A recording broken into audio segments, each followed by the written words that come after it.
Communitas. Means of livelihood. And ways of life. Percival and Paul. Goodman.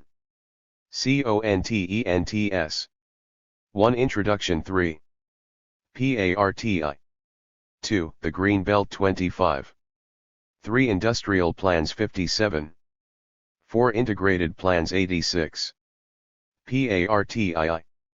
3. Community Paradigms. 119. 5. A City of Efficient Consumption 125. 6. A New Community, the Elimination of the Difference between Production and Consumption 153. 7. Planned Security with Minimum. Region 188. 8. Conclusion 218. 1.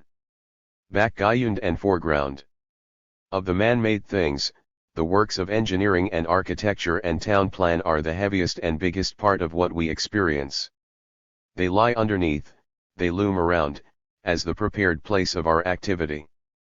Economically, they have the greatest amount of past human labor frozen into them, as streets and highways, houses and bridges, and physical plant. Against this background we do our work and strive toward our ideals, or just live out our habits, yet because it is background, it tends to become taken for granted and to be unnoticed. A child accepts the man-made background itself as the inevitable nature of things. He does not realize that somebody once drew some lines on a piece of paper who might have drawn otherwise. But now, as engineer and architect once drew, people have to walk and live. The background of the physical plant and the foreground of human activity are profoundly and intimately dependent on one another. Laymen do not realize how deep and subtle this connection is. Let us immediately give a strong architectural example to illustrate it. In Christian history, there is a relation between the theology and the architecture of churches. The dimly lit vast auditorium of a Gothic Catholic cathedral, bathed in colors and symbols, faces a bright candle-lit stage and its richly costumed celebrant / this is the necessary background for the mysterious sacrament of the Mass for the newly growing medieval town and its representative actor. But the daylit, small, and unadorned meeting hall of the Congregationalism facing its central pulpit, fits the belief that the chief mystery is preaching the word to a group that religiously governs itself. And the little square seating arrangement of the Quakers confronting one another is an environment where it is hoped that, when people are gathered meditation, the Spirit itself will descend anew. In this sequence of 3 plans, there is a whole history of dogma and society. Men have fought wars and shed their blood for these details of plan and decoration.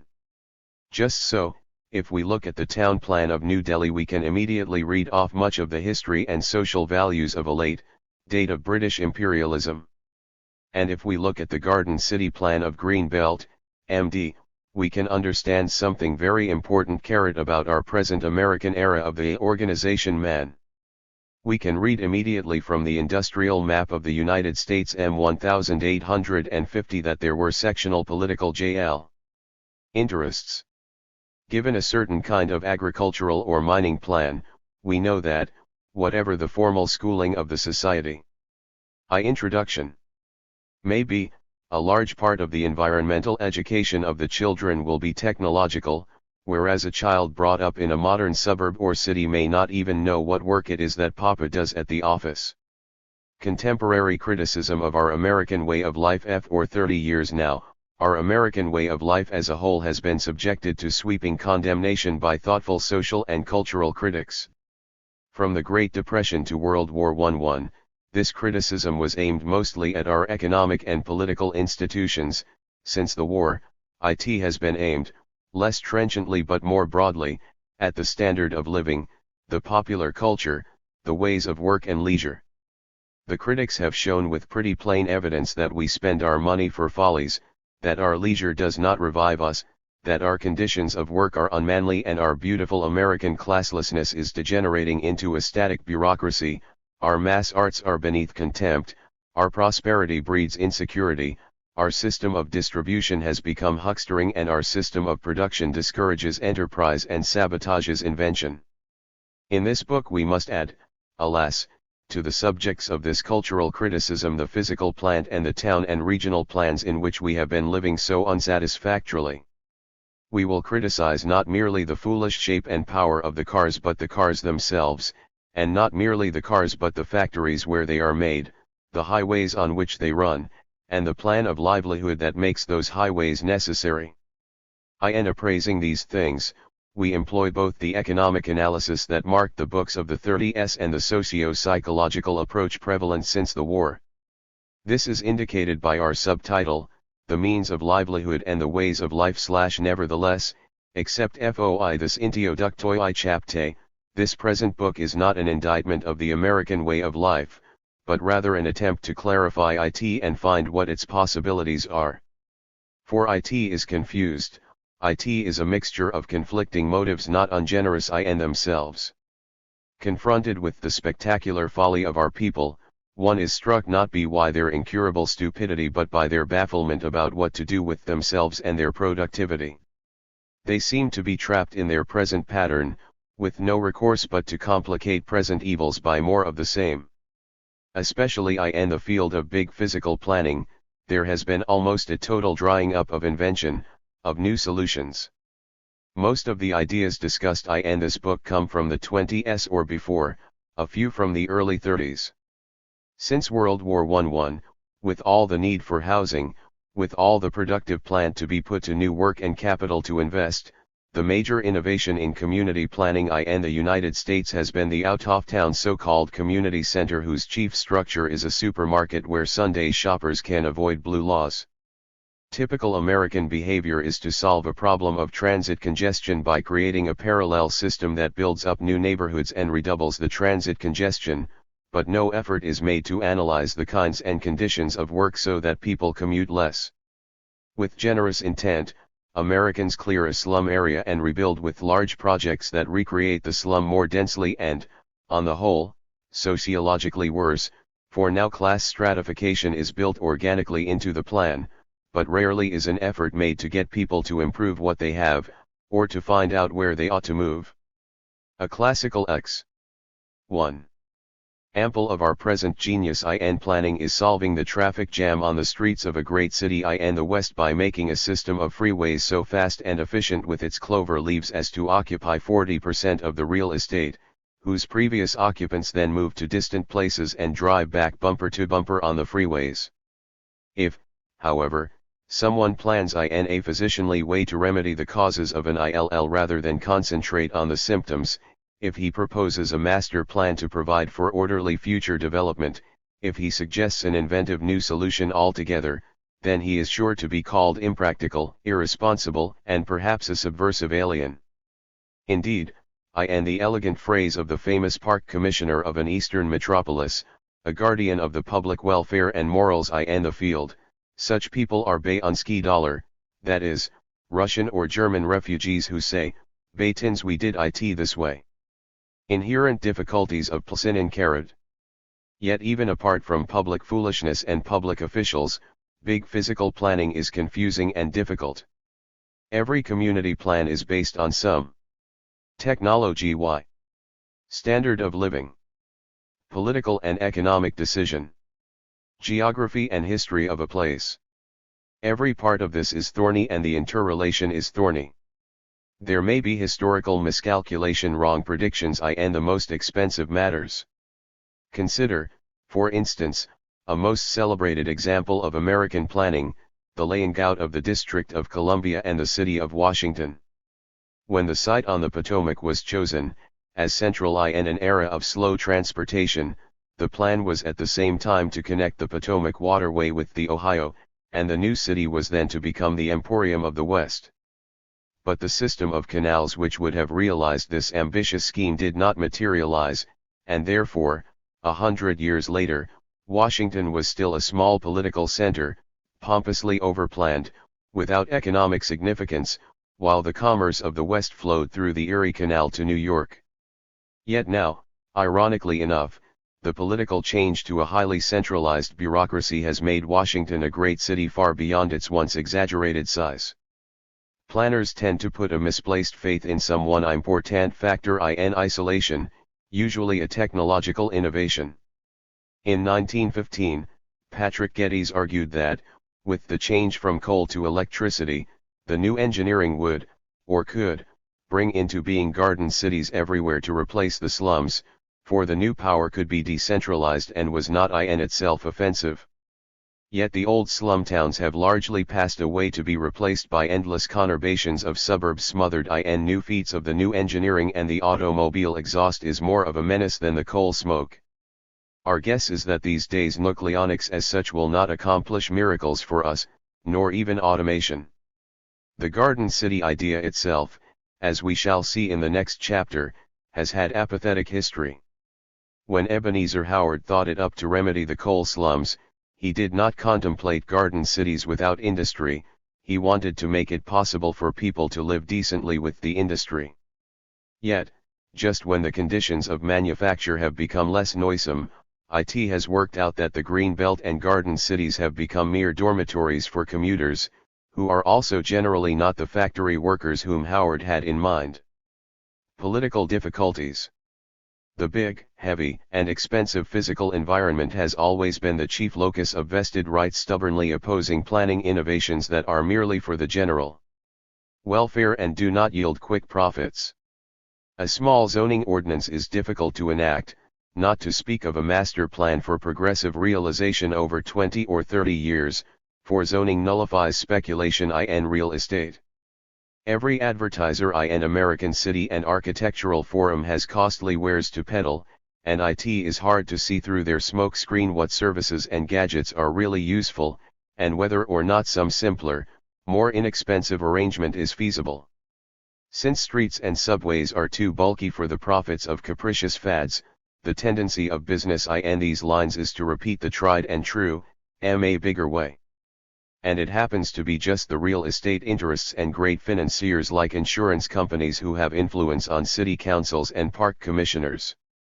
But also, apart from business interests and vested rights, common people are rightly very conservative about changes in the land, for they are very powerfully affected by such 10.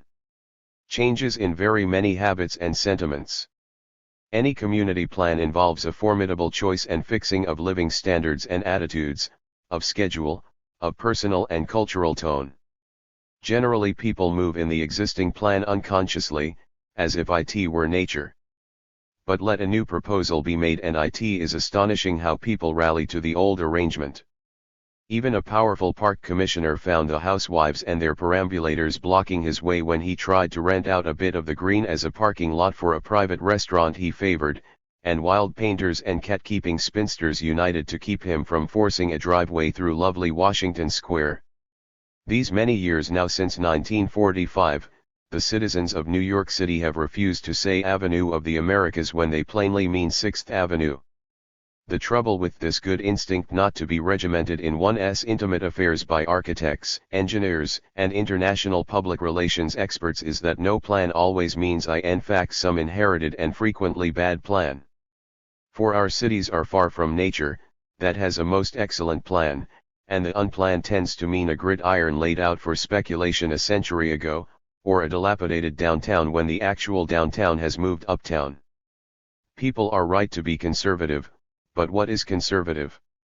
In planning, as elsewhere in our society, we can observe the paradox that the wildest anarchists are generally affirming the most ancient values of space, sun, and trees, and beauty, human dignity, and forthright means, as if they lived in Neolithic times or the Middle Ages, whereas the so-called conservatives are generally arguing for policies and prejudices that date back only 4 administrations. The best defense against planning, and people do need a defense against planners, is to become informed about the plan that is indeed existent and operating in our lives, and to learn to take the initiative in proposing or supporting reasoned changes. Such action is not only a defense but 11. Good in itself, for to make positive decisions for one's community, rather than being regimented by others' decisions, is one of the noble acts of man. Technology of choice and economy of abundance. The most curious anomaly, however, is that modern technology baffles people and makes them timid of innovations in community planning. It is an anomaly because for the first time in history we have, Spectacularly in the United States, a surplus technology, a technology of free choice, that allows for the most widely various community arrangements and ways of life. Later in this book we will suggest some of the extreme varieties that are technically feasible. And with this technology of choice, we have an economy of abundance, a standard of living that is in many ways too high, goods and money that are literally thrown away or given away that could underwrite sweeping reforms and pilot experiments. Yet our cultural climate and the state of ideas are such that our surplus of means and wealth leads only to extravagant repetitions of the air-conditioned nightmare, as Henry Miller called it, a pattern of life that used to be unsatisfactory and now, by the extravagance, becomes absurd. Think about a scarcity economy and a technology of necessity. A cursory glance at the big map will show what we have inherited from history. Of the 7 urban areas of the United Kingdom, 6 coincide with the coal beds. The 7th, London, was the port open to the lowlands and Europe. When as children we used to learn the capitals and chief cities of the United States, we learned the rivers and lakes that they were located on, and then, if we knew which rivers were navigable and which furnished water power, we had in a nutshell the history of American economy. Not long ago in this country many manufacturers moved south to get cheaper labor, until the labor unions 12 followed them. In general, if we look at the big historical map, we see that the location of towns has depended on bringing together the raw material and the power, on minimizing transportation, on having a reserve of part-time and seasonal labor and a concentration of skills, and sometimes on the location of the market. These are the kinds of technical and economic factors that have historically determined, with an iron necessity, the big physical plan of industrial nations and continents. They will continue to determine them, but the iron necessity is relaxed. For almost every item that men have invented or nature has bestowed, there are alternative choices. What used to be made of steel may now often be made of aluminum or even of plastic. Raw materials have proliferated, sources of power have become more ubiquitous, and there are more means of transportation and fighter loads to carry. With the machine analysis of manufacture, the tasks of labor become simpler, and as the machines have become automatic, our problem has become, astoundingly, not where to get labor but how to use leisure. Skill is no longer the arduously learned craftsmanship of hundreds of trades and crafts, for its chief habits are built into the machine. Skill has come to mean skill in a few operations, like turning, grinding, stamping, welding, spraying and half a dozen others, that intelligent people can learn in a short time. Even inspection is progressively mechanized. The old craft operations of building could be revolutionized overnight if there were worthwhile enterprises to warrant the change, that is, if there were a social impetus and enthusiasm to build what everybody agrees is useful and necessary. Consider what this means for community planning on any scale. We could centralize or decentralize, concentrate population or scatter it. If we want to continue the trend away from the country, we can do that, but if we want to 13. Combine town and country values in an agri-industrial way of life, we can do that.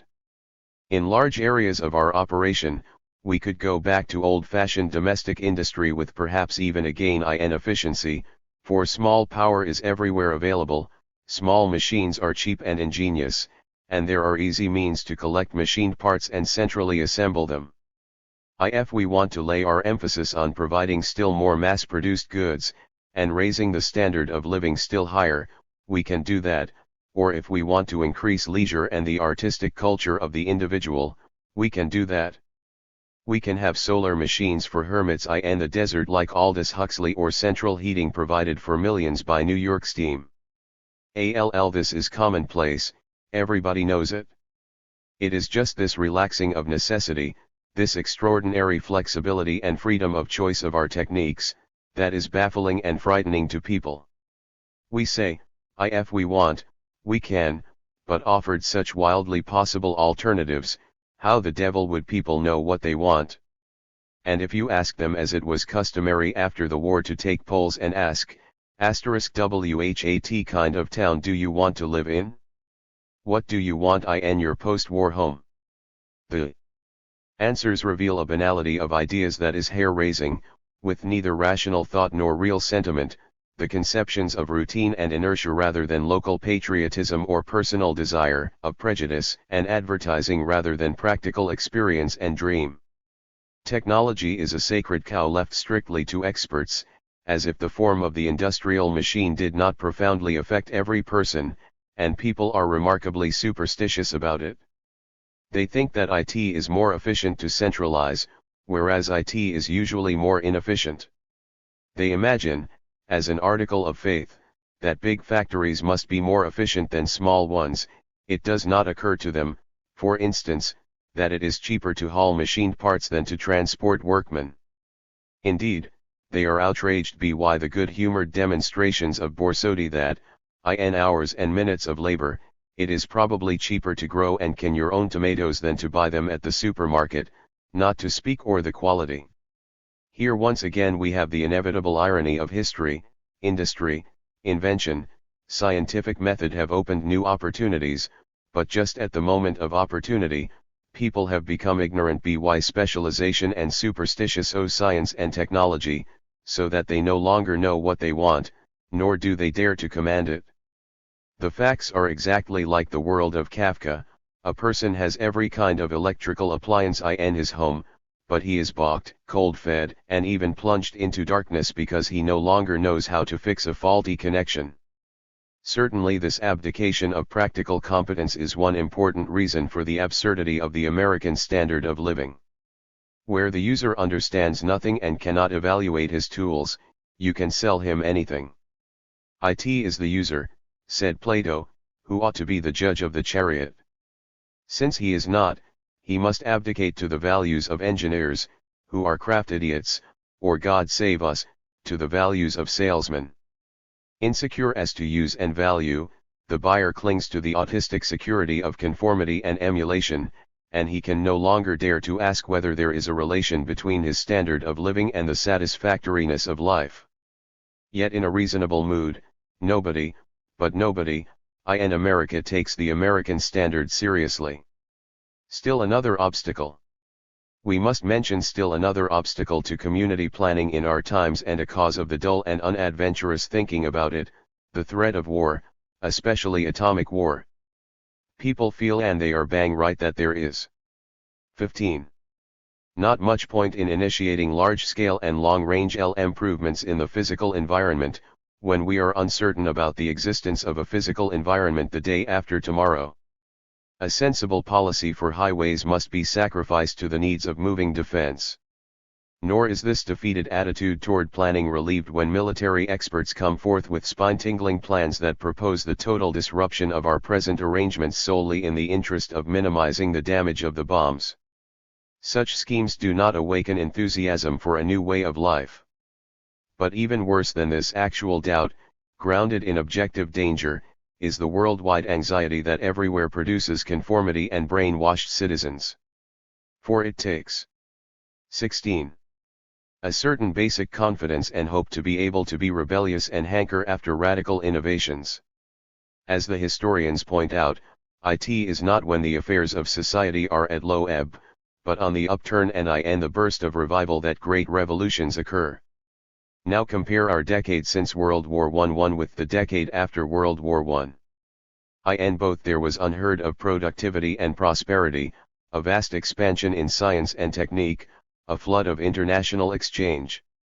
But the decade of the 20s had also one supreme confidence, that there was never going to be another war. The victors sank their warships in the sea and every nation signed the Kellogg-Briand Pact, and it was in that confidence that there flowered the golden age of avant-garde art, and many of the elegant and audacious community plans that we shall discuss in the following pages. Our decade, alas, has had the contrary confidence. God grant that we are equally deluded and our avant-garde art and thought have been pretty desperate. The future is gloomy, and we offer you a book about the bright face of the future. It is because we have a stubborn faith in the following proposition: the underlying reason that people wage war is that they do not wage peace. How to wage peace. The importance of planning in modern thinking. There is an important sense in which physical community planning as a major branch of thought belongs to modern times, to the past 100 years. In EV there have been moral and cultural crises and social plans like the Republic, and also physical plans to meet economic, ecological, or strategic needs. But formerly the physical plans were simply technical solutions. The physical motions and tangible objects of people were ready means to express whatever values they had. Moral and cultural integration did not importantly depend on physical integration. INR 17 times, however, every student of the subject complains, one way or another, that the existing physical plant is not expressive of people's real values, it is out of human scale / it is existentially absurd, it is paleoechnological. Put philosophically, there is a wrong relation between means and ends. The means are too unwieldy for us, so our ends are confused, for impracticable ends are confused dreams. Whatever the causes, from the earliest plans of the modem kind, seeking to remedy the evils of nuisance factories and urban congestion, and up to the most recent plans for regional development and physical science fiction, we find always the insistence that reintegration of the physical plan is an essential part of political, cultural, and moral reintegration. Most physical planners vastly overrate the importance of their subject. In social change it is not a primary motive. When people are personally happy it is astonishing how they make do with improbable means, and when they are miserable the shiniest plant does not work for them. Nevertheless, the plans discussed in this book will show, we think, that the subject is more important than urban renewal, or even than solving traffic jams. Finally, let us say something about the aesthetic standpoint of this book. The authors are both artists and, in the end, beauty is our criterion, even for community planning, which is pretty close to the art of life itself. Our standpoint is given by the historical situation we have just discussed. The problem for modem planners has been the disproportion of means and ends, and the beauty of community plan is the proportion of means and ends. Most of modem architecture and engineering has advanced under the banner of functionalism, form follows function. This formula of Louis Sullivan has been subject to two rather contrary interpretations. In Sullivan's original statement he seemed to mean not that the form grows from the function, but that it is appropriate to it. It is an interpretation of it. He says, a store must look like a store, a bank must look like a bank. The formula aims at removing the ugliness of cultural dishonesty, snobbery, the shame of physical function. It is directly in the line of Ibsen, Zola, Dreiser. But it also affirms ideal forms, given by the sensibility of the culture or the imagination of the artist, and this is certainly how it was spectacularly applied by Sullivan's disciple, Frank Lloyd Wright, who found his shapes in America, in the prairie, and in his personal poetry. In a more radical interpretation -G, of the Bauerhaus formula means that the form is given by the function, there is to be no addition to the arrangement of the utility, the thing is presented just as it works. In a sense, this is not an aesthetic principle at all, for a machine simply working perfectly would not be noticed at all and therefore would not have beauty nor any other sensible satisfaction. But these theorists were convinced that the natural handling of materials and the rationalization of design for mass production must necessarily result in strong elementary and intellectual satisfactions, simplicity, cleanliness, good sense, richness of texture. The bread and butter values of poor. 19. People who have been deprived, but know now what they want. Along this path of interpretation, the final step seemed to be constructivism, the theory that since the greatest and most striking impression of any structure is made by its basic materials and the way they are put together, so the greatest formal effect is in the construction itself, in its clarity, ingenuity, rationality, and proportion. This is a doctrine of pure aesthetics, directly in the line of post-impressionism, cubism, and abstract art.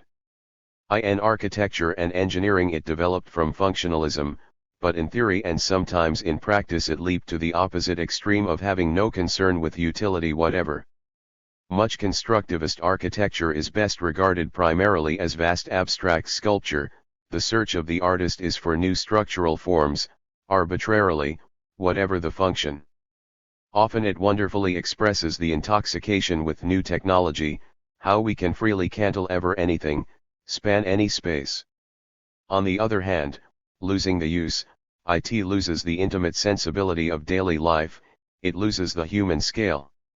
We therefore, going back to Greek antiquity, propose a different line of interpretation altogether. Form follows function, but let us subject the function itself to a formal critique. Is the function good? Bona fide? Is it worthwhile? Is it worthy of a man to do that? What are the consequences? Is it compatible with other, basic, human functions? Is it a forthright or at least ingenious part of life? Does it make sense? Is it a beautiful function of a beautiful power? We have grown unused to asking such ethical questions of our machines, our streets, our cars, our towns. But nothing less will give us an aesthetics for community planning, the proportioning of means and ends. For a community is not a construction, a bold utopian model, its chief part is always people, busy or idle, en masse or a few at a time. The problem of community planning is not like arranging people for a play or a ballet, for there are no outside spectators, there are only actors, nor are they actors of a scenario but 20. Agents of their own needs, though it's a grand thing for us to be not altogether unconscious of forming a beautiful and elaborate city, by how we look and move. That's a proud feeling. What we want is style. Style, power, and grace. These come only, burning, from need and flowing feeling, and that fire brought to focus by viable character and habits. 21. Mankind. Naturally we too have an idea as to how we should like to live, but we are not going to try to sell it here. On the contrary, present any plan will win our praise so long as it is really functional according to the criterion we have proposed, so long as it is aware of means and ends and is not, as a way of life, absurd. A great plan maintains an independent attitude toward both the means of production and the standard of living. It is selective of current technology because how men work and make things is crucial to how they live. And it is selective of the available goods and services in quantity and quality, and in deciding which ones are plain foolishness. From the vast and curious literature of this subject during the past century, we have chosen a manual of great modern plans, and arranged them according to the following principle: what is the relationship between the arrangements for working and the arrangements for living? What is the relation in the plan between production and consumption? This gives us a division into three classes. A. The Greenbelt garden cities and satellite towns, city neighborhoods and the ville radias. B. Industrial plans, the plan for Moscow, the lineal city, Dymaction. C. Integrated plans, broadacres and the homestead, the Marxist regional plan and collective farming, the TVA. The first class, controlling the technology, concentrates on amenity of living, the second starts from arrangements for production and the use of technology, the third looks for some principle of symbiosis. It does not much matter whether we have chosen the most exciting or influential examples, though we have chosen good ones, for our aim is to bring out the principle of interrelation. Certainly we do not treat the plans in a way adequate to their merit, for they were put forth as practical or ideally practical schemes. Some of them were put into effect, whereas we are using them as examples for analysis. The questions we shall be asking are: what do these plans envisage about, kind of technology? Attitude toward the technology? Relation of work and leisure? Domestic life? Education of children and adults? Aesthetics? Political initiative? Economic institutions? Practical realization? By asking these questions of these modem plans, we can collect a large body of important issues and ideas for the inductions that we then draw in the second part of this book. PARTI 2. The Green Belt. The original impulse to garden city planning was the reaction against the ugly technology and depressed humanity of the Old English factory areas. On the one hand, the factory poured forth its smoke, blighted the countryside with its refuse, and sucked in labor at an early age. On the other, the homes were crowded among the chimneys as identical hives of labor power, and the people were parts of the machine, losing their dignity and sense of beauty. Some moralists, like Ruskin, Morris, and Wilde, reacted so violently against the causes that they were willing to scrap both the technology and the profit system. They laid their emphasis on the beauty of domestic and social life, making for the most part a selection of pre-industrial values. Ruskin praised 25. 26. The handsome architecture of the Middle Ages, said things should not be made of iron, and campaigned for handsome tea canisters. Morris designed furniture and textiles, improved typography, and dreamed of society without coercive law.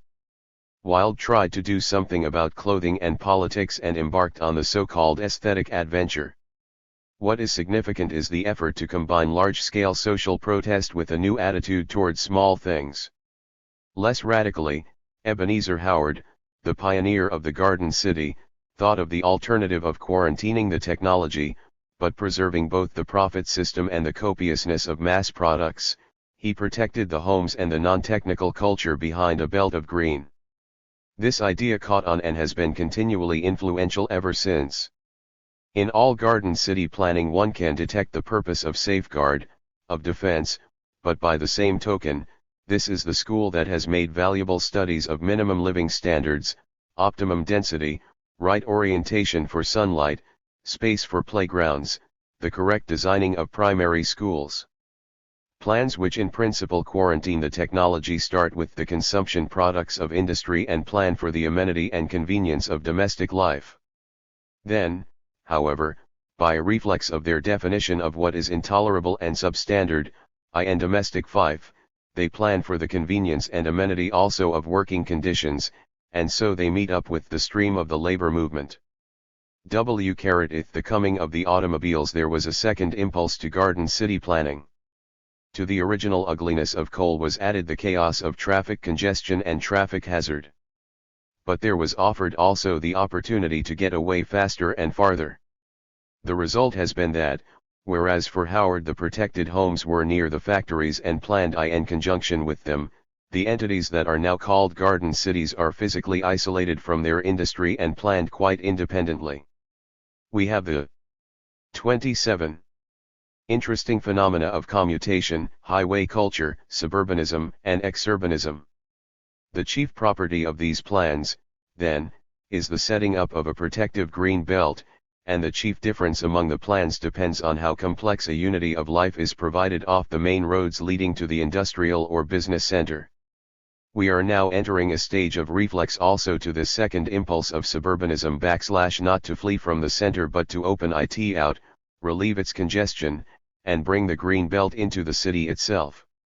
This, considered on a grand scale, is the proposal of the Ville radius of Le Corbusier. Considered more piecemeal, it employs the principle of enclosed traffic-free blocks and the revival of neighborhoods, as proposed by disciples of Le Corbusier, like Paul Wiener, or Hausers like Henry Wright. Suburban view. From suburbs to garden cities. From the countryside, the scattered people crowd into cities and overcrowd them. There then begins a contrary motion. Consider first the existing suburbs. These are unorganized settlements springing up on the main highway and parallel railway to the city. They take advantage of the cheaper land far from the center to build chiefly one-family houses with private yards. The productive and cultural activity of the adults and even adolescents is centered in the metropolis. It is only the children who belong strictly to the suburb as such. The principal civic services paving, light, water are directed by the city, and the land is surveyed according to the prevailing city plan, probably in a grid. The highway to the city is the largest street and contains the shops. Spaced throughout the grid are likely to be small developments of private real estate men, attempting a more picturesque arrangement of the plots. but on the whole the pressure for profit is such that the plots become minimal and the endless rows of little boxes, or of larger boxes with picture windows, are pretty near the landscape of Dante's first volume. Such development is originally unplanned. It is best described in the phrase of Mackay as urban backflow. The effect of it is, within a short time, to reach out toward the next small or large town and to create a still greater and more planless metropolitan area. This is the amoeboid spreading that Patrick Geddes called conurbation. Culturally, the suburb is too city-bound to have any definite character, but certain tendencies are fairly apparent, caused partly by the physical facts and partly, no doubt, by the kind of persons who choose to be suburbanites. Families are isolated from the more diverse contacts of city culture, and they are atomized internally by the more frequent absence of the wage earner. On the other hand, there is a growth of neighborly contacts. Suburbanites are known as petty bourgeois in status and prejudice, and they have the petty bourgeois virtue of making a small private effort, with its responsibilities. There is increased dependency on the timetable and an organization of daily life probably tighter than in the city, but there is also the increased dignity of puttering in one's own house and maybe garden. There is no local political initiative, and in general politics there is a tendency to stand pat or retreat. When this suburban backflow is subjected to conscious planning, however, a definite character promptly emerges. Accepting such a tendency as desirable, the city makes political and economic decisions to facilitate it by opening fast highways or rapid transit systems from the center to the outskirts. An example is the way the New York region has been developed.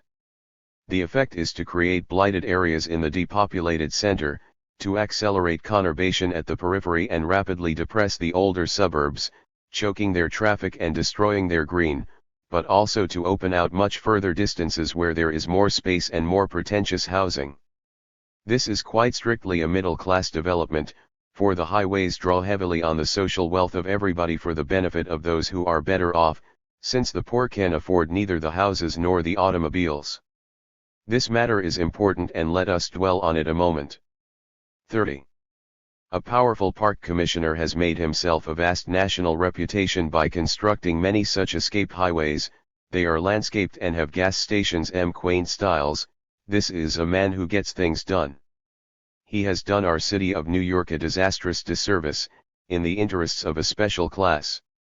Imagine if this expenditure had been more equitably divided to improve the center and make livable neighborhoods, as was often suggested. The situation in the New York region is especially unjust. Those who can afford to live in Nassau or Westchester counties are able to avoid also the city sales and other taxes, although parasitically they enjoy the city's culture, yet, having set up a good swimming pool across the city's northern border, the people of Westchester have indignantly banned its use to Negroes, Puerto Ricans and other poor boys, since they made it for their own people. The general outlook of these rich parkway-served counties is that of ignorant, smug parasites. A more rational inference from the suburban impulse is the idea of the ciudad lineal, proposed as long ago as 1882 for the development of the outskirts of Madrid. The lineal city, continuous roadside development, is the planned adaptation of existing ribbon development, the continuous dotting of habitations along any road. It avoids the high rent and congestion of the city, has easy access to the city, and it minimizes the invasion of the forest and countryside, which begin immediately beyond the street off the highway. It is essentially a European invention, for this is in fact the form of the villages of Italy, France, Spain, or Ireland, row housing on both sides of the high road, and the peasants' fields out the back door. The chief importance of the lineal city, however, is not residential but industrial. It is the simplest analysis of the always present and always major factor of transportation, a remarkable invention to have been made before the coming of the automobile. The climactic development of the suburban impulse in the English or American style is the garden city in the form in which it is now laid out. This is a unified residential community of a size sufficient for a complete social life, with row as well as detached houses, but mainly detached houses with small gardens, and with its center of the highway. Garden cities. The classic garden city, Letchworth, is a place of light industry. But let us here speak rather of places completely dependent on commuting, example Radburn, Welwyn, 01 the New Deal Greenbelt, Greendale, etc. Radburn aims at a population of 25,000. After 35 years, Letchworth numbered 17,000. 33. The following exposition is taken from the well-known book of Raymond Unwin, Town Planning in Practice. He is concerned throughout with residential convenience and amenity. On industry his first and last word is, we shall need power to reserve suitable areas for factories, where they will have every convenience for their work and cause the minimum of nuisance. One is struck by the expression their work rather than our work. Amenity. It is by adding amenity to physical convenience, says Unwin, that we get a garden city. This curious British theme, variously applied by EV English Planii, and imitated by the Americans, means decency, charm of appearance and privacy. To Unwin its first implication is zoning. Segregation from industry and business, and the restriction of density to 12 families to the acre. Further, it implies planning with an aesthetic purpose. 34. He proceeds to formal and informal plans, a distinction borrowed from English gardening. He himself prefers the formal or T-square and compass plan, obviously thinking of the delightful squares and crescents of London. Next he speaks of problems of street layout and the arrangement of public plazas. Next, the uniformity of materials for general effect. On this point, one is struck with the remembrance of the lovely uniformity of old French or Irish villages, a natural uniformity created by having to use local building materials, but in the garden city we come to a situation of surplus means and planned uniformity to avoid chaos of the surplus. Next, Unwin cites the unity of design of the separate blocks of houses. Unwin devotes his last chapter to an idea of great value, neighborly cooperation. Planning, he says, is cooperative in its essence. It starts with the location of the necessities of the community as a whole, its schools, shops, institutes. It modifies the individual or suburbanite taste to its plazas and prospects. It proposes the orientation and construction of houses. It suggests the summation of private gardens into orchards, and perhaps a common. By cooperation all can have a share of the convenience of the rich. If we can overcome the excessive prejudice which shuts up each family and all its domestic activities within the precincts of its own cottage. He asks for the common kundry and nursery, common library, common services. More difficult is the question of the common kitchen and dining hall. Indeed more difficult. For along this line of community commitment there opens up a new way of life altogether, with strong political consequences. Unwin's book is admirably reasoned and well written, but how are the suburbanites of the beginning to become the fellowship of the end?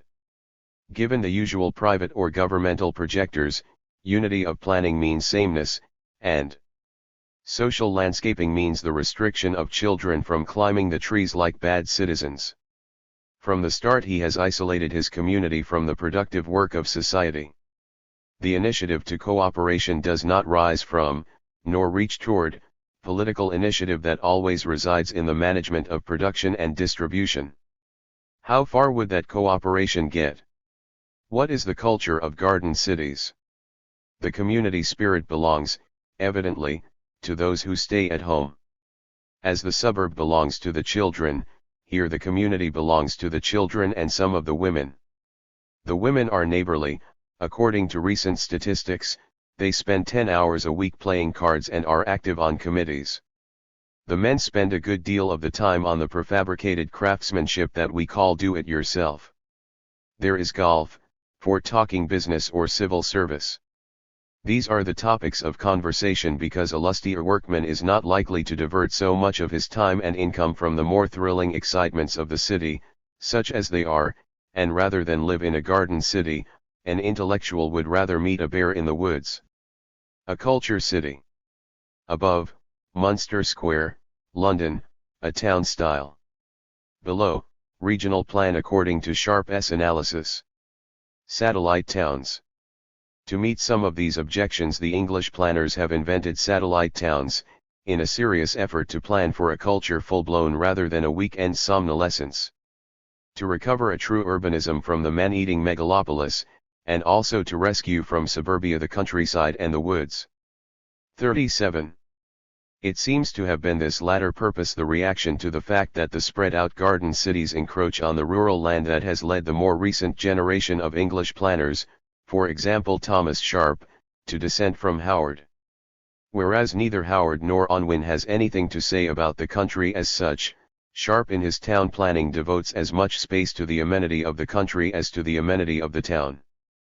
Perhaps this reflects the great problem of an England stripped of its empire and needing to become more agriculturally self-sufficient. Satellite towns are thought of as having a population of 100,000, where even Letchworth with its mills has less than 20,000. The complete social life of the garden city is not a cultural life at all, for high culture is a defining property of cities. More than any other plan, the satellite town depends on belts of green, for the green must hem in not only the industrial center but also town from town, to protect the urban unity of each, and finally it must protect even the unity of the countryside. A satellite town, then, is a true city economically dependent on a center and therefore on its highway, but laid out as integral and self-sufficient. The ideal of the layout is taken directly from the squares and crescents of Christopher Wren and the brothers Adam. The style proposed by Sharp is the various monotony of an 18th-century block, each of whose doorways and fan windows is studied, the symbol that a man's home, not his house, is his castle. Country houses, too, have urban dignity, and the fields have humane hedgerows. 38. At its worst the culture of such a place would be exclusive and genteel, but at its best it would be the culture of little theatres. Now little theatre is not amateurish, not the lawn pageant that belongs to the complete social life of garden cities, nor is it prefabricated do it yourself, nor again, of course, is it professional entertainment for broad masses. It is devoted to objective art, the use of the best modern means, and it cultivates its participants. Primary education would be progressive and independent, and higher education would teach the best that has been thought and said and study monuments of its own magnificence. The countryside demonstrates how man can humanize nature and is a source of decent, not canned, food, and the national park revives us with the forthright causality of the woods. Conspires to the spiritual unity of the soul and the cultural unity of mankind, all except the underlying work and techniques of society on which everything depends not only economically but in every big political decision and the style of every object of use. These have no representation. We are here in the full tide of cultural schizophrenia. When the suburbanite or garden citizen returns from the industrial center, it is with a physical release and a reawakening of cowering sensibilities. But the culture townsman has raised his alienation to the level of a principle. What reintegration does he offer? The culture townsman declares that we must distinguish ends and means, where industry is the means but town life is the end.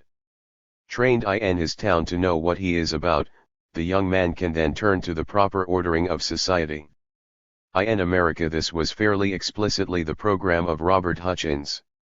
The only bother is that one cannot distinguish ends and means in this way, and the attempt to do so emasculates the ends. Under these conditions, art is cultivated but no works of art can be made, science is studied but no new propositions are advanced, and living is central but there is no social invention.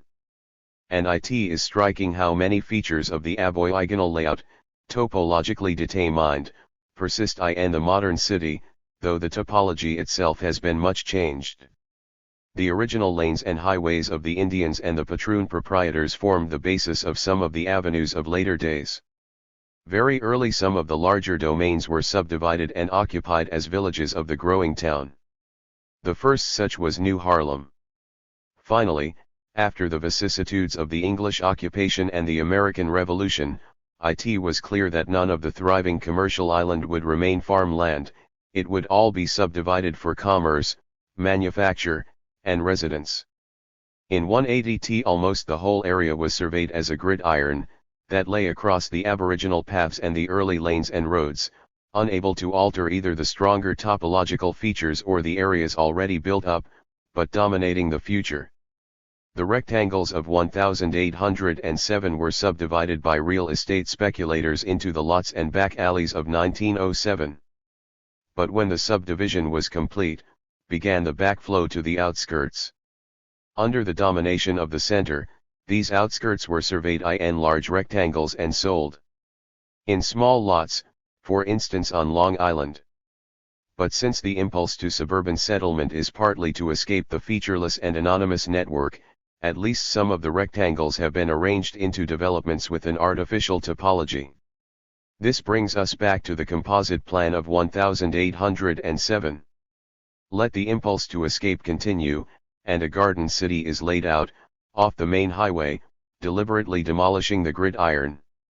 It is a place of small gardens, the features of the Tunalip and begin to appear.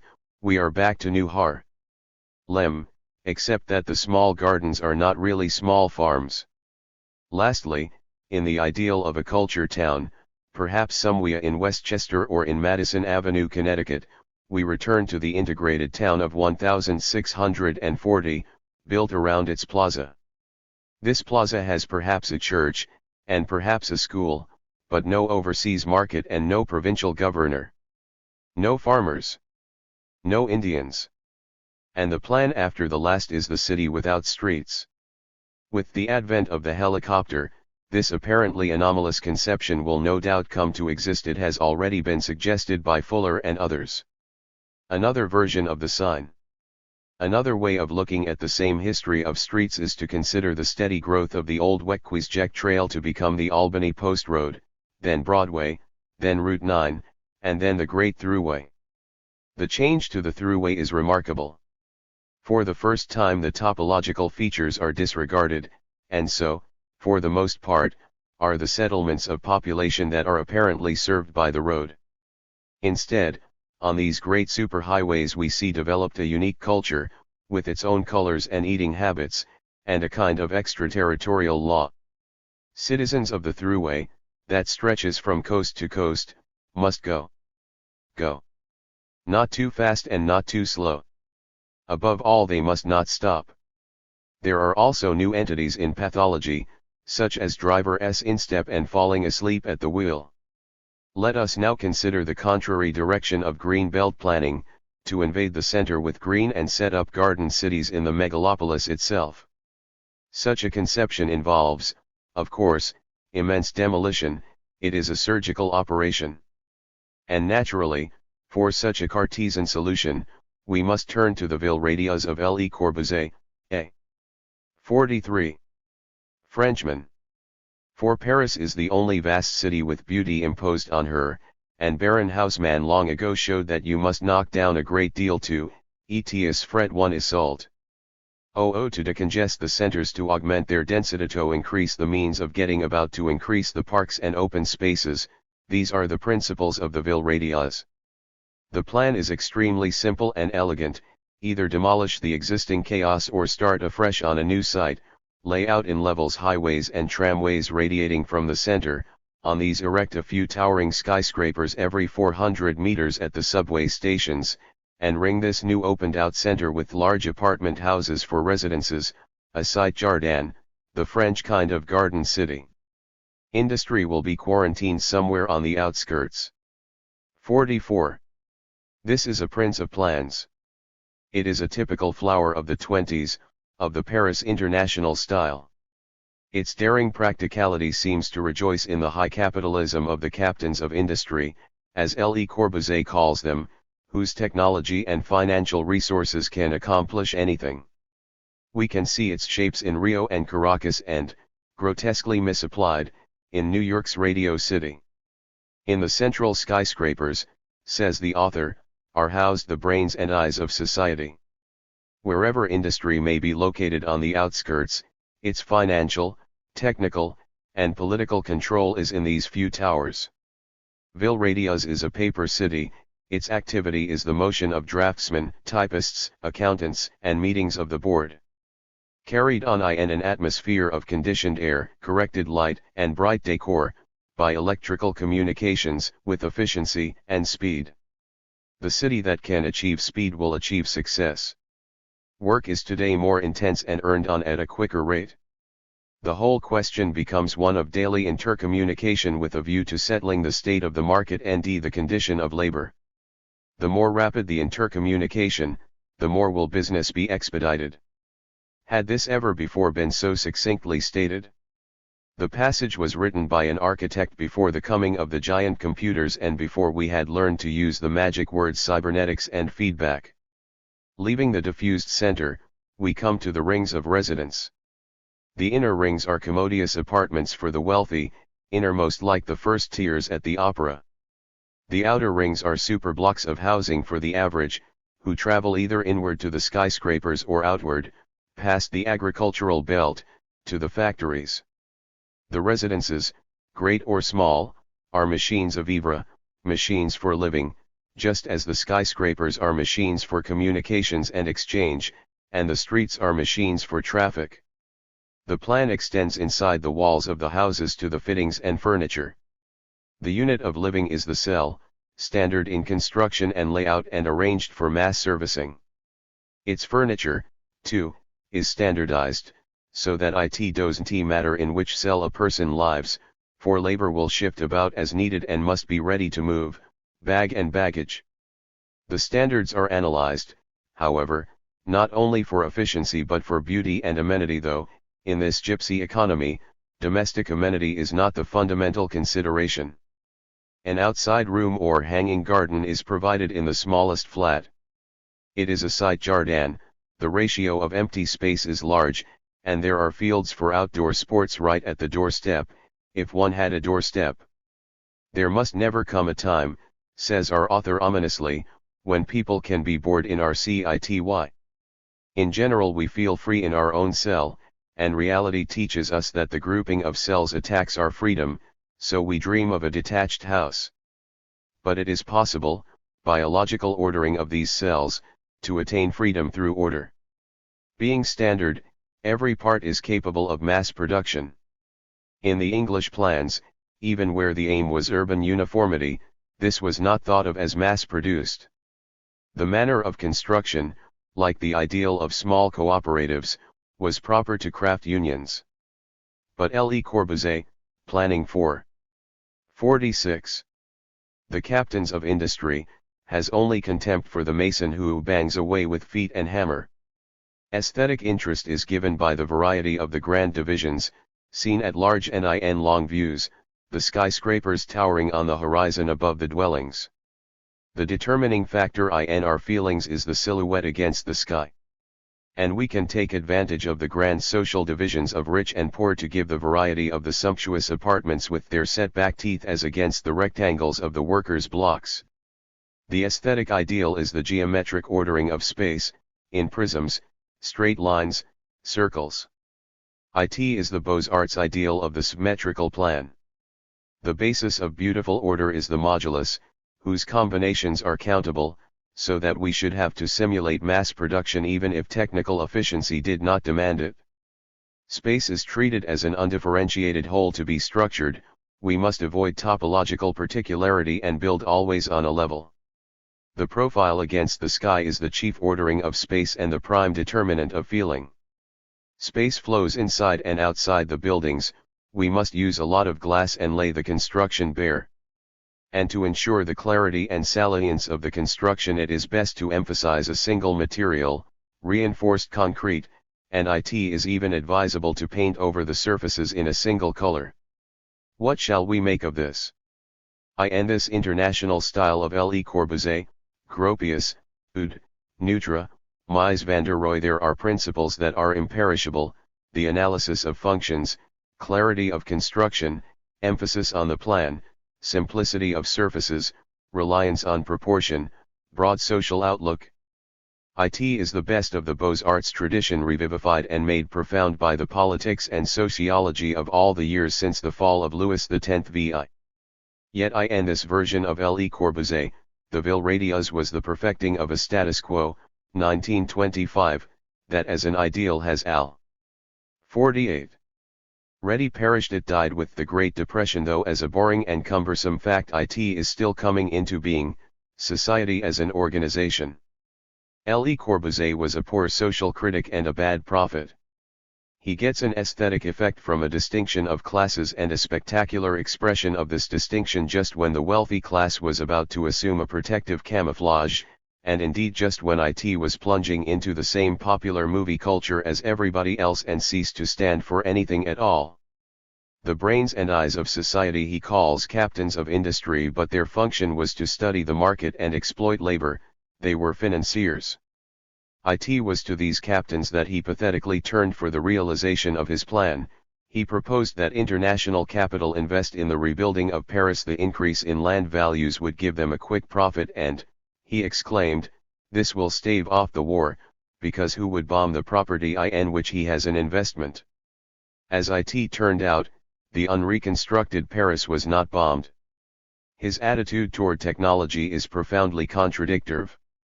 Superficially, the Vilradius makes use of the most JXTJ advanced means, even the home is a machine. But he suggests nothing but the rationalization of existing means for greater profits in an arena of competition, saying, the city that can achieve speed will achieve success. His aim is neither to increase productivity as an economist, nor, by studying the machines and their processes as a technologist, to improve them. Contrast his attitude with that of a technological planner like Buckminster Fuller, who finds in the machinery, for better or worse, a new code of values. Fuller is looking ahead of the technology to new inventions and new patterns of life. Le Corbusier is committed, by perfecting a status quo, to a maximum of inflexibility. Caught in this organization, what is the plight of the average man in the Vilradius? The garden cities, we saw, were based on the humane intuition that work in which people have the satisfaction neither of direction nor crafts. 49. Manship, but merely of wages, is essentially unbearable.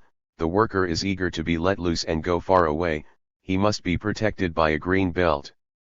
Le Corbusier imagines, on the contrary, that by the negative device of removing bad physical conditions, people can be brought to a positive enthusiasm for their jobs. He is haunted by the thought of the likelihood of boredom, but he puts his faith in freedom through order. The order is apparent. What is the content of the freedom?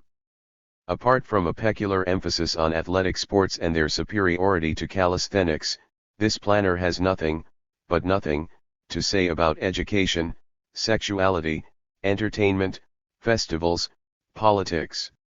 Meantime, his citizens are to behold everywhere, in the hugest and clearest expression in reinforced concrete and glass, the fact that their orderly freedom will last forever.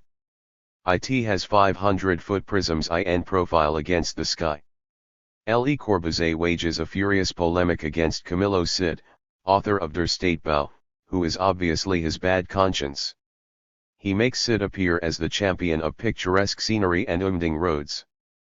But in fact the noble little book of the scholarly Austrian is a theory of plazas, of city squares. It attempts to answer the question, what is an urban aesthetic? For in the end, the great machine of the Vilradius, with all its constructy/ist beauty, is not a city at all.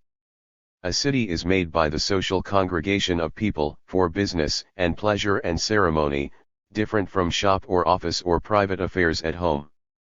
A person is a citizen in the street. A city street is not, as Le Corbusier thinks, a machine for traffic to pass through but a square for people to remain within. Without such squares, markets, cathedral places, political forums planned more or less as enclosures, there is no city. This is what Sitt is saying. The city aesthetic. 50.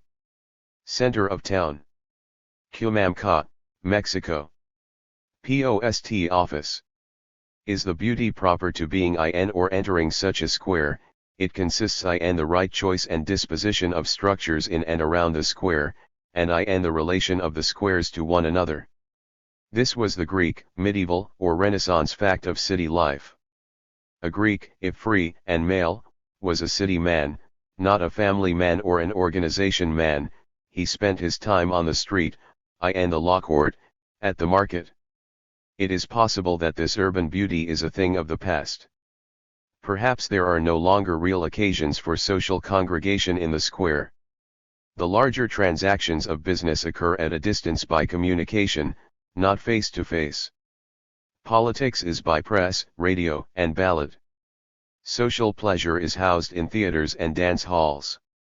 If this is so, it is a grievous and irreparable loss. There is no substitute for the spontaneous social conflux whose atoms unite, precisely, as citizens of the city. If it is so, our city crowds are doomed to be lonely crowds, bored crowds, humanly uncultured crowds.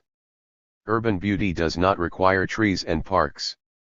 Classically, as Christopher Tunnard has pointed out, if the cities were small there were no trees. The urban use of trees is formal, like the use of water in fountains. It is to line a street or square, to make a cool spot, or a promenade like the Me. 52. Into the worm heap. Indeed, from a moving plane even the Ville radios or New York aflame in the night lasts only a few minutes. If the means of locomotion is walking, the devices described by Sid enclosure of streets, placing of a statue can have a powerful architectural effect.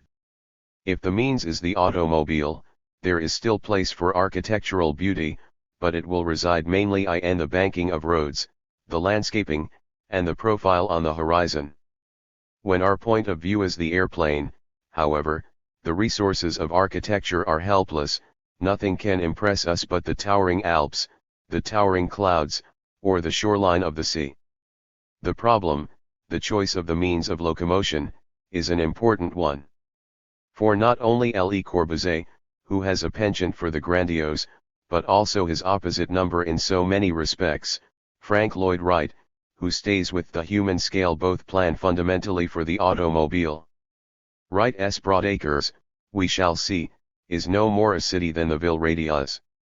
On the other hand, there are those who cannot forget the vision of Sid and want to revive the city.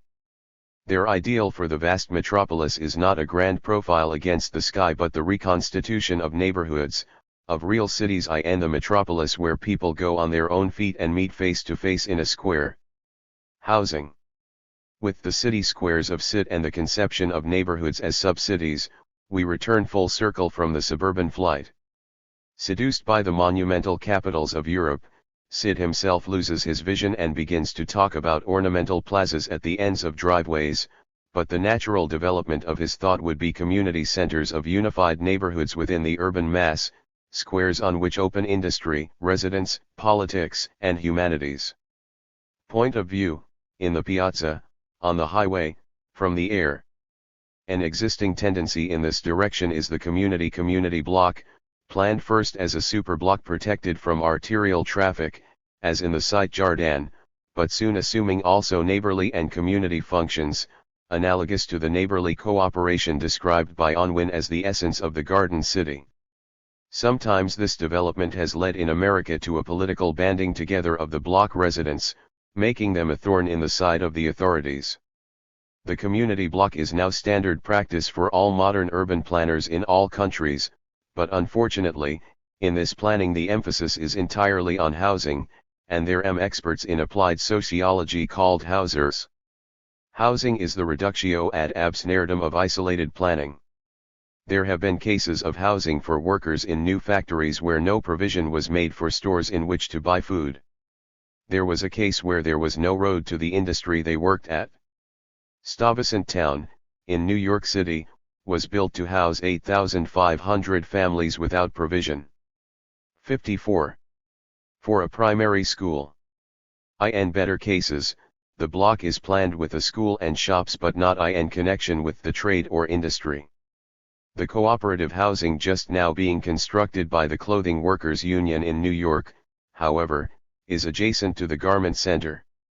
The planning of housing in isolation from the total plan has, of course, been caused by scarcity, slums, war emergency, and such reform housing has had the good side of setting minimal standards of cubic footage, density of coverage, orientation, fiaproofing, plumbing, privacy, controlled rental. The bad side is that the standards are often petty bourgeois. They pretend to be sociologically or even medically scientific, but they are drawn rather closely from the American standard of living.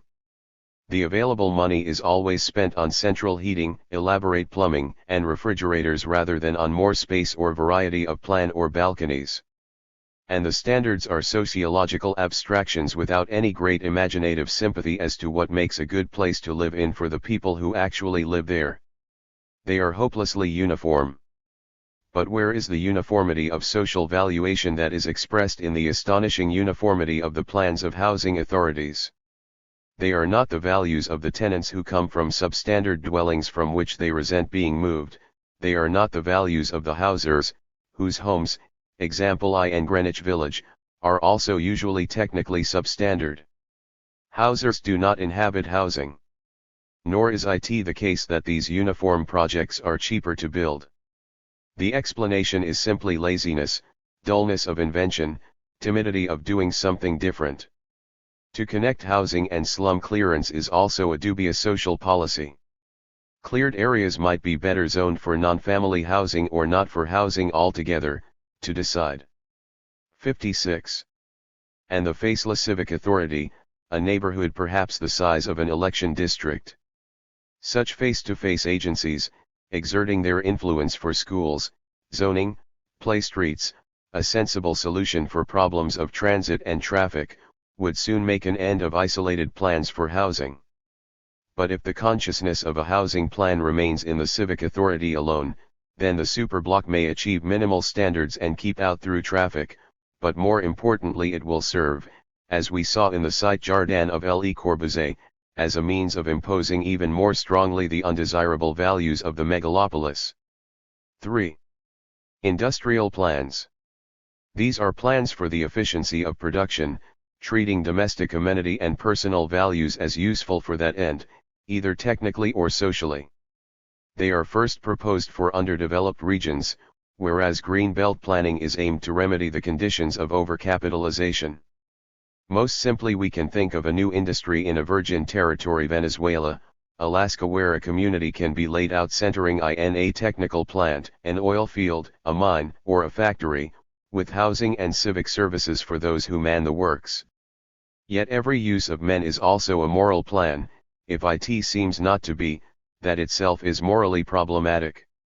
So we choose for an example the early 19th century New England mill town of Lowell, as a beautiful case of industrial community planning under ideal conditions in the first flush of capitalism, self-conscious as a moral enterprise. And it is the more interesting because it tries to avoid the very abuses of English capitalism that led to garden cities. Another kind of underdevelopment that leads to emphasis on production belongs to old but industrially backward countries that want to overtake the advanced, either to vie with them as world powers or to avoid colonial exploitation. Such was Russia, such are India and China. In these cases the emphasis is likely to be on heavy industry and the production of machine tools, rather than on manufacture of goods for a market or the extraction of raw material for export. The product is poured back into the industry and the machinery, maintaining consumption goods and amenities near the lowest bearable point. Such a program cannot help but produce grave political and moral problems. 57. 58. Especially among those who do not immediately appreciate the results for which they are obliged to make sacrifices.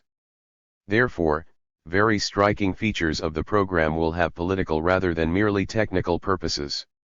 We have chosen to discuss here three plans of the USSR because of the dramatic and classical conflict of the technological and political factors in Russia from 1925 to 1935. The recent spectacular effort of China follows in logical order. But the moral technical motivation for a kind of industrial planning springs up in a different context altogether, precisely in the most advanced and overdeveloped technologies with a vast economic and technological surplus. This is technocracy. It is the cultural emergence of engineers' values against traditional humanist or business values, as so ably championed by Veblen. In contrast to the achievements of science and engineering, the ordinary standards, expressed in the system of consumption and especially of amenity, seem irrational, a mere cultural lag. Then it is felt that by social devotion to efficiency we can liquidate the cultural lag. But the only thing that can be efficiently planned is production and the physical parts of life, most like machine products. This emphasis on efficiency is apart from profit, which is seen to be systematically inefficient, and also apart from reinvestment, for there is no need for more capital, nor is it to increase the supply of goods and raise the standard of living, but to change the standard of living. The primary cultural satisfaction becomes invention, and the social virtues are, even more than efficiency, inventiveness and adaptability. Society is process, it looks ever to the future. Ideally, there is a permanent transition. But most people would say that the final use of any invention is consumption. To them the ideals of a technological planner like Buckminster Fuller seem even comically spiritual and austere. Yet this is a social, not necessarily a moral, contradiction of Veblen's theory. When once there is a surplus, efficient technology generates more. 59. Goods and leisure and, at the same time, discourages the attitudes of consumption and waste. Some people then begin to take satisfaction in the organization of production itself, but others, we see, when they feel that nothing is necessary to be done, begin to kill time and decline to do anything. A capitalist town. The idea of a paternalistic company town, an industry and its entrepreneur providing the housing and community of its workers, goes back at least to Robert Owen's New Lanark, and is as contemporary as Olivetti's Iveria in Italy. Owen's aim was to remedy a sick society and restore morale, and he looked forward, as Olivetti also seems. 60. 2. To a kind of cooperative socialism. The expanding capitalism and individualism of the 19th century exploded Owen's rectangles. The Owenite communist experiment at New Harmony lasted only 3 years. But it is against this background of idealism that we must understand Francis Cabot Lowell's capitalist project for a textile town that eventuated, after his death, in the town of Lowell, Massachusetts. Power spinning had been introduced in the previous decades, and in 1814 Lowell had set up the first successful power loom in Waltham. It was the industry of these machines, protected by the first tariff in 1816, that supported the immensely profitable new community on the Merrimack River. The story of the founding, the 2 successful decades, and the decline of the ideal community at Lowell is told in J.P. Coolidge's Mill and Mansion. This book is beyond praise as a social study, a critique of architecture, and analysis of community planning, so that it is here our grateful task simply to summarize some of its contents.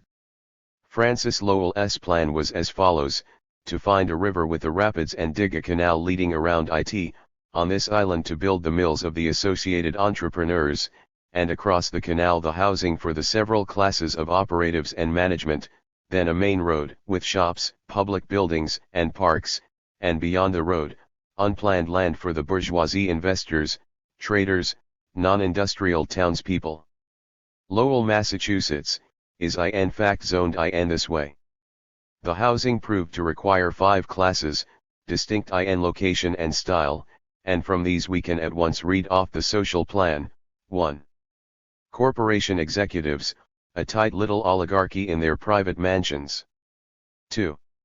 Skilled workers, junior executives, foremen, English craftsmen to do the printing of the textiles. Housing for families in row tenements. 61.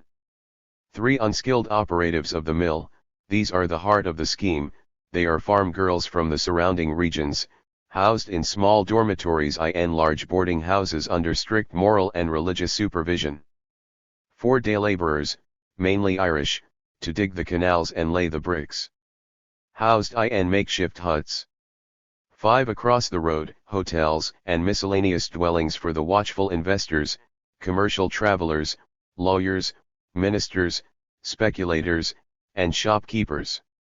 This was in the heyday of expanding capitalism. The paternalism resided in an impersonal corporation and the laws of the market, not in a man like Owen, yet the investors were not rentiers, for they were watchful and sometimes intervened. Nor were the young women operatives merely a proletariat, trapped from the cradle to the grave, for they had independent purposes. They were sa/ing for marriage, supporting parents, keeping a brother or fiancé in school. Savings accounts were considerable.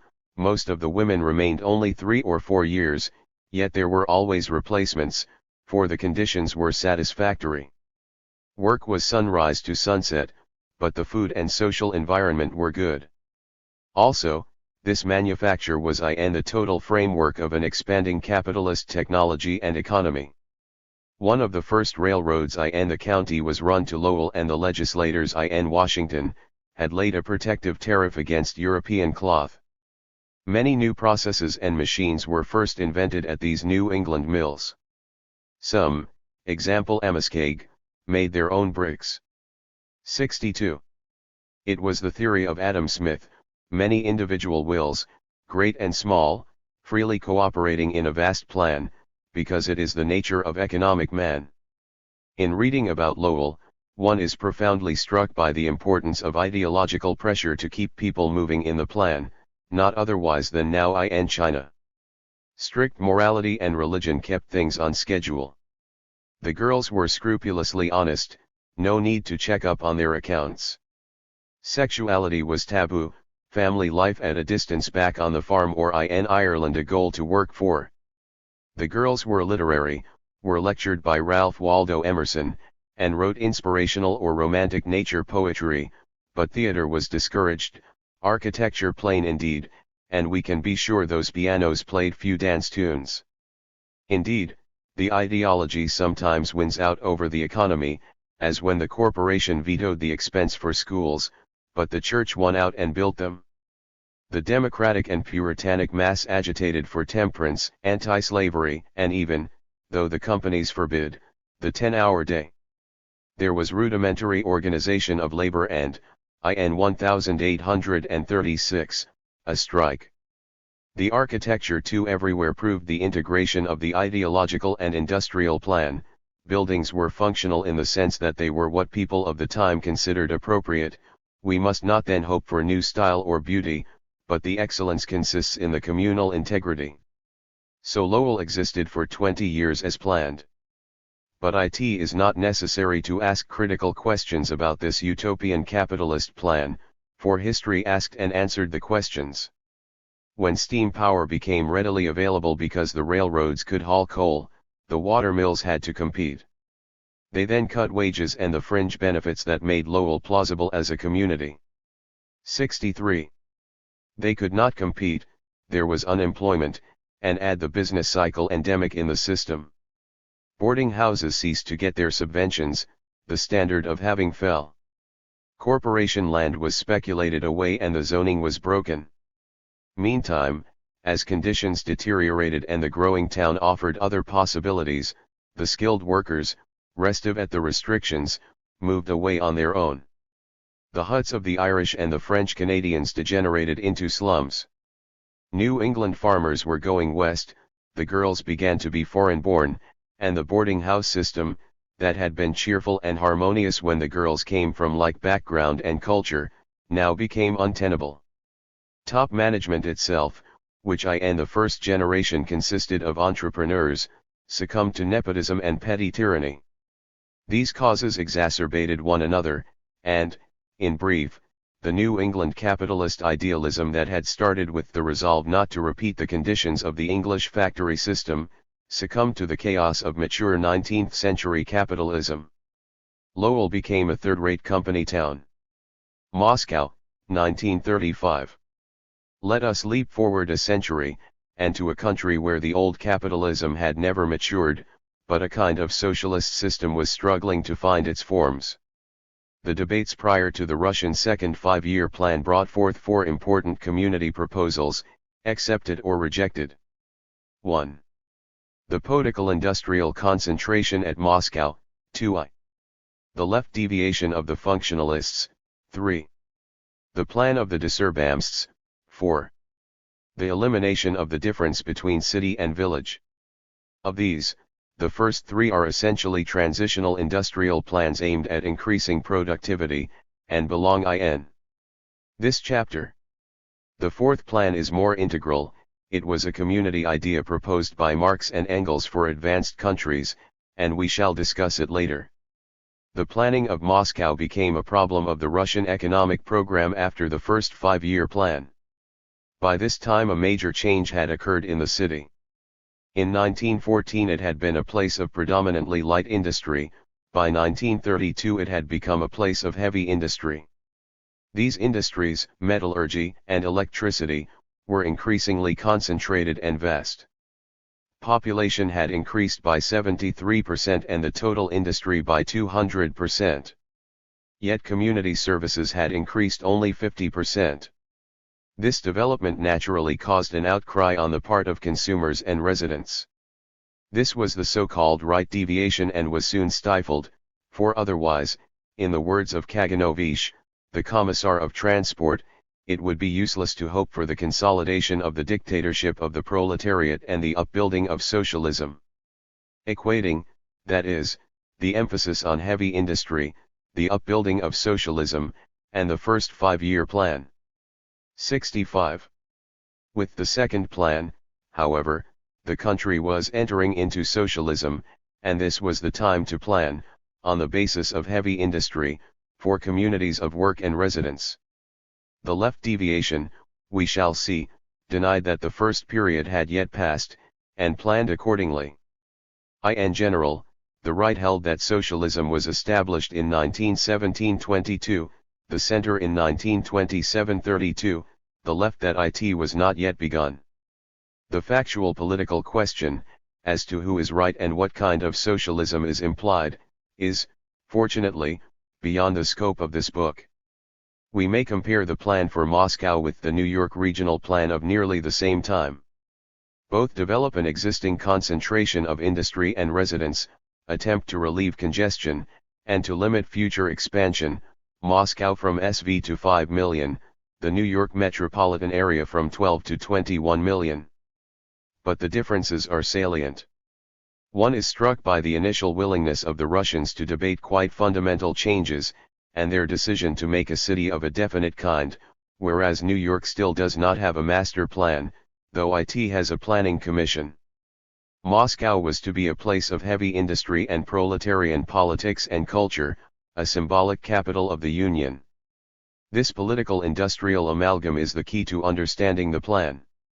The following main proposals were rejected: to extend the Moscow area enormously, to surround the center with a green belt and construct residential satellites. This was called, in their rhetoric, a rightist counter-revolutionary attempt to weaken the city by separating the proletariat from the technology both physically and ideologically. Its affiliation with the rightism of light industry and consumption goods is plain, for it is really a garden city plan aimed at amenity. On the other hand, they rejected the contention of disurbanists and functionalists that all large cities were a bourgeois hangover, not socialist but state capitalist, that the period of transition to socialism required, not improving. 66. Old Moscow, but every sacrifice for industrial efficiency, even urban development and residential barracks, and that the future socialist culture belonged ultimately to community blocks and their communes, without metropolitan features. These arguments were branded as subtly counter-revolutionary, either petty bourgeois or an attempt to damage the morale of worker and peasant. Large cities were, it was said, technologically necessary for the concentration of capital and, to quote a curious enthymeme of Kaganovich, since Moscow and Leningrad played a major part in the revolution and have won the adherence of the peasant masses, any effort to reduce the large cities is nonsense not worth serious attention. This last argument is political, but the apparently economic argument about the concentration of capital is also really political, for the technological accumulation of capital rarely requires concentration in one area. The meaning is rather what Marx calls the centralization of capital in a few hands for ownership and control. Still another rejected proposal was the Ville radius of Le Corbusier, to leave old Moscow as a museum city and build on a new site. This was called unhistorical, it disrupted community feeling, and was anyway utopian, beyond their means. A more moderate proposal, to relocate the existent scattered factories, was also called impossible, though under stress of the war far greater changes were soon made. Instead of all these we have a plan for Moscow as a capital of the dictatorship of the proletariat, as a regime of heavy industry passing ideally, not yet actually, into socialism, and to be a political and cultural symbol for the nation, especially the peasants. Let us see what this means in various aspects. The subway. The enormous expansion of population and industry, there was a fabulous shortage of transportation and housing. The radical remedy proposed for transit 67 was the subway, though this was opposed by both leftists and disurbanists as an antisocial form of transportation. But the government made of its construction a remarkable labor of social devotion and solidarity. Masses took part, and the unskilled labor. The stations were elaborately decorated as a source of social pride, and the finished product became a byword among the peasants, who cherished the opinion that it was the only subway in the world. Be sure it cannot solve the transit problem. The population limit of 5 million does not hold. There will be flight from the center and perhaps blight, as everywhere else. The technically workable solution would be to break up the industrial concentration and to separate at least the political and industrial concentrations, but these were just what was to be avoided. Palace and housing. Instead of at once pouring all available non-industrial energy into the relief of the housing shortage, the plan marked immense sums for enlarging and ennobling the government buildings, climaxing in the Palace of the Soviets, the most ambitious political structure in the world. And even the future housing envisaged for the end of the 10-year period was below American minimum standards, but identical with British standards. The kind of housing is urban industrial, large apartment houses. The country beyond the green belt is for vacationists. The method of building is neither the mass production proposed for the Villaradias, nor yet the meticulous trade union building of the Garden City, but it is the rationalized labor of Stakhanovism, drawing on the social enthusiasm and personal concern of each worker competing, the combination of transitional technology with symbolic socialism. Cooperatives and democratic centralism. In the residential districts, existent and proposed, it was decided to disband the larger unities of 15 to 20 apartment houses, on the grounds that they were inefficient and bureaucratic. Instead, each house, managed by its tenants, is responsible to the city administration, the Moscow Soviet, through a system of sectional units, determined from above, with which to lodge complaints and suggestions. This is the end of the relatively autonomous community block of which we spoke above. Correspondingly, the important social services of restaurants and schools would be developed by Mossoviet, though the nurseries remain, apparently, under the unit houses. That is, in general responsible control comes from above, but facility for discussion is provided below. This is the policy of the democratic centralism of the dictatorship of the proletariat. Consider a case. It is hardly likely that the free, organized consumer, the autonomous community bloc, would unanimously propose the construction of the palace in lieu of new housing, yet with the patriotism sprung from the fact that it is his own socialism he is building, a man might readily approve the plan handed down. This is the neat and awkward adjustment on which the Moscow plan is based. Industry and local control. On the other hand, a valid distinction of wide applicability now first appeared in the plan. Heavy industry is controlled by the central commissariats, but small industries, especially of consumption goods and local town services, are bidden to operate on their own initiative through local Soviets. The Supreme Council of National Economy cannot occupy itself with door catches. Obviously, during the technical transition, the small industries would find it hard to get labor and material. By 1935 local industry accounted for only 10% of the total production. But conceive this principle operating in an advanced surplus technology. Then, precisely those goods and amenities which are most subject to personal choice would be freed from the vast economy of production and distribution. They could be locally styled and even handmade, whereas the production goods, which are more like means and less like ends, could be nationally planned and machine analyzed.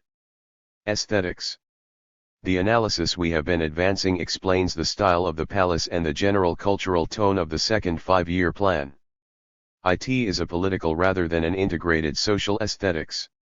The style is half Baroque dreams remembered from Tsarism and half imitations of American capitalist cities. It is an attempt to evoke social solidarity through pride and grandeur, while the fundamental industrialization is expressed only by showing workers in overalls. It has no aesthetic expression. Yet many of the designs are as ugly as can be, and it is hard to believe that they are the only possible popular appeal. No taste is that vulgarized. During the 20s, the USSR had welcomed the vanguard of art, for instance the international style in architecture. In cinema, Russia led the world. Then came a calamitous regression, in architecture, in cinema, in literature, in music. And the same in every social field. The sexual revolution came to an ignominious end. Progressive education was dropped. There followed a solidifying of forces around national symbols, the re-emergence of ancient patriotic themes and reactionary sentiments. Since the war, the Russian art that we have experienced, the musicians, the theater, the dancing, the painting, has been academic enough to chill your bones. It is puzzling how so much skill can be so abused. Dissertanists and functionalists. The scheme of the Disurbanists, rejected in the Moscow debates, is an excellent adaptation of garden city planning to the situation of a technological transition for increased productivity. The urban concentration, they said, is state capitalist, and they proposed instead a lineal city laid out along the routes of transportation of heavy industry. Industry and residence spread in strips along highways, railroads, and rivers, in immediate contact with the countryside. A green belt separates industry and residence. There is then an enormous economy in services, such as roads or local transit, and also an interpenetration of the rural and industrial. What is sacrificed of the classical garden city, of course, is the attempt to make a unified center of culture and residence. This plan was rejected as petty bourgeois, that is, it was taken as an offshoot of the separatist suburban tendency. In some ways, however, it seems to be the plan of Stalingrad. The leftist functionalists, on the other hand, emphasized the emergency of the transition period, claiming, as was indeed generally admitted and proved to be the case, that the technical emergency was the prelude to a military emergency. They accordingly planned for a military community, camp, and barracks. This took the form of huge barracks for residents, each house accommodating 2,000 to 3,000, without private kitchens, laundries, or apartments.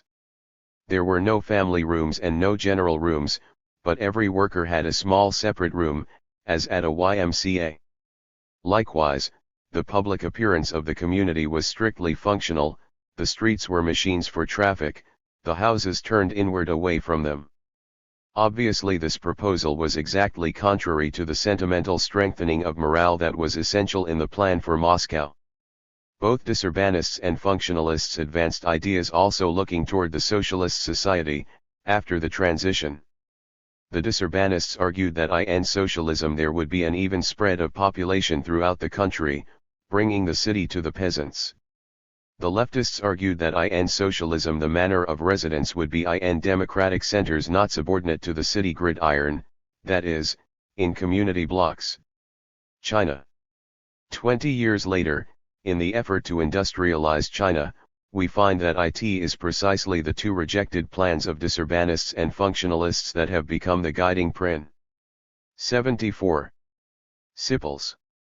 As happened in Moscow, the Chinese Communists first built up several vast urban concentrations of heavy industry, but now it is held that the right method is to industrialize without urbanizing, that is, to decentralize as much as possible, spreading small-scale modern technology among the peasants, and to organize all the millions of China along military lines, with barracks life and canteen meals, to work as if fighting a battle, live the collective way. The official analysis of the situation is somewhat as follows: China, unlike Russia, was hardly industrialized to begin with. She must start from scratch, but therefore, also, need not repeat the urban forms that are outmoded. What China does have, however, is manpower, and this, used in socially cooperative units, can transform the country in short order. Great reliance is placed on social enthusiasm. The Chinese, it is said, are governed not by men and not by laws, but by movements. They hope to wipe out illiteracy in a year and change to the commune system in 5 days. But even if this program were not inherently desirable, it would be necessary, because there is a war emergency, the threat of returning colonialism. The general slogan is, a few years of hard life, 1,000 years of happiness. The scheme proposes a maximum of regimentation and absorption into the social effort, destroying family and individuality. In Shanghai, we are told, no one may have a private tea kettle, he must take his tea with the others. And the odd insistence on twice-daily public calisthenics for everybody certainly sounds like the morale-building techniques of the American Armed Forces. We must remember, though, that Chinese farmers, and their old extended families of 50 to 100, were not individualistic to start with. And it is salutary for us to think of the startling comparison between the puritanical Total Regula 7.5 Shin of these Cornelius and Lowell, Massachusetts, 1823. Positively valuable is the store set on small enterprise and advanced technology, making do with local resources, native ingenuity.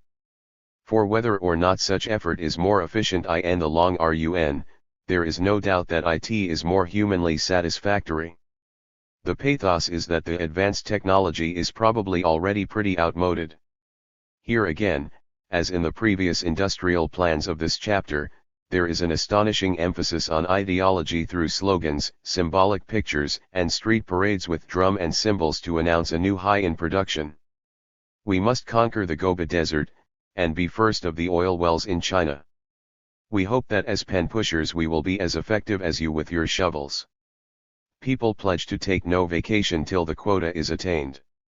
They are intensely ashamed to be photographed by a Westerner in their aduled poverty, which they are sure he is doing as counter-propaganda.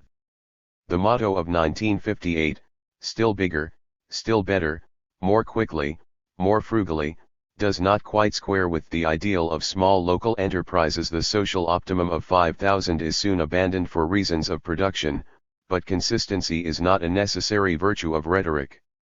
Yet even apart from rhetoric, they seem to have a religious faith in education and science. Each commune must maintain a university. The money reserved for IT may not be used to buy a needed tractor. Continuing the movement of 1919, the ancient writing, from right to left, up and down, is reformed to the Western way in order to admit chemical and mathematical formulae and the Arabic numerals. A farm cooperative will have, as well as a happy home for the aged and centers for agricultural machinery and transport, a science. 76. 77. So-called technocrats, and of course unlike the planners of backward countries we have been discussing, the problem transcends national boundaries and is worldwide. Fuller also is the modern planner who lays most stress on air travel, and modern man's extraordinary mobility. The key concept of planning turns out to be logistics, how to move masses from place to place, and how to lighten the masses to be moved. In 1929 Fuller believed his structural study associates to be the appropriate organ for the new architecture. 20 years later, with increasing public success and increasing loneliness, he speaks of the comprehensive designer, a term, like Wright's universal architect, that used to be attributed to the deity. The comprehensive designer is preoccupied with anticipation of all men's needs by translation of the ever latest inventory of their potentials. The designer is the integral of the sum of the product of all specializations. In general, Fuller's plans amalgamate technical, ethical, and metaphysical principles. Thus, mass production is the new phase of Christianity where all men are again brothers. The obstacle to happiness is the clinging to material, especially landed, property. Progress consists in ephemeralization, dematerializing, and impermanence or process of experience and control. The handling of steel in tension, or of geodesic struts, is our progress from the darkness of complete and awful weight to eternal light which has no weight. Architectural service is a corporate and anonymous devotion to scientific analysis after the manner of the Ford Planning Department, or IT is logistical analysis that could be run on a computer, presumably like the Rand Corporation. But the fundamental element of the plan, the invention on which Fuller rests, is the individual isolated shelter, the dime-action house.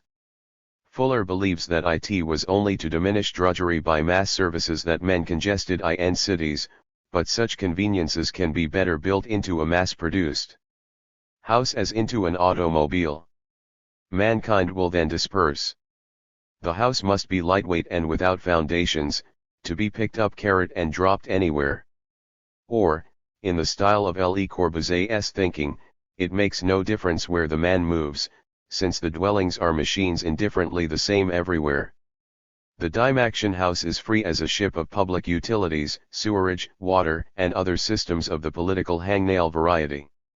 It achieves its independence, for instance from electric power, partly by means of machines that have not yet been invented.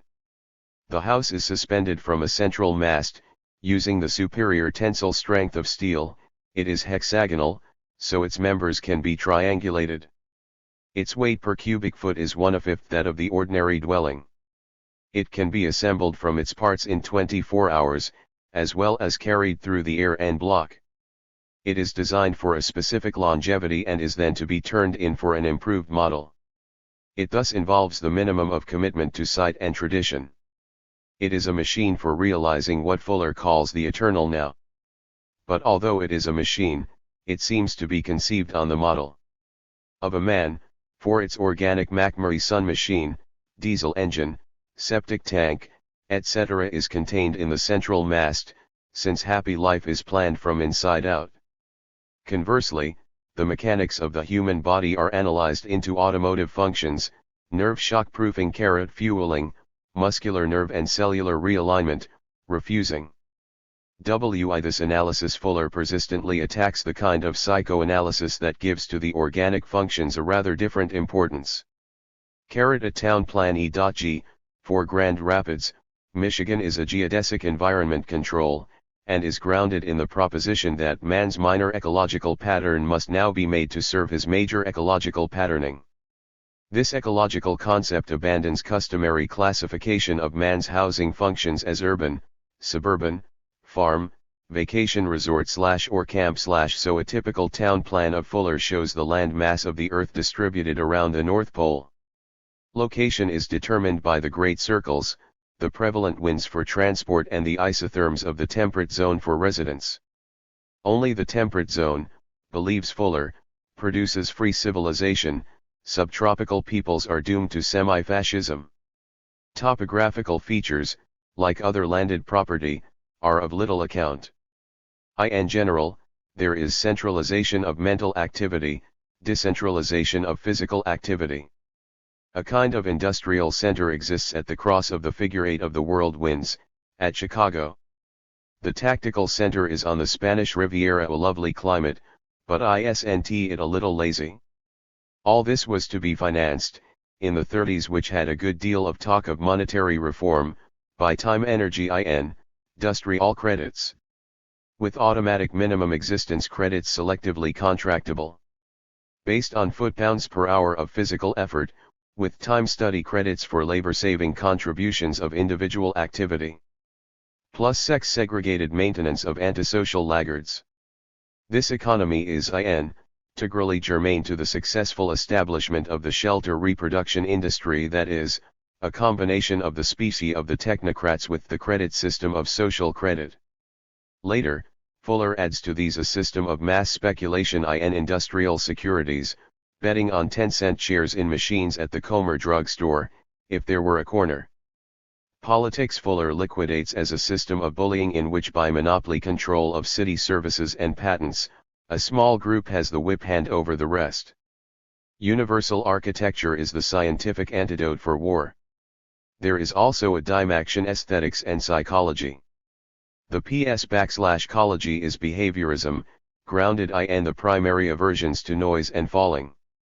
Values are analyzed as follows: previous plastic art was bound to space and the past time of tradition, the new essence of design is time control. The aesthetic standard, mass-producible, is the group ideal, and this ideal is the progression toward material unself-consciousness.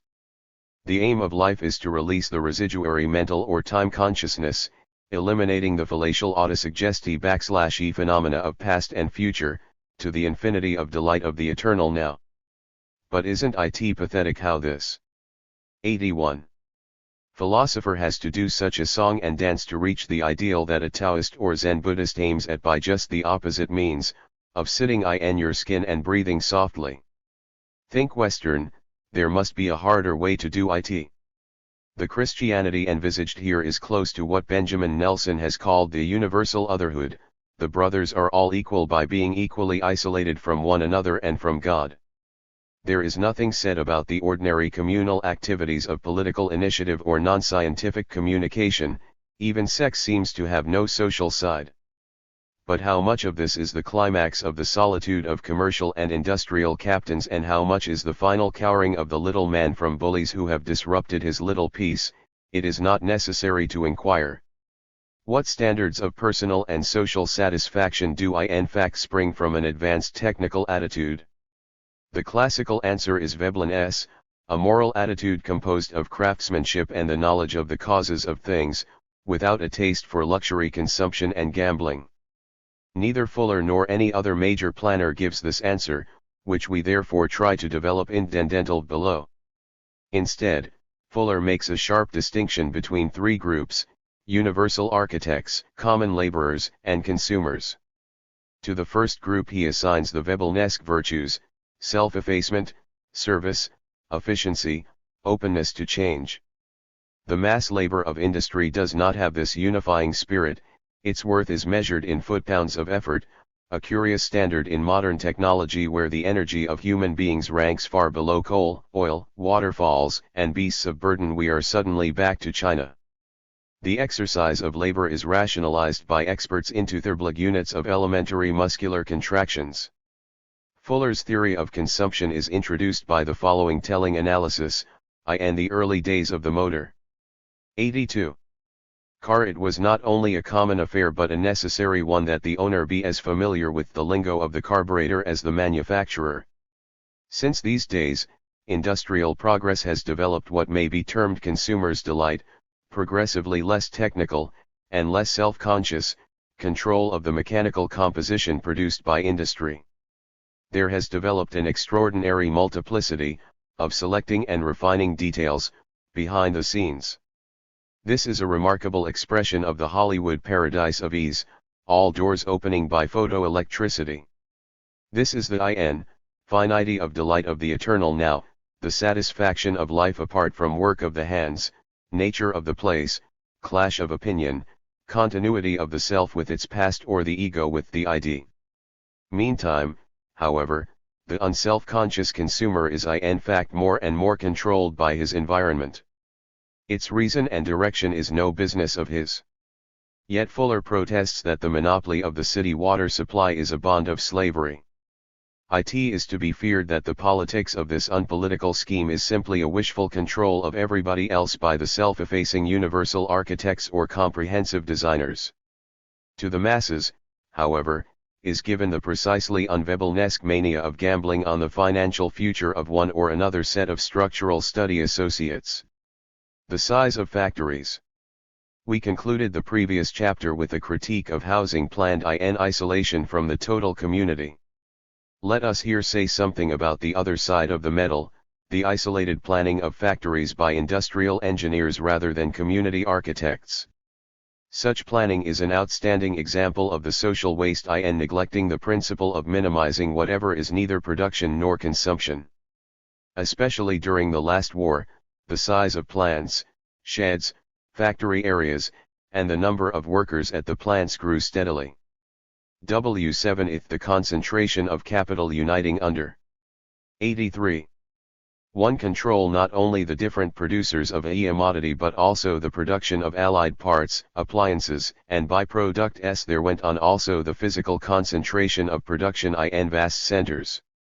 At Willow Run a single shed covered a span of 2/3 by 1/4 of a mile. Glen Martin Middle River had 3 million square feet of floor space.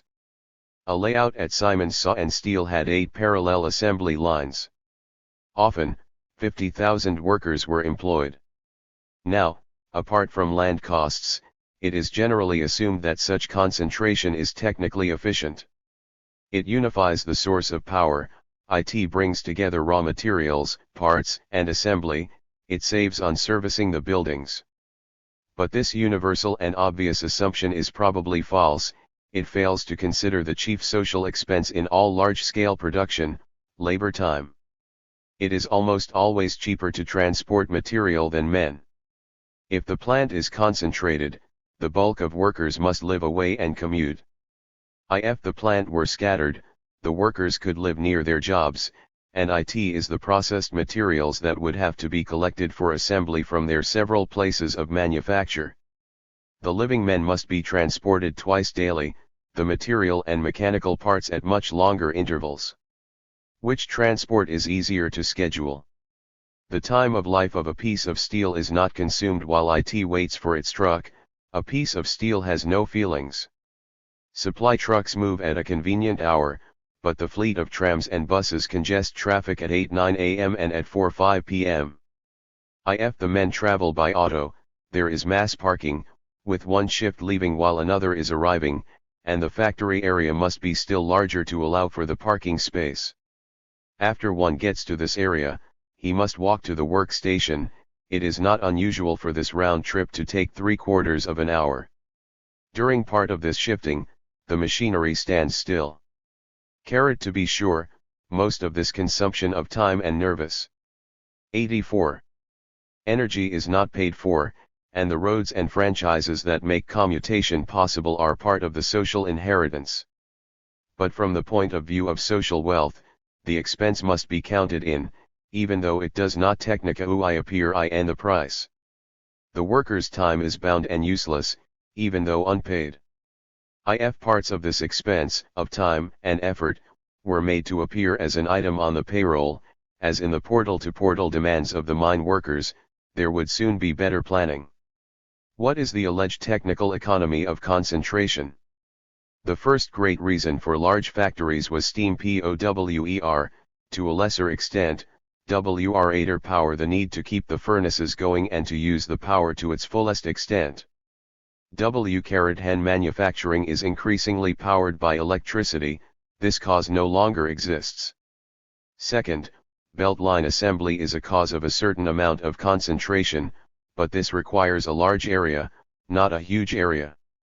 On the contrary, the overall effect of belt line analysis should be to decrease rather than increase the average total area, for the parts are not tailored to the product as it takes shape, but are prefabricated and therefore could be made elsewhere.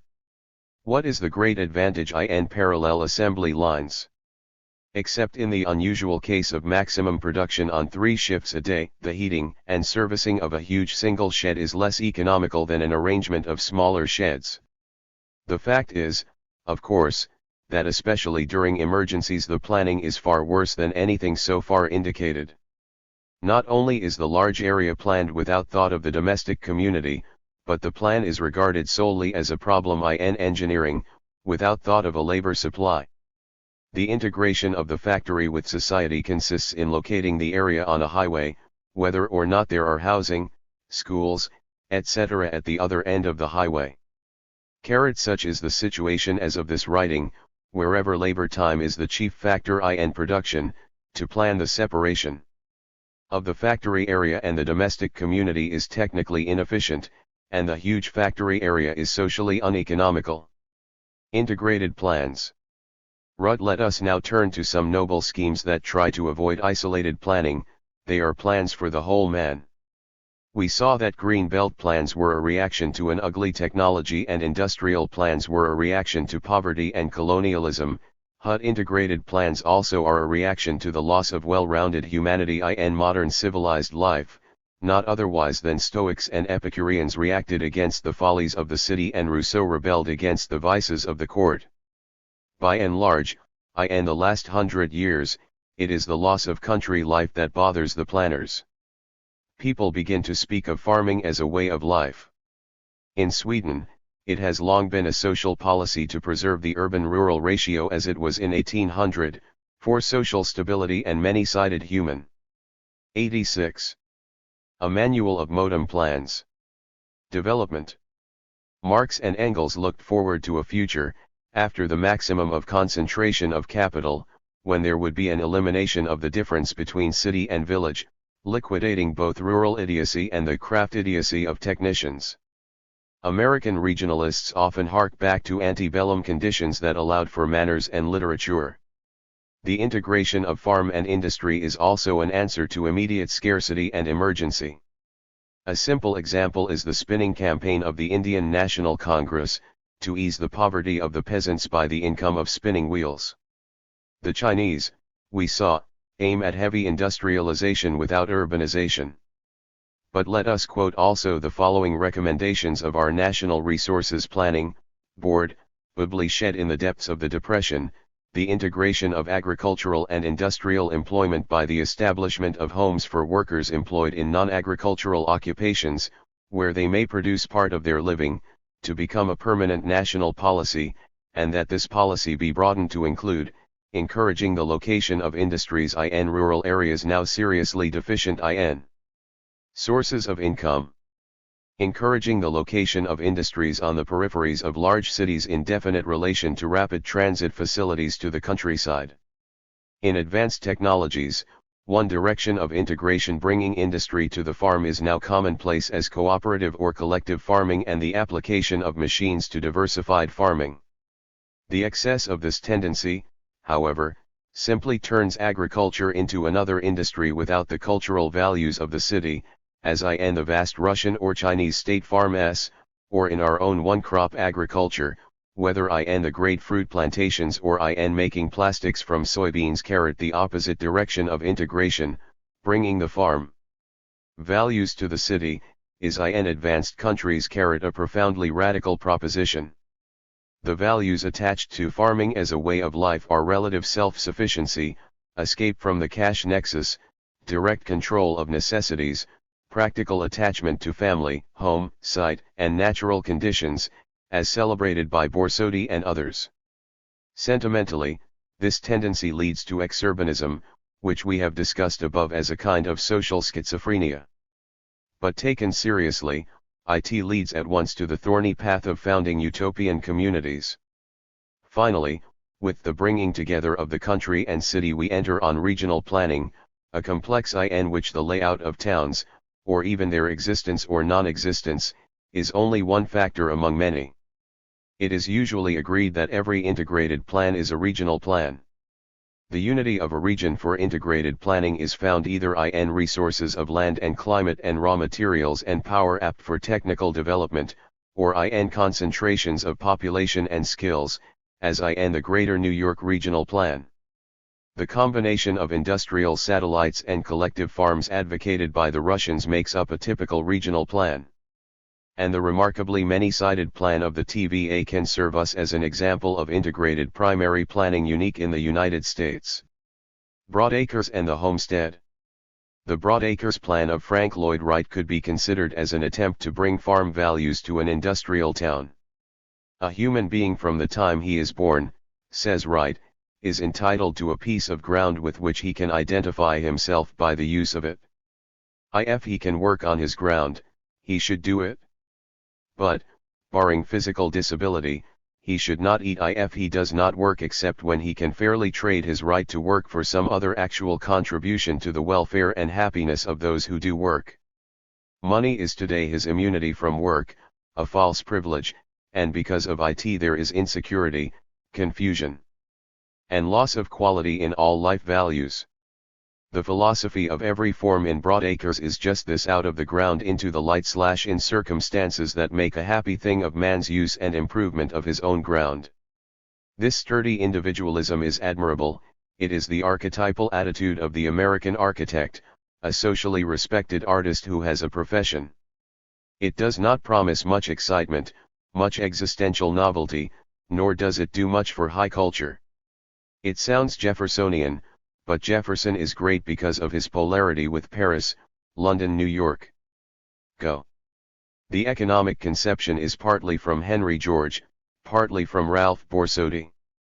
The value of land is GI/N by its use, agricultural self-support is PRI/MARV, and the chief part of industrial culture, industrial and professional division of labor and exchange, is valid but secondary. Finance and most of the political superstructure are invalid and predatory. But Borsodi, planning a real life, drives these ideas to their logical conclusion and therefore is culturally radical, whereas Wright feels that his own work is transitional and he is culturally tame. We cannot yet expect everyone to become a bona fide tiller of the soil, particularly not the citizens of such urbanized population as we have at present. We must provide for people whose education and way of life has unfit them for the more rounded life planned here. It is sad that, as he got older, Wright quite lost the wild vision of his youth, of flaming Chicago, its machines and blast furnaces, that he shared with Dreiser, Sandberg, Poetry Magazine, all tending to age in the same way. Broadacres is conceived as a kind of county seat, a relative concentration occurring occasionally in a less dense population stretching indefinitely. Even so, it provides 4 square miles for 1,400 families, almost up to the formula an acre per person, a maximum of, say, 10 acres for a farmer. It is not a city plan but a continuing region, varying according to the topography. Broadacre City is everywhere and nowhere. It stretches in all directions. For W.R. Wright, the salient features of neo-technology are automobility and electric communication. Industry is decentralized to 1 or 2 moderately sized industries in each concentration. He gives no plan of the decentralization. In general, the industrial plants are scattered among the farms. Automobility is the means of combining the large areas of agricultural residence with industrial work, for apparently most of the farms are maintenance gardens. That is, the formula of INTE.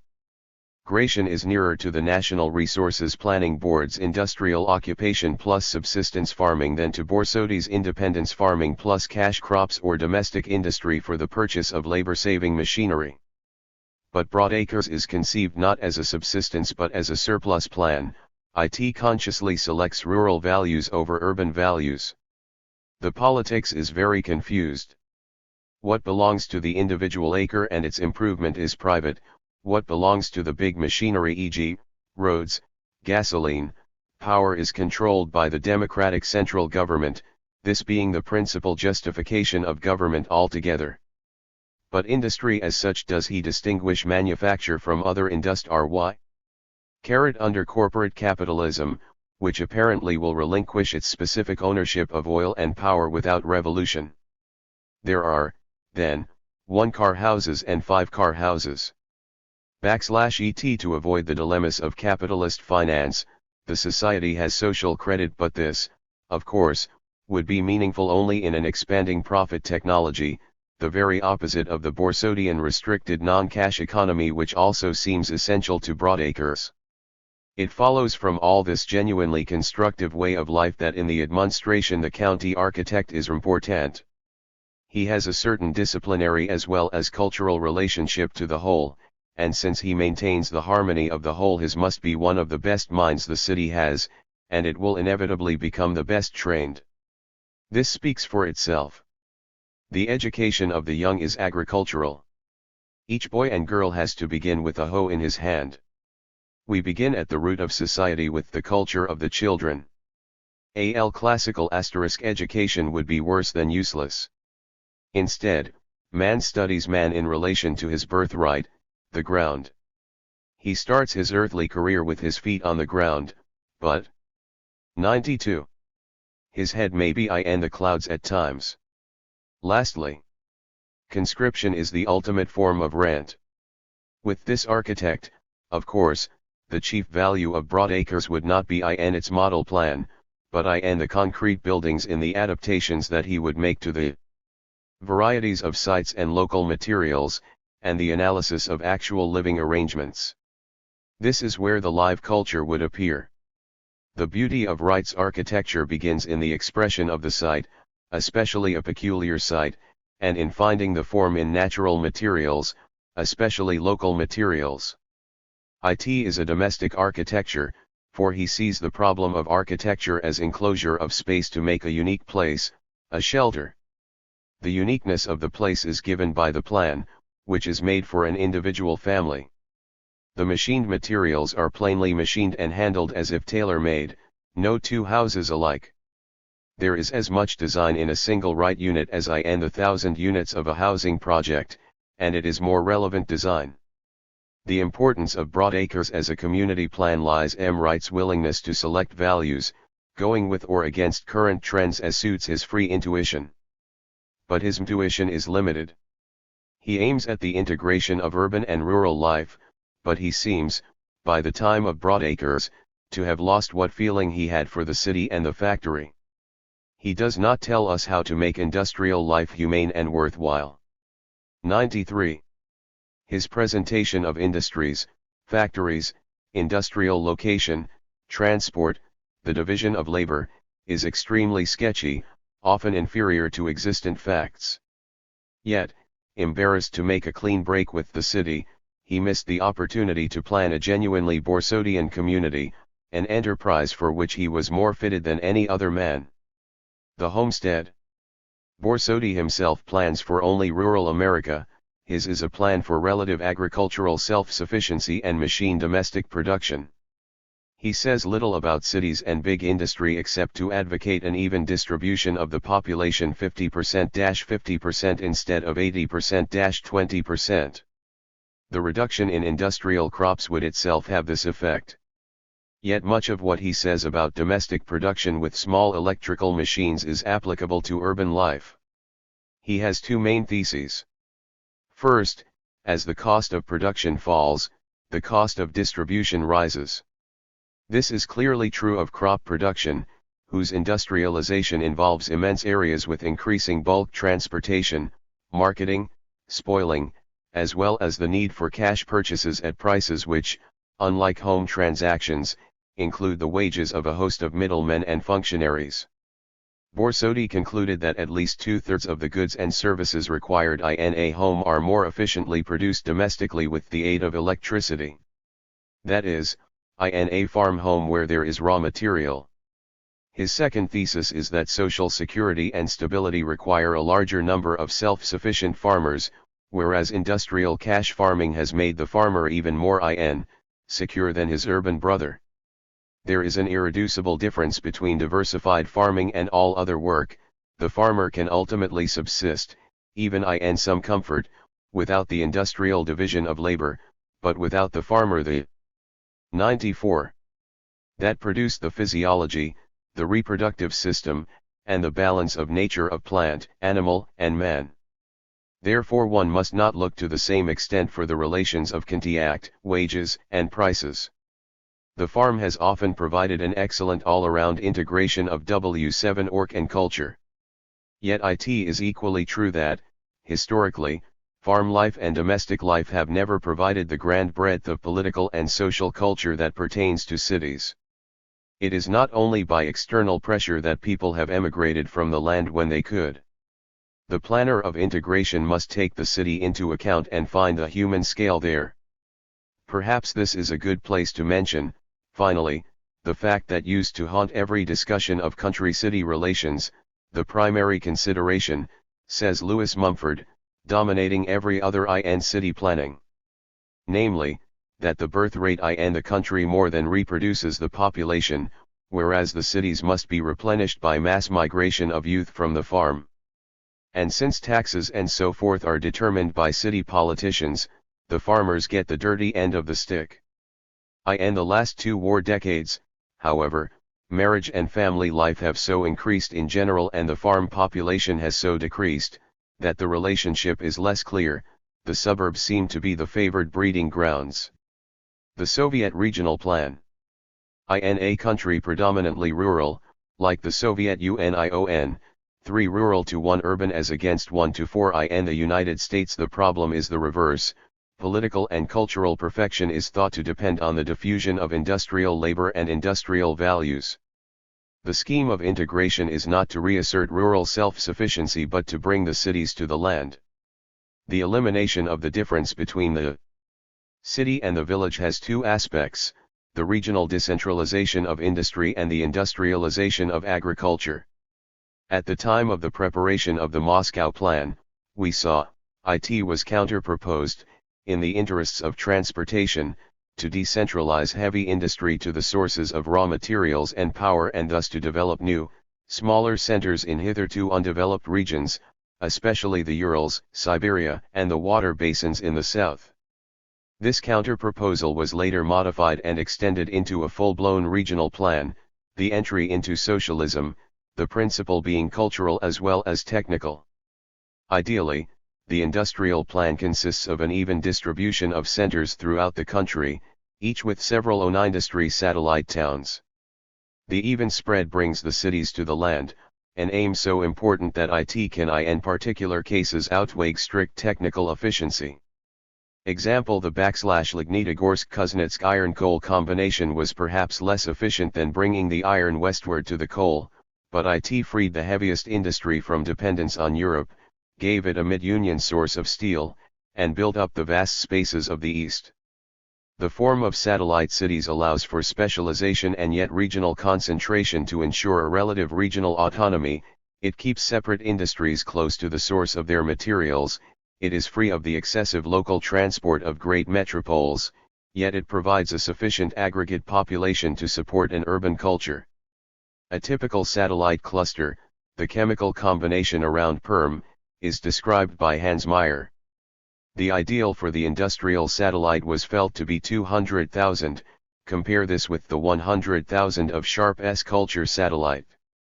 But in Russia, as elsewhere, the ideal often succumbs to proposal versus disposal on the Baku Peninsula. 99. Every region may achieve a relative completeness, not autarky, within its territory. Politically, such a decentralized plan on the basis of industrial specialization involves 2 polar principles. On the one hand, there must be an authoritative national plan to allot the specific production and distribute the products, and in Soviet discussion this pole is always emphasized. But we should also expect that each decentralized industrial complex, made self-conscious by its specific work and having a certain regional completeness, would exert political power.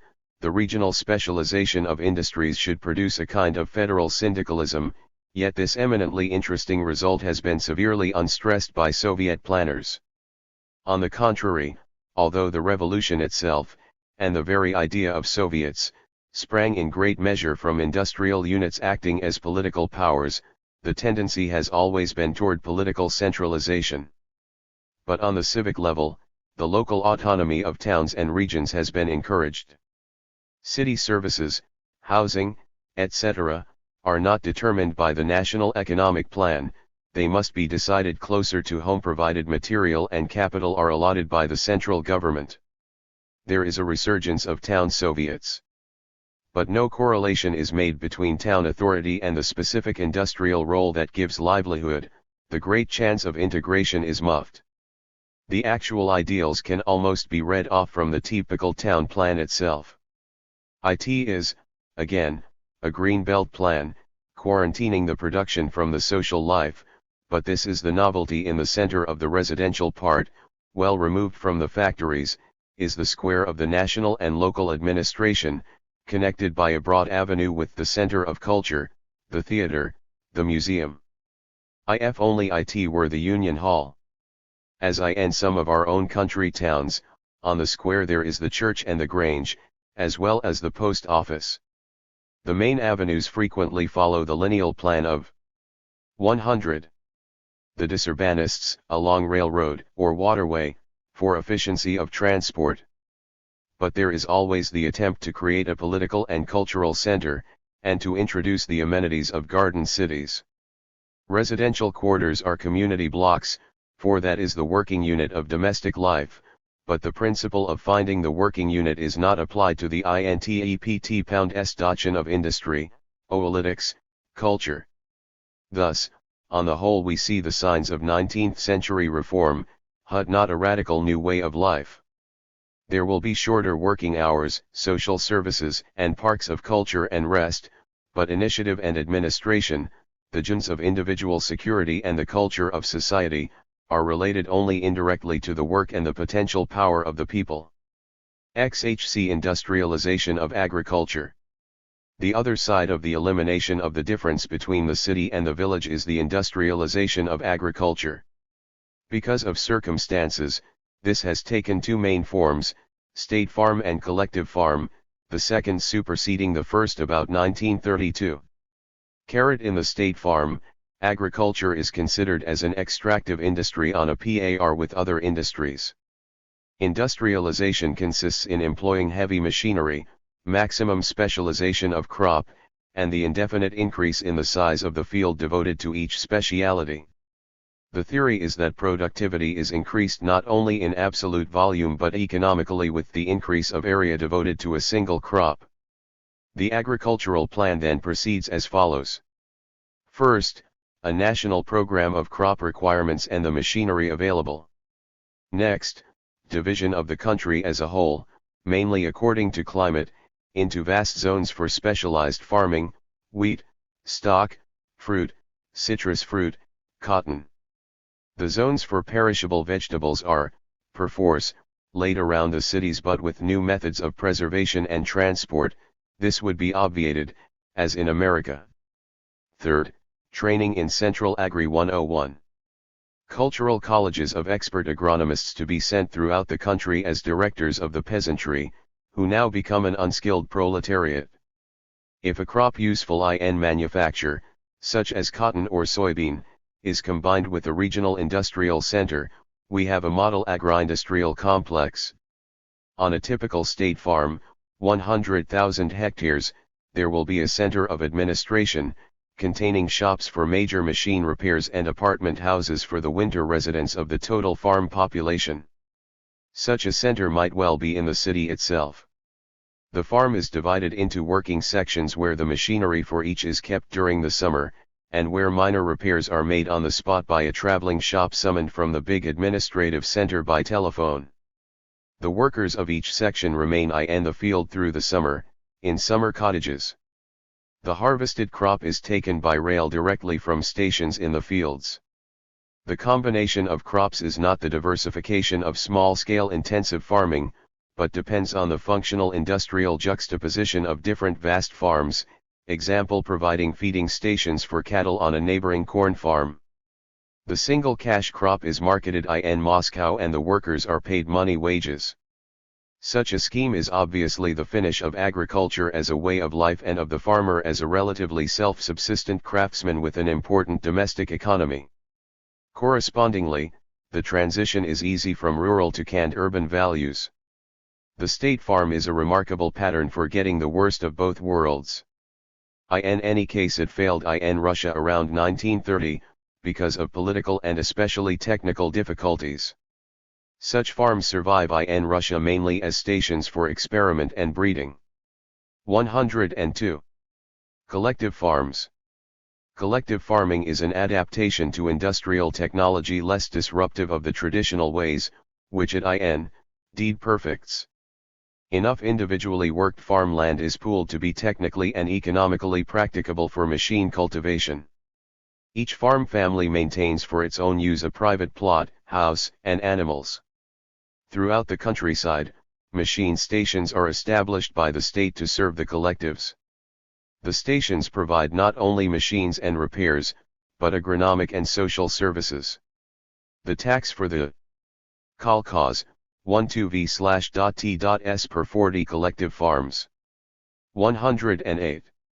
Station, including insurance, comes to about 30% of the produce, paid in kind, the rest is divided among the cooperators. During the summer, a city day's work is done on the collective by the men, about half a day's work by the women, off time can be devoted to the private holding. In addition, winter industrial work is available at processing plants located on the collectives or at the machine stations. Further, the crop produced on the collective is most often diversified, it may be sold locally, as well as consumed privately. This seems to be a good integration.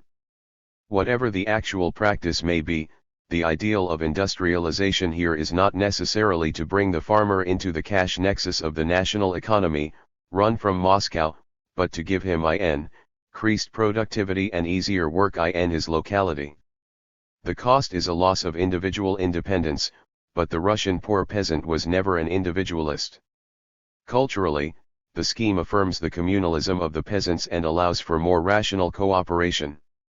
In a backward region, it certainly means a general advance. It does not destroy the agricultural way of life, but makes the farm a more equal rival of the city. Intentional communities. Cooperative farming, pooling land for machine cultivation, reserving part for diversified gardening, with various degrees of family ownership, all as a basis for a more integrated community life. This exists in many places, in cooperatives of the United States and Europe, and the impressive collectives of Mexico and Russia, and the communes of China. The driving motives may be economic, to get a fair deal with the civ, to raise the cultural level of the peasants and rescue them from poverty, illiteracy, and disease, to industrialize without urbanizing, etc. Such motives can be part of national policy. It is a very different matter when the way of life itself. A well-rounded life in a free community, is the principal motivation. Such an attitude belongs not to backward but precisely to /and-guard groups, who are sensitive and more thoughtful than the average, and who react against the extant condition of society as fragmented, insecure, lonely, superficial, or wicked. They are willing to sacrifice social advantages to live in a community of the like-minded. National policy and policy makers are not up to these refinements, the communities are small, politically on the fringe, and they tend to be transitory, yet they are the vital engaged experiments in which, alone perhaps, new social ideas can emerge, so we must notice them here. Such intentional communities, as the sociologists call them, have come into being throughout history in antiquity as philosophic or mystical brotherhoods, then as Christian fellowships, during the Reformation as part of the general descent, as ways of coping with early industrial capitalism. But our modern conditions, of super-organized capital and one neo-technology after another, have perhaps added a new chapter to the old story. To put it paradoxically, there is today so much communication, means of communication, and communication theory, that there isn't any community, so much socialism, social agency, and sociology that there isn't any society of work and living. We have mentioned these absurdities in our introduction, they induce utopian reactions, for instance our harping here on integration. Consider our modern difference another way. Intentional communities have generally disintegrated, or so their members thought, because of outside pressures or outside temptations, bankruptcy, hostility of the surroundings, loss of religious faith among skeptics, attraction of big city vices.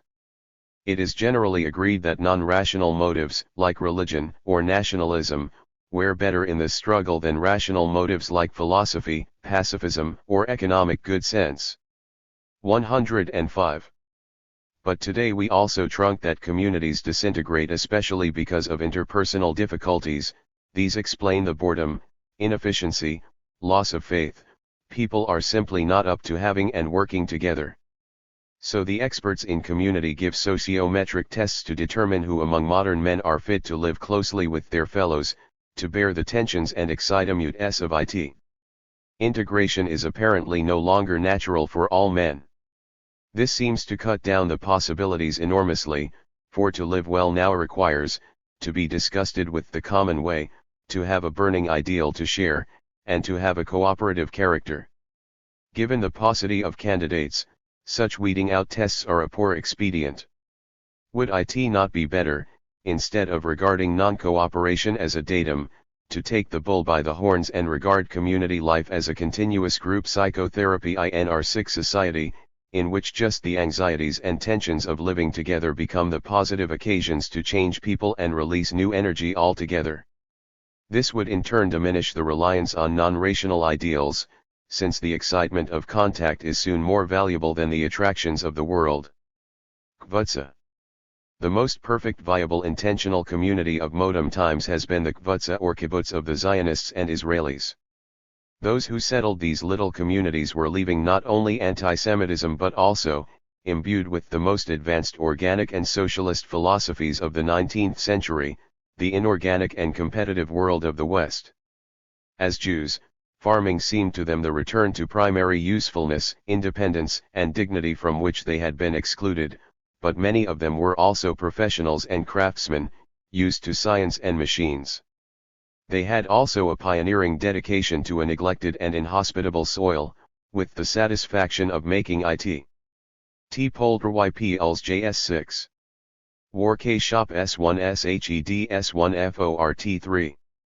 Laundry 6 and ATWR0 OM58. SARAGE. ILCHILDRENS Mouse 5 School \% L16 KJ5 QUFTERS 1% FIELDS 4 WATERTOWER 5 STA and IES 9 CULTURE Jo Dinan G Wal L Kibbutz Bloom. This was sharpened by nationalism, for the land was foreign and became increasingly hostile. Pretty soon they learned that this arduous community was not for everybody, and their international organization coped with the weeding out by setting up long training periods for candidates before the emigration. In its heyday, unlike the Russian collective, the kvutsa exercised almost complete autonomy of activity, and yet could sell in a competitive market. It was a communityanarchism that, apart from its nationalism, would have satisfied Kropotkin. Crops, methods, industrialization, education, family relations, interpersonal problems, all directly determined in town meeting. Unhampered by national planning bureaucrats, each community can make use of the skills and resources it happens to have, and manufacture shoes. 107. Bricks, processed foods, citrus products, whatever seems convenient and profitable. Also, by entering into exchange with other autonomous communities of the same kind, for they form an even international federation, they partly avoid the stranglehold of the cash nexus. There is at least the nucleus of a sufficient technology initiated and governed completely from below. More remarkable than making the desert bloom, these communities have invented, and some would proved, a new idea about the upbringing of children. The parents have private quarters, which provide home, love, and emotional security also for the children, but the education and discipline of the children belongs to the entire community, peers, and the productive life of the adults, more objective and friendly than parents.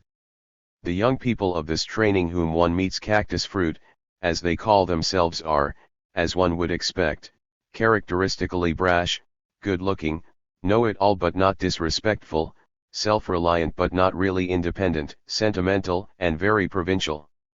The brand of an integrated community, better than other brands. Naturally, with the establishment of the national state, these communities are under heavy pressure. Community anarchism does not fit easily into national states, especially when the overseas aid that has greased the wheels of the Zionist enterprise begins to dry up.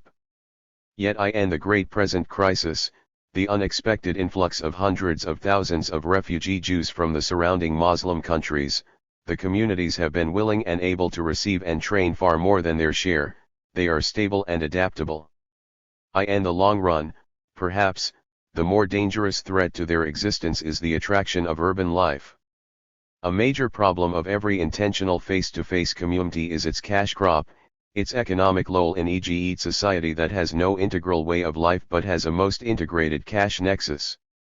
Usually the problem is not enough money or credit to buy needed mass-produced machinery.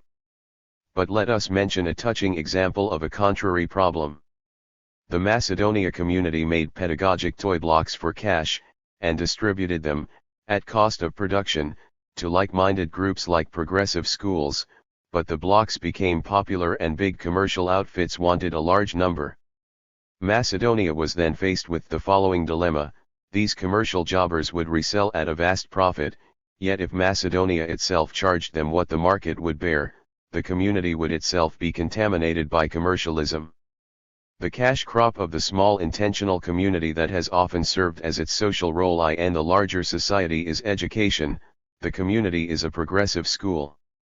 In the theory of progressive education, integral community life is of the essence. One learns by doing, one learns to live in a contactful community. The buildings are built by the students and teachers. Usually there is a farm.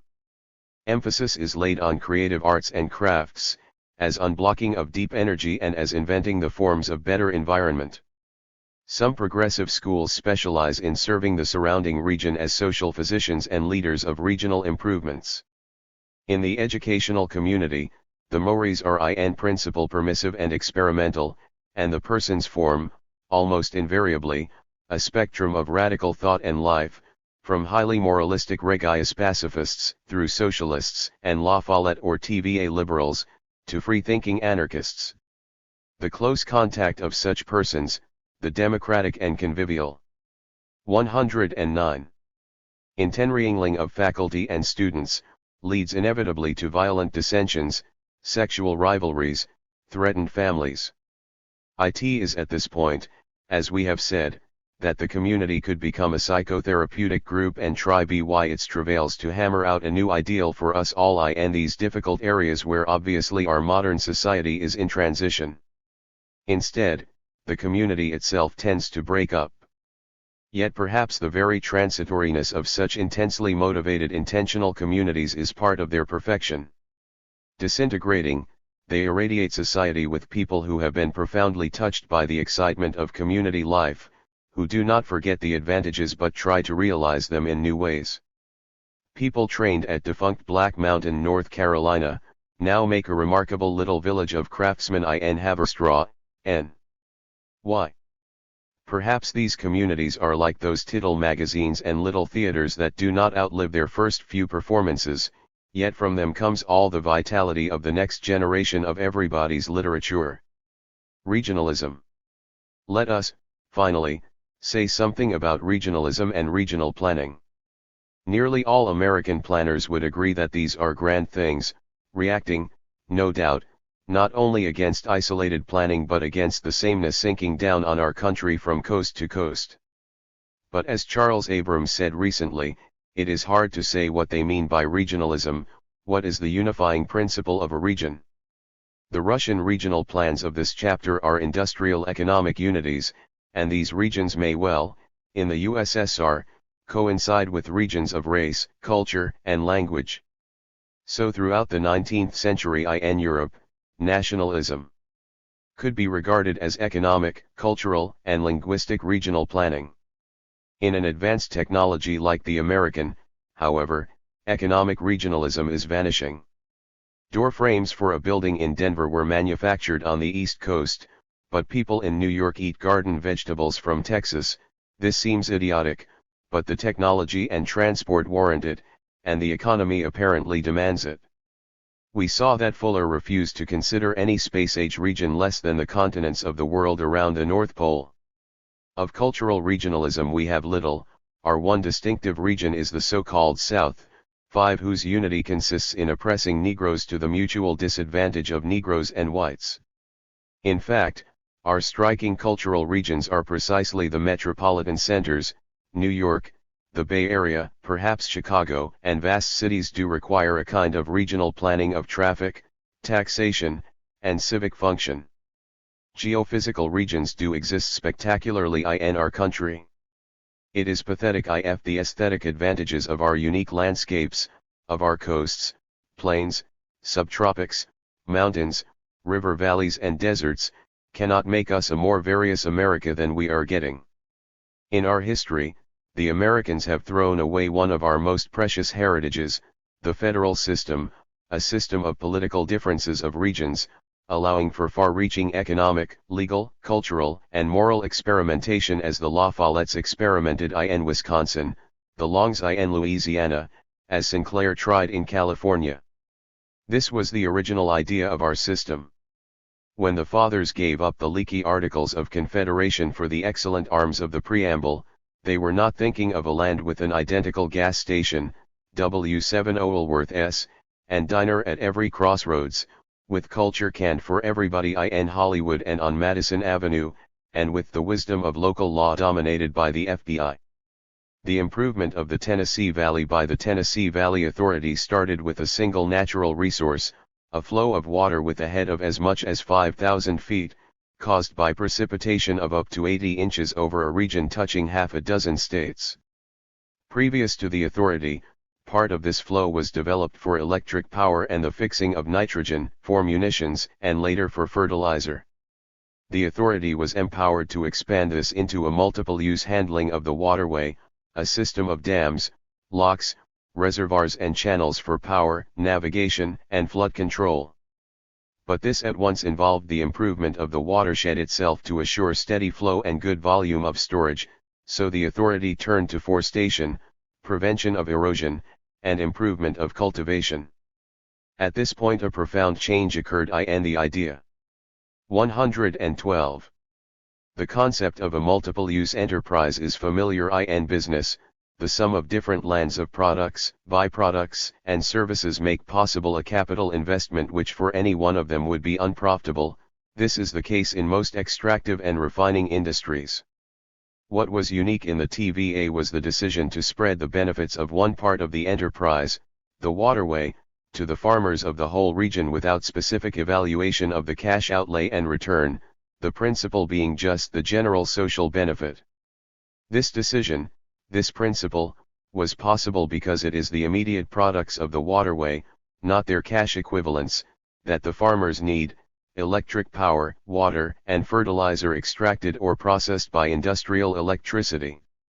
That is, there was an absolutely new fund of wealth produced by the project and directly contributing, without middlemen or a high cost of distribution, to the expanding benefits of the project. It might seem that this direct contribution and immediate specific value of the products was a 118. Mere convenience of bookkeeping, but indeed, it was just this that has made the whole a model of integrated regional planning, naturally expanding and seizing useful opportunities, relatively free from the profit nexus of society as a whole. An enterprise in which the productive combinations of nature play a major part. We have cited the instance of the symbiotic farm has a powerful and generous capitalist indeed. Nor is it easy to keep its books in double entry. That here was something unique has been proved by the violent subsequent lawsuits concerning the yardstick for setting a competitively fair price for power that is being distributed, as a social benefit, and as necessary for the perfection of the valley improvement. The natural benefits of the regional improvement have made themselves felt far outside the region, in controlling flood and in moderating the effects of drought 1,000 miles away. HOW to price that? And without question, if the industrial use of the region were exploited by the electrometallurgical and other electric industries, pursuing the same social policy of free expansion, the economic effect would be enormous throughout the nation. The necessity, for efficiency, of setting up a power grid over a wide area alters the economy of the private power companies adjacent. Also, a picturesque region sensibly developed becomes by definition a place for recreation. But the most telling proof of the force of such a naturally integrated plan is the continual emergency of ingenious inventions, in an expanding activity supported by a steady surplus of directly useful resource. Along with the invention of a new fertilizer came an ingenious machine for depositing seed and fertilizer in one operation. Along with the consequent introduction of diversified crops and dairying, came electric processes for both quick freezing and dehydration. An architectural invention developed by the authority deserves special mention: the section trailer houses, a kind of moving town, adapted to the migration of thousands of skilled workers from one construction site to another. These had a meaning and beauty superior to the design of the main structures themselves, in which the planners of the authority take inordinate pride but which, as Fritz Gutham naively boasts, are the architecture of public relations. To sum up, let us quote from the description of the TVA in the final report of the National Resources Planning Board. There is a broad technical integration of the specific tasks assigned to TVA, which have raised fundamental issues of social policy and have involved planning on a scale unusual in the United States. To begin with, the effort to set up a WRL-managed, low-cost, self-supporting system of power production necessitates the integrated development of the Tennessee River. The prevention of soil erosion is necessary to prevent the dams from silting up within a century. But erosion is a problem in its own right. To prevent it, a program of afforestation and public works must be undertaken, and large areas turned from plow crops to grass. This cannot be done without experimental work and the development of phosphate fertilizers. To further this transformation and to develop the agricultural potential of the region, provision has been made for encouraging the cooperative movement. To find a market for the potential power has involved lowering the selling price of power for domestic use and the lowering of the price of electric appliances through the Electric Home and Farm Authority. The work of the TVA has dealt with large social issues, some of which involve substantial modifications of the existing institutional structure of the country. Most fundamental of all is a decision of Congress to establish public ownership and operation of hydroelectric works in the valley. The demonstration of the economy of social service in this field may foreshadow a broad change from private to public operation of utilities in the United States. The elimination of private enterprise by the TVA and the extension of rural electrification carries with it a reconsideration of the criterion of profitability. There is a difficult decision, involving social policy, that must be made with regard to the 116. Purchase price of privately owned distributing systems. In connection with the program to prevent soil erosion, it is deemed necessary to redefine property rights. These and other examples may be cited as large social changes implicit in the execution of the technical tasks assigned to the TVA. This necessity of overriding political and economic boundaries, and of following the functional relationships within the region, comes from the original decision to exploit nature directly rather than after it has been more or less fixed in commodities and capital, whether in a profit system or in the framework of a national plan determined from some political center. Nature proves to have novel potentialities, new problems arise, and new solutions are found in hardly suspected natural resources. Following natural subject matter, human inventiveness. But of course this process soon comes to its limits, the institutions of society reassert themselves. It is after all only a natural recreation. Honoris Dam. Partii. Values and choices. Such are some great plans of the past century that variously emphasize the relation between the means of livelihood and the ways of life. Now let us make a new beginning and collect our conclusions for our own problems in this book. How to make a selection of modern technology. How to use our surplus. How to find the right relation between means and ends. We have chosen to present our thoughts in the form of 3 community models of our own. Given the complex and incommensurable factors of the subject, this seems to us the simplest as well as the liveliest method of presentation, to give typical important value choices as if they were alternative programs and plans. None of these is presented as our own point of view. In fact, we should probably prefer to live in the second or middle scheme, and we don't make much effort to conceal our bemusement about the first, which is similar to New York in 1960. Nevertheless, these 3 models are not plans, they are analyses, they refer to no site, they have no style, which comes only in building something concrete, and most important, there is no population that purely makes these alternative choices as we present them. People in fact want a mixture of the 3, in varying proportions depending on their traditions and circumstances. Gunnar Myrdal, a great sociologist and a philosophic man, has said, "Value premises must be explicitly stated and not hidden as tacit assumptions. Since incompatible valuations are held in society, the value premises should ideally be given as a number of sets of alternative hypotheses. This is exactly what we try to do. We present three alternative models of choices with regard to technology, surplus, and the relation of means and ends, and we ask what each formula gives us in economics, politics, education, domestic standards, popular and high culture, and other functions of the community. These are regional schemes for a. Efficient consumption. b. Elimination of the difference between production and consumption. C. Planned security with minimum regulation. The need for planned luxury consumption.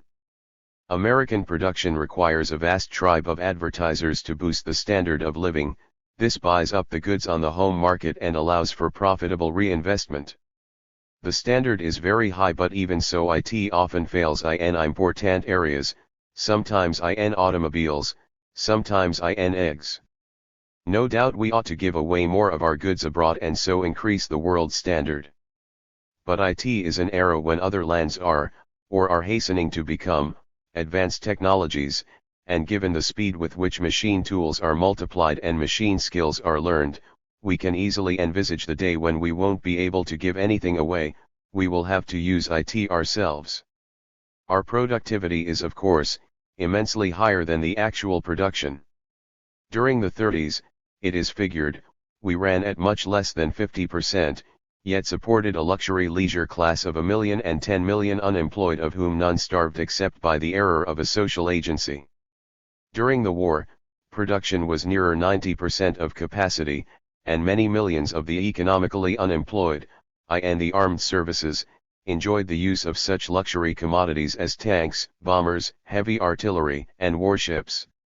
Since the war, though the standard has leaped higher, the productivity is again tightly checked. J.K. Galbraith has beautifully shown that, for all the ideology, no real attempt is made to improve production but only to maintain employment and protect present investment. A solution would be to slacken off the whole enterprise and cut down the hours of labor, but most of the workers do not want the leisure, they want the goods and the fringe benefits. How to mn nearer to capacity and also use up the goods? There has to be a planned production and a planned consumption to match it. The first is an economic problem, and government economists sometimes work at it for us. It is not pressing except in emergencies of war or depression. But the second, predominantly psychological, problem is always with us. It is left to the freelances of Madison Avenue. The results are never noble or gorgeous, often absurd, and sometimes immoral. Adam Smith said, "Consumption is the sole end and purpose of production, and the interest of the producer ought to be attended to CNLY so far as may be necessary for promoting that of the consumer." The maxim is so perfectly self-evident that it would be absurd to attempt to prove it. As a general moral maxim, it is certainly false. In this book we shall demonstrate two contrary purposes of production, as a way of life and as a means of freedom. But for a market capitalism or a planned production expanding by the reinvestment of profits, and this is what Smith was thinking of, his maxim is still axiomatic: if the economy is to be good for anything at all, for such an economy, matching the planning of production and the efficient use of labor, W7E have to turn a concept of Veblen's upside down and speak of efficient consumption. Efficient consumption, early style. When Veblen set up as the opposite poles economic morality, the instinct of workmanship and conspicuous waste, he was thinking of an economy of scarcity. Laboriousness, interest in technique, absence of superstition, and the other virtues of engineers seemed to him necessary to produce plenty, equality, and freedom, whereas combativeness, classical education, and gambling guaranteed insecurity and kept the masses in their place. But the fact is that now for at least 3 decades it has been not scarcity of production, but the weakness of the consumption attitudes of emulation, ostentation, and sheer wastefulness, that has depressed the productivity which is the economist's ideal. Only the instincts unleashed by war have sufficed, under modern conditions, to bring economic salvation. So our first model is an analysis of how men can be as efficiently wasteful as possible. IT is a city founded on the premises of the official economics, whether of Adam Smith or Keynes, yet IT seems also to meet the moral demands of the New Yorkers. 5. A city of efficient consumption. The metropolis as a department store. We must have a big community. For IT is mass production that provides the maximum quantity of goods. Yet, for a productivity expanding by the reinvestment of capital, the most efficient technical use of machinery is self-defeating, the product is standard, and once it has been universally distributed, there is no more demand. One solution is to build obsolescence into the product. This, IT is alleged, is being done in some industries, but IT is morally repugnant. More morally tolerable, and psychologically exciting, is to have a variety of styles and changing fads. So we require a combination of mass production, variety of style, and changing fads. This means a big population. Let us say, to mass produce requires a large market, and if there are 50 styles of each kind, we come to 5 million. Why must the big population be concentrated in metropoles? First, of course, on purely technical grounds, for efficient distribution and servicing under conditions of mass production. We must refer here to the well-known fact that, during the last 70 years, although the percentage of farmers has steadily dwindled, the percentage of workers in manufacturing has hardly increased. The great gain has been in the workers in services. Apart. 125. Of these acts teachers, doctors, social workers groups playing a major role in any consumption economy, but the greater part are in transport, city services, etc. These have only an indirect role in production, and therefore countervene our principle of the simplest relation of means and ends. To minimize non-productive and non-consumptive services, we must have concentration of production and market, and planning of the city to minimize services. We can come to the same conclusion of big cities by moral and psychological considerations. There is the possibility, as we shall presently show, of making machine production a way of life and immediate satisfaction, but when, as in the case we are now discussing, the tendency of production is toward quantity and sale on a profitable market, the possibility of satisfaction in the work vanishes. The ideal of work then becomes, as we see in the current demands of 127. Labor unions, pleasant and hygienic working conditions, short hours at the task, and high wages to spend away from it. The workman wants to hasten away wealthy, unimpaired in health and spirits, from the job that means nothing to the home, the market, the city, where are all good things. This tendency is universal. It does not depend on machine industry, for we see that the farm youth, once it is acquainted with the allures of city life and city money, flocks to the city year after year in 50% of its strength. Big city. The chief motivation to get those goods for oneself is not individual, the satisfaction of instinct and need, it is social. It is mutation and emulation, and these produce a lively demand. At first, perhaps, it is mass comforts that satisfy city folk. These show that one belongs, but then it is luxuries, for these give what Veblen used to call the imputation of superiority, by which a man who is not in close touch with his own easygoing nature can affirm himself as an individual, show he has style and taste, and is better.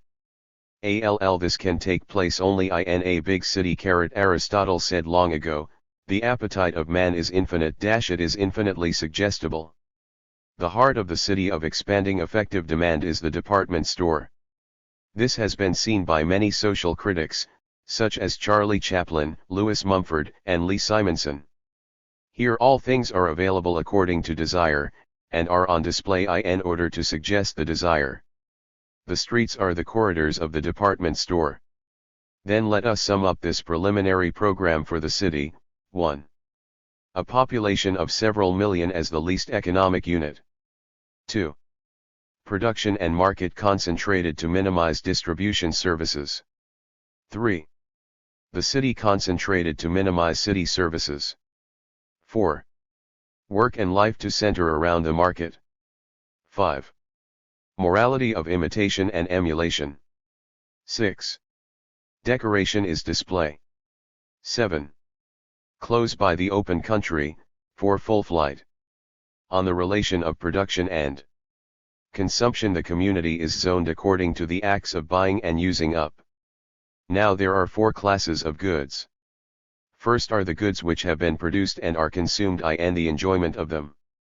These are all the things to be bought in a great department store, creature comforts of the body and spirit. Creaturely necessities styled to be comforts and luxuries, so they are desired as well as. 129. Needed, by the addition of titillation, form and color, novelty, and social imputation, the necessities that are perpetually necessary again and whose satisfaction wears out and must be renewed. And such, for the spirit, are the popular arts. They serve for entertainment and distraction, and to communicate current news, feelings, and fads. These spiritual demands are perpetually renewed. For instance, an illustrated magazine a week old is worthless. Such, negatively, are the running repairs of medicine and social work. These products, physical comforts, popular arts, and medicine, that are periodically necessary and wear out, are the most marketable goods. Then the second class of goods are those which have been produced but are not consumed in the enjoyment. These are all the monuments of form and truth in the arts and sciences. Essentially not marketable at all, but their current presentation according to the prevailing fashion is marketable. Such goods are often wrongly called the culture of society, but it is rather the popular arts and journalism which are the culture, the principle of social cohesion. The great arts are humane, nearer to nature than culture. Their social dress, their popularity in their day soon becomes dated and period. To signalize this difference, just as their enjoyment does not consume them, so their production is often distinguished by the name of creation. 130. The third class of goods, those which are consumed in the enjoyment but are not produced by men, belong to nature immediately. They are the underlying and indispensable factors in any community: social and sexual intercourse, domestic life, ultimately everything pertaining to the primary environment of parents, children, friends. It is daily life that is consumed but not produced.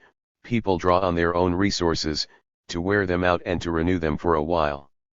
It is here that the things bought at the market are used, for self-assurance and prestige, and because of lack of individual initiative.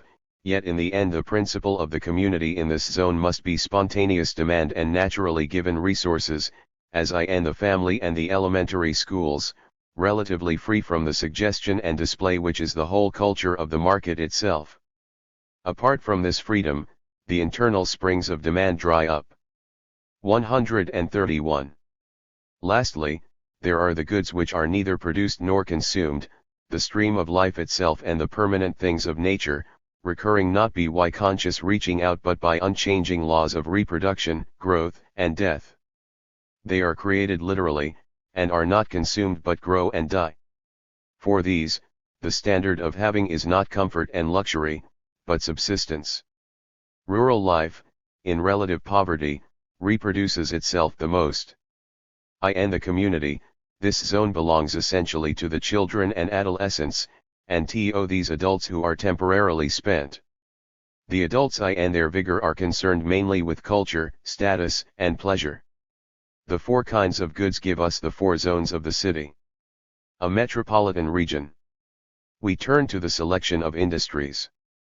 Now in general every external activity is planned on the principle of efficiency, the efficiency of means to achieve ends, where the means are somewhat external arrangements and the ends are more internal satisfactions.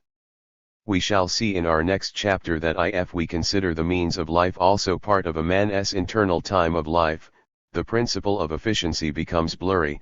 Industries are selected on moral and psychological grounds. And in the 7th chapter, where we are concerned with freedom from control, we shall not ask much about the ends at all, but simply reduce the means to a minimum. But in this present discussion, a metropolitan region of efficient luxury, we can concentrate on quite definite ends, How the wealth of the external scene can by suggestion and gratification fill and then efficiency is strictly a technical problem, how to produce the most with the least waste in non-productive services, transport, middlemen between producer and consumer. The principle of selection of industries is therefore the most possible HGHT and heavy manufacture and agriculture up to the point where concentration is threatened by wasteful intermediaries. Taking an average of 5 major cities as our figure, we find that by the scientific use of existing techniques, the work of 4% million in light and heavy manufacture, trade and administration, and their residence, entertainment, education and culture, and all this with a spaciousness, where IT is relevant, that is twice that of the best American standard, can be concentrated in a circle 5. 133 miles in radius, a New York City that could lie on Staten Island. And around this inner circle, a zone for the gardening of vegetables sufficient for the entire population and worked by the citizens themselves, spreads less than 20 miles additional. The beginning of open forest can be sometimes 5, and never more than 25, miles from the center of the city. For the sake of exposition, let us choose an economy somewhat like New York but with a greater proportion of heavy industry. Then we select the following livelihoods. Light manufactures, such as clothing and electrical appliances. Heavy manufacturing, such as motor cars or ships. Business administration and advertising. A market, for the region and the nation. Entertainment, for the nation. Agriculture, for the region. The location of these businesses and industries is as follows. Merchandising, both regional and national, is in the center where the buyers gather near the terminals and elevators. Administration is centralized for convenience of communication. Light manufacture is in the center, where its parts, already processed, can arrive and its exports leave from the central terminal. Heavy manufacture is on the outskirts, shipping by rail or truck. Truck gardening is included because its farmers can live in the city, on the basis of the conservative figure of 1 acre to feed 25, but dairy farming is excluded, requiring 1 acre for 5, it spreads too far for convenient working by the city folk. The local airport, passenger and freight, is in the center. The zoning of the community functions of the metropolis, however, is according to the fourfold relation of production and consumption, as analyzed above: the market, populated by workers, traders, and transients, and including hotels, restaurants, popular arts, and terminals, arts, sciences, and the university; domestic life, consisting of neighborhoods, with their residences, elementary schools, hospitals, shops, and garages; and open country, a vacation land for all, with camps for children and junior colleges for adolescents, among the forest preserves. The C. Enter J. Theory of metropolitan streets and houses. Our proposal to place the entire work and market center under one roof, as one immense container, once seemed extreme and sensational. Today it is not unusual, and reflection will show that it is logical. In existing great cities, which have large buildings and congested downtown centers, there are always 3 simultaneous systems of streets: the through highways, the old city streets, and the corridors of the large buildings. The through highways, coming more and more to be elevated or tunneled, carry the main stream of traffic uptown and to places outside the city. It is wrongly thought that by increasing these highways and so facilitating approach to the center, the traffic congestion can be thinned out, but the 136. And all 3 highways must pour their cars into the city streets, for it is these streets that join building to building, and it is at a particular building, and not at downtown as a whole, that the motorist wants to arrive. Once he has arrived at the building, however, he is quite willing to leave his car and go indoors and use the corridors and elevators of the building to bring him to the office or department where he has business. Under these conditions, of motor traffic and increasingly large buildings, the city streets become pointless, they are useless for traveling and unfit for walking and window shopping. At the same time they cover 35% of the ground space and require the most costly and elaborate of the city services, paving, traffic control, cleaning, snow removal, etc. For servicing, they are neither properly in the open nor yet are they indoors. These streets, then, serve as the perfect example of the intermediaries that waste away the social wealth and health. So we make of the many large buildings one immense container. The intermediary streets vanish. They have merged with the internal corridors, which are now transfigured and assume the functions of promenade and display which the street performed so badly in summer too hot, in winter too cold. The through driveways now carry out their function to the end, bringing passengers and goods directly to stations in the container, without two speeds and without double loading for trucks and trains. This makes simple sense. USLOCKATFT from E opposite term of the relation, arrived at. The concept of a self-contained SHS has two extremes. At the one extreme is the private house on its land, with which IT maintains a productive. Asterisk is the large building, containing many activities within its walls. In between we can trace a continuous series from the allotment garden to the two-family. 137. And semi-detached house to the tenement and the skyscraper. Each point of the series answers best to particular conditions. But the pell-mell of buildings, large and small, in a congested downtown district loses every function whatsoever. The streets are no longer an environment, the buildings must be lighted and ventilated. In disregard of them, the real environment is increasingly distant, yet because of the crowding and competition for street space, and the need to have a dim illumination left for the streets, the interiors cannot expand to their proper spaciousness. Therefore we proceed to the extreme of merging the buildings. The gain in concentration is enormous, amounting to several 100%. Even more remarkable is the saving in construction and servicing. In the entire downtown district there is now only one exterior wall and rigid. A street floor in the air-conditioned cylinder, 1 mile in diameter, air-conditioned, brightly lit, flexible space, transportation vertical, horizontal, and diagonal, continuous interior show window. The perimeter is for hotels and restaurants, air-conditioned but naturally lighted. 138. Roof to lose heat and cold. Lighting, ventilation, cleaning, and so forth can be handled on a uniform system. In a market economy, the concentration of display and convenience creates social wealth. We have the spaciousness and brilliance of a great department store. The center, then, is the container of the work, the public pleasures, and the market. Its population, at the busy hours, is about 2.5 million. It is zoned as follows. The materials and products of light manufacturing go via the freight routes in the basement or the cargo planes that alight on the roof. The heart of industry is about in the middle. Business and administrative offices are in the upper and outer regions. The lower stories most immediately available to the citizens who come by bus or car house the stores and popular entertainments. In the outer envelope and in projecting spokes, with natural light and a good natural view, are the hotels and restaurants, opening out, on the ground floor, into the park of the university. Convenient to all is the roof airport and the basement levels of parking and transit. Advertising. In planning and decoration the center is a department store. Everywhere, in every corridor, as at a permanent fair, are on display the products that make it worthwhile to get up in the morning to go to work, and to work efficiently in order to have at the same time the most money and the most leisure. The genius of this fair is advertising. Advertising has learned to associate with the idea of commodities the deepest and most various instincts of the soul. Poetry and painting are advantageous to sales, the songs of musicians are bound inextricably to soaps and wines.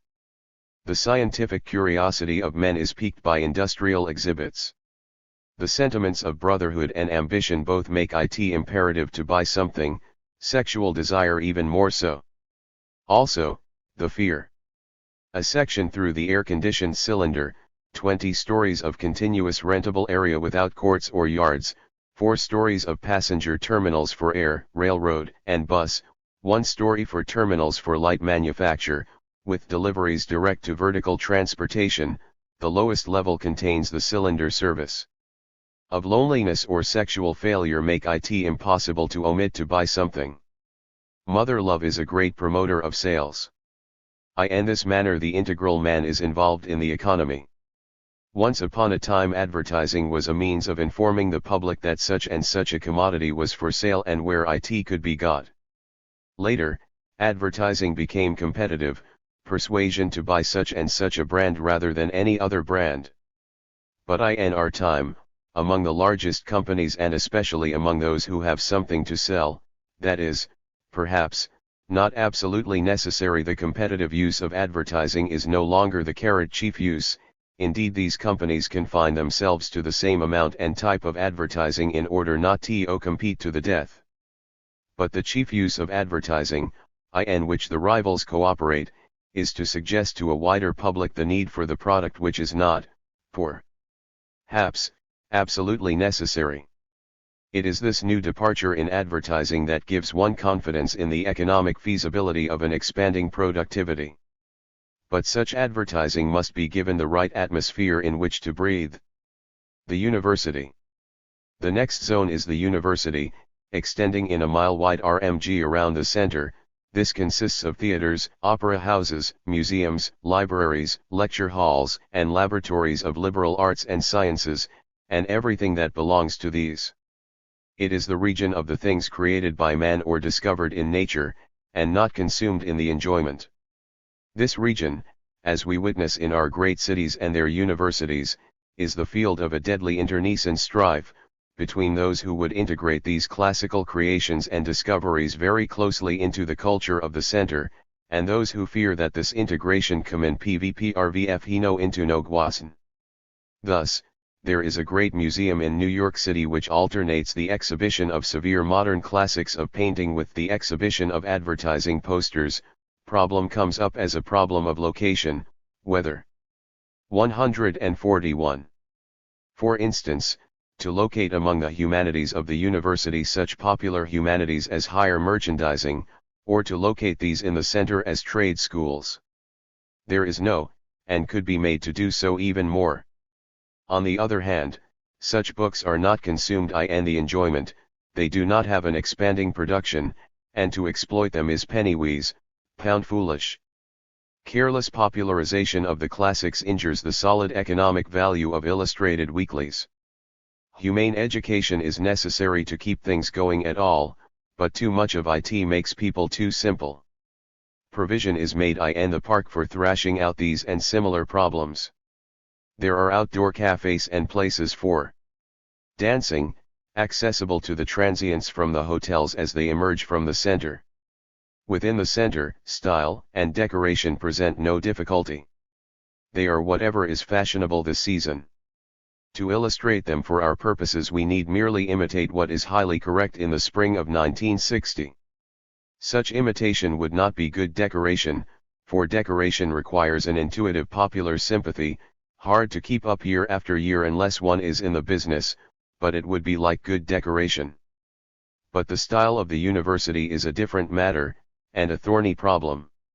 What is the future style of something that is only an analytic model? Therefore we cannot show any illustration of the elevation. Neighborhoods. In modem community plans that take any account at all of amenity, there is always an idea of neighborhood blocks, as opposed to the endless addition of the city gridiron or of isolated dwellings in the suburbs. This is because it returns to the human scale and face-to-face acquaintance. And in the city of efficient consumption, too. Along a radial highway in a residential zone. 143. The neighborhood is the primary unit of emulation and invidious imputation. We demonstrate this as follows. It is in the end unsatisfactory and indelicate to emulate, or to impute economic inferiority to, one's family and friends. On the other hand, to do so with total strangers is pointless. Therefore, at least for domestic display, the unit of emulation and so forth must be the neighborhood. Residents of one's neighborhood take notice, judge one's clothes, see that the lawn is clipped. They are not so well known that one is embarrassed to show off to them. They do not know us well enough to see through us. The neighborhood must be a mixture of classes. Each class must be well enough represented to fortify each family's security and to allow for the more subtle forms of imputation that are practiced among persons invited to one another's homes. But the juxtaposition of different classes is necessary in order to practice the grosser forms of emulation, which keep people on their toes. In our fortunate city, there is no danger to the juxtaposition of even extreme classes, since all have goods and need not despair of getting more. We need, then, a neighborhood of a certain size, perhaps a few thousand. So we typically arrange the residences in neighborhood blocks of about 4,000 population, in a continuous apartment house around an open space of up to 10 acres. Each block has its shops, tennis courts, nurseries, elementary schools, where the neighbors may commune envy. It is not desirable for these neighborhoods to generate important local differences, for all must take their standards from the mass-produced peculiarities on sale at the center. This residential population is composed largely, up to 40/IC, of older persons. This is the inevitable result of two trends: increased longevity under unproved medicine and the flight of young families to the suburbs. Our city has the maximum of medicine, urbanism, and wealth. Karisundi 1A11LNGLY, we nave the perfection of a valetudinarian environment, protected from the elements, air-conditioned, with sino-transportation, rapid service, all arranged not to unsteady feet, nursing. Excite the weak heart or demand agility from unsteered feet. Neighborhoods contain clinics, hospitals, and nursing homes. The idea of feudal Anglo-Saxon law that a man's home is his castle came to refer to the situation of the gentry. In Unic, the house and its land maintained a productive relati if on o comparative self-sufficiency. Take away the land and the idea is seriously weakened. And as community domestic services, light, gas, water invade the house, its architectural meaning vanishes. Finally, such services can be provided efficiently only in an apartment house. The apartments are increasingly mass-produced and the houses become larger. 145. The problem is how to establish a contrary movement, to restore family choice and freedom in the new architectural conditions. The reality of a house is the space within. Let us restrict the imposition of the architect to its minimum function, the provision of efficient shelter and services. We then provide for each family an empty shell without partitions and 2 stories high, completely serviced with light, conditioned air, water, and so forth, through the columns of the building as in an office building. Hitherto architectural practice has provided not only such a serviced shell but also the imitation of a house, with plan and fundamental decoration complete, partitions, paneling, balcony, etc. But these parts have no structural nor technical necessity and belong to private taste, need, or caprice. They need not be standard. Street plan in a residential district. Open country. The last zone is the open country. This appears suddenly, not straggling into being amid outlying homes, factories, and cultivated fields, as if marking the exhaustion of the energies of the city, but full of the ambivalent energy of society, as nightmare and waking are parts of the same life. For a dream is not a temperate expression of the repressed desires of the day, but a strange flowering of them, often too rich to bear. In this vacation land there is exchanged for the existence where everything is done for you, the existence where nothing is done for you. You have, who venture there, the causality of your own hands, and the gifts of nature. These conditions are hard for city folk and they are finally moderated after, say, 50 miles, 3/4 of an hour. 147. By car or minutes by helicopter into the imitation wildness of state parks and the bathos of adult camps. Perhaps in this moderate and forgetful forest can be initiated the procreation which is impossible to initiate by urban standards. Children are here conveniently disposed of in camps during the summer season. It seems wise to locate in the open region the age of adolescence, and its junior colleges. Here is space for its unconventional moods and violent play. This group, more than any other, wants to be alone with its contemporaries in small communities. It is impatient of the old and young, meaning anybody 5 years older or 2 years younger. As civilization becomes more complex and demanding, the problem of psychological initiation into culture becomes more pressing. Now the small child, brought up in the metropolis, remembers, rather unconsciously than consciously, the elegance of his mother at home still elegance to him, even when it is contrived of cheap cosmetics. But the adolescent, given to rebellion, is encouraged, by a more animal existence in the open country. And we know that as his longings settle into habitual desires, it is the environment of adult achievement that seems attractive to him. He has been away from it, and nothing increases relish like a fest. In hundredfold strength the impressions of childhood have him in grip. Then the university, the school of adults both young and old, glorifies the values of the city in its popular humanities, and in its pure humanities it provides the symbols of reasonable sublimation for those who come by destiny to see through the machinery. Such then are the 4 zones of the city. Politics. There is no direct political initiative to make either central or neighborhood policy. For the expanding economy exists more and more in its nice interrelationships and is 148. Ran by a corporation of technologists, merchandisers, and semi-economists as directors. Periodic elections are like other sales campaigns, to choose one or another brand name of a basically identical commodity. An existence of this kind, apparently so repugnant to craftsmen, farmers, artists, or any others who want a say in what they lend their hands to, is nevertheless satisfactory to the mass of our countrymen, so it must express deep and universal impulses. These probably center around what Morris Cohen used to call the first principle of politics, inertia, that is, that people do not want to take the trouble to decide political issues because, presumably, they have more important things on their minds. But in fact the most powerful influence that people exercise, and would exert even more powerfully in a city of efficient consumption, is the economic choice to buy or not to buy a product and to be employed in this or that factory or office.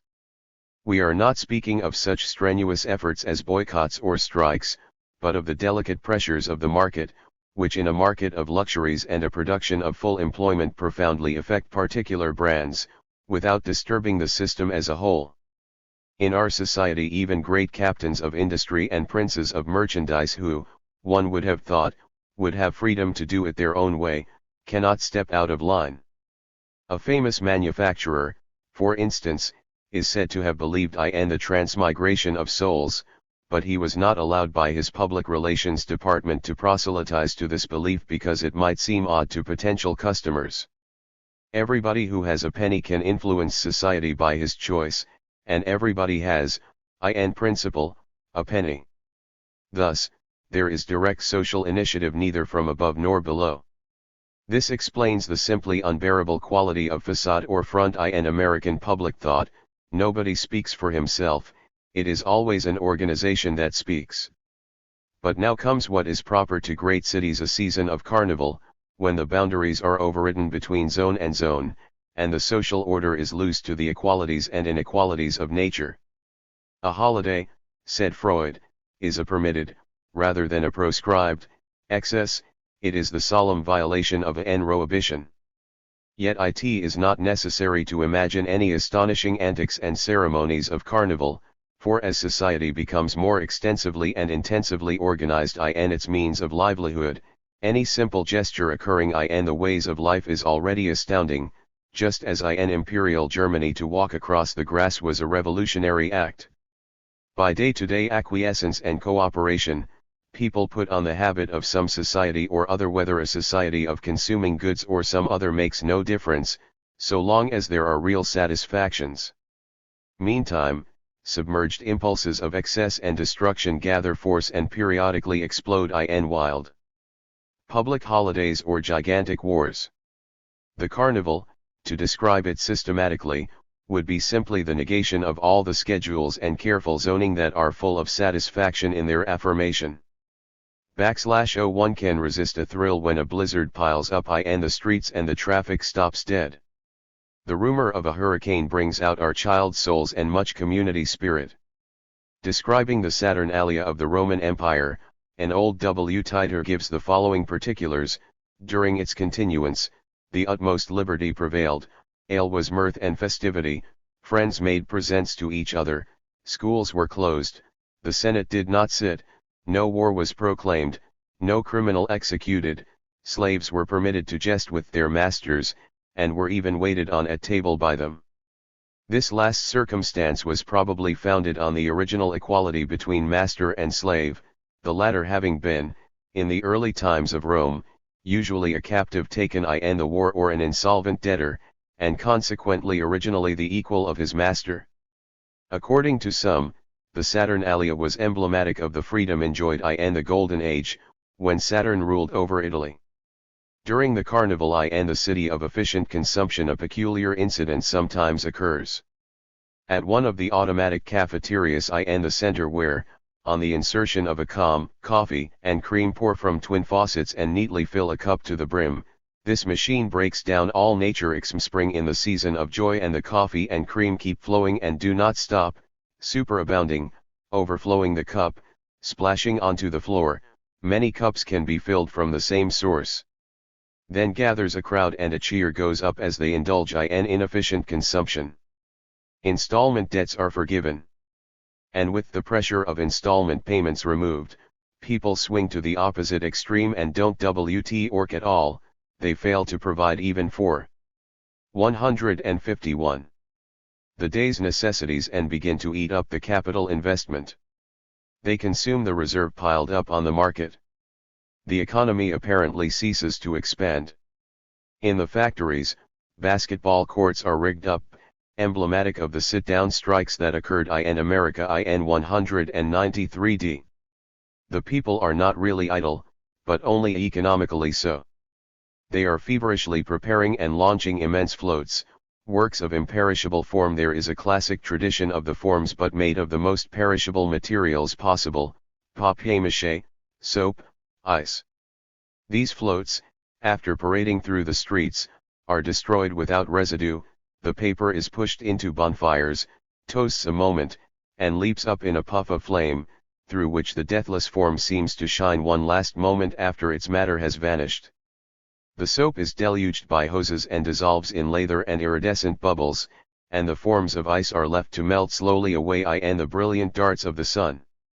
At home people engage in rudimentary domestic industry and in the imitation of self-sufficient family economy. It is customary for each family to engage in a little agriculture in the closet and grow tea mushrooms, the fungus imputicus that springs up in the night like the phallus. Women devote themselves to the home manufacture of a kind of spaghetti or noodles, and from all the windows in the residential neighborhoods can be seen, hanging from poles and drying in the sun, such fringes of spaghetti or noodles. Wood fires are lit from sticks of furniture going out of fashion, and meals are prepared of noodles or spaghetti with mushroom sauce. It is during this week that there is the highest hope of engendering children, not to have to rely exclusively on the immigration of the tribes beyond the forest. From the forest invade mummers in the guise of wolves and bears. These wolves and bears prowl and dance among the monuments of urbanism. They sniff along the superhighways by moon. 152. Light, and they browse among the deserted rows of seats in cinemas, where candy is left for them to eat. By their antics, they express astonishment at these places. Thus, finally, can be observed the dread sight that poets, ancient and modern, have seen in visions, of wolves prowling bv moonlight in the deserted streets of cities. So now when the coffee and cream have soured among the legs of the tables, and the shelves are bare, when only the smoke is arising from the pyres and the bubbles have collapsed, and there are puddles where stood the statues of ice, and when the city folk are asleep, gorged with their meal and with love, the streets are deserted, now by moonlight come these wolves, rapidly up the wrong side of the streets and prowling in empty theaters where perhaps the picture is still flickering on the screen, to no audience. Next day, however, when the carnival is over and the rubbish is efficiently cleared away by the post-carnival squad, it can be seen that our city has suffered no loss. The shelves have been cleared for the springtime fashions, debtors have been given new heart to borrow again, and plenty of worn-out chattels have been cleaned out of the closets and burnt. Carnival. The elimination of the difference between production and consumption. Quarantining the work. Quarantining the homes. Men like to make things, to handle the materials and see them take shape and come out as desired, and they are proud of the products. And men like to work and be useful, for work has a RH_*hum and springs from spontaneous feelings just like play, and to be useful makes people feel right. Productive work is a kind of creation, it is an extension of human personality into nature. But it is also true that the private or state capitalist relations of production, and machine industry as it now exists under whatever system, have so far destroyed the instinctive pleasures of work that economic work is what all ordinary men dislike. In capitalist or state socialist economies, efficiency is measured by profits and expansion rather than by handling the means. Mass production, analyzing the acts of labor into small steps and distributing the products far from home, destroys the sense of creating anything. Rhythm, neatness, style belong to the machine rather than to the man. The division of economy into production and consumption as two opposite poles means that we are far from the conditions in which work could be a way of life. A way of life requires merging the means in the end, and work would have to be thought of as a continuous process of satisfying activity, satisfying in itself and satisfying in its useful end. Such considerations have led many moralist economists to want to turn back the clock to conditions of handicraft in a limited society, where the relations of guilds and small markets allow the master craftsman a say and a hand in every phase of production, distribution, and consumption. Can we achieve the same values with modern technology, a national economy, and a democratic society? With this aim, let us reanalyze efficiency and machine production. Characteristic of American offices and factories is the severe discipline with regard to punctuality. No doubt in many cases where workers cooperate in teams, where business is timed by the males, where machines use a temporary source of power, being on time and on the same time as everybody else is essential to efficiency. But by and large it would make little difference at what hour each man's work began and ended, so long as the job itself was done. Often the work could be done at home or on the premises indifferently, or part here part there. Yet this laxity is never allowed, except in the typical instances of hackhunting or commercial art, typical because these workers have an uneasy relation to the economy in any case. Punctuality's demanded not primarily for efficiency but for the discipline itself. Discipline is necessary because the work is onerous, perhaps it makes the idea of working even more onerous, but it makes the work itself much more tolerable, for it is a structure, a decision. Discipline establishes the work in an impersonal secondary environment where, once one has gotten out of bed early in the morning, the rest easily follows. Regulation of time, separation from the personal environment, these are signs that work is not a way of life, they are the methods by which, for better or 155. Worse, work that cannot be energized directly by personal concern can get done, unconfused by personal concern. In the Garden City plans, they quarantine the technology from the homes, more generally, we quarantine the work from the homes. But it is even truer to say that we quarantine the homes from the work. For instance, it is calamitous for a man's wife or children to visit him at work, this privilege is reserved for the highest bosses. Reanalyzing production. In planning a region of satisfying industrial work, we therefore take account of four main principles. 1. A closer relation of the personal and productive environments, making punctuality reasonable instead of disciplinary, and introducing phases of home and small shop production, and vice versa, finding appropriate technical uses for personal relations that have come to be considered unproductive. 2. A role for all workers in all stages of the production of the product, for experienced workers a voice and hand in the design of the product and the design and operation of the machines, and for all a political voice on the basis of what they know best, their specific industry, in the national economy. 3. A schedule of work designed on psychological and moral as well as technical grounds, to give the most well-rounded employment to each person, in a diversified environment. Even in technology and economics, the men are ends as well as means. 4. Relatively small units with relative self-sufficiency, so that each community can enter into a larger whole with solidarity and independence of viewpoint. These principles are mutually interdependent. 1. To undo the present separation of work and home environments, we can proceed both ways, return certain parts of production to home shops or near home, and 156. Introduce domestic work and certain productive family relations, which are now not considered part of the economy at all, into the style and relations of the larger economy. Think of the present proliferation of machine tools.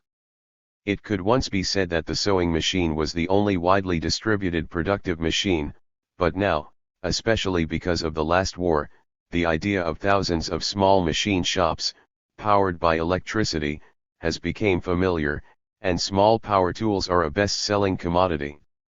In general, the change from coal and steam to electricity and oil has relaxed one of the greatest causes for concentration of machinery around a single driving shaft. Borsodi, going back to the economics of Aristotle, has proved, often with hilarious realism, that home production, such as cooking, cleaning, mending, and entertaining has a formidable economic, though not cash, value. The problem is to lighten and enrich home production by the technical means and some of the expert attitudes of public production, but without destroying its individuality. But the chief part of finding a satisfactory productive life in homes and families consists in the analysis of personal relations and conditions, example the productive cooperation of man and wife as it exists on farms, or the productive capabilities of children and old folk, now economically excluded. This involves sentimental and moral problems of extreme depth and delicacy that could only be solved by the experiments of integrated communities. 2. A chief cause of the absurdity of industrial work is that each machine worker is acquainted with only a few processes, not the whole order of production. The thousands of products are distributed he knows not how or where.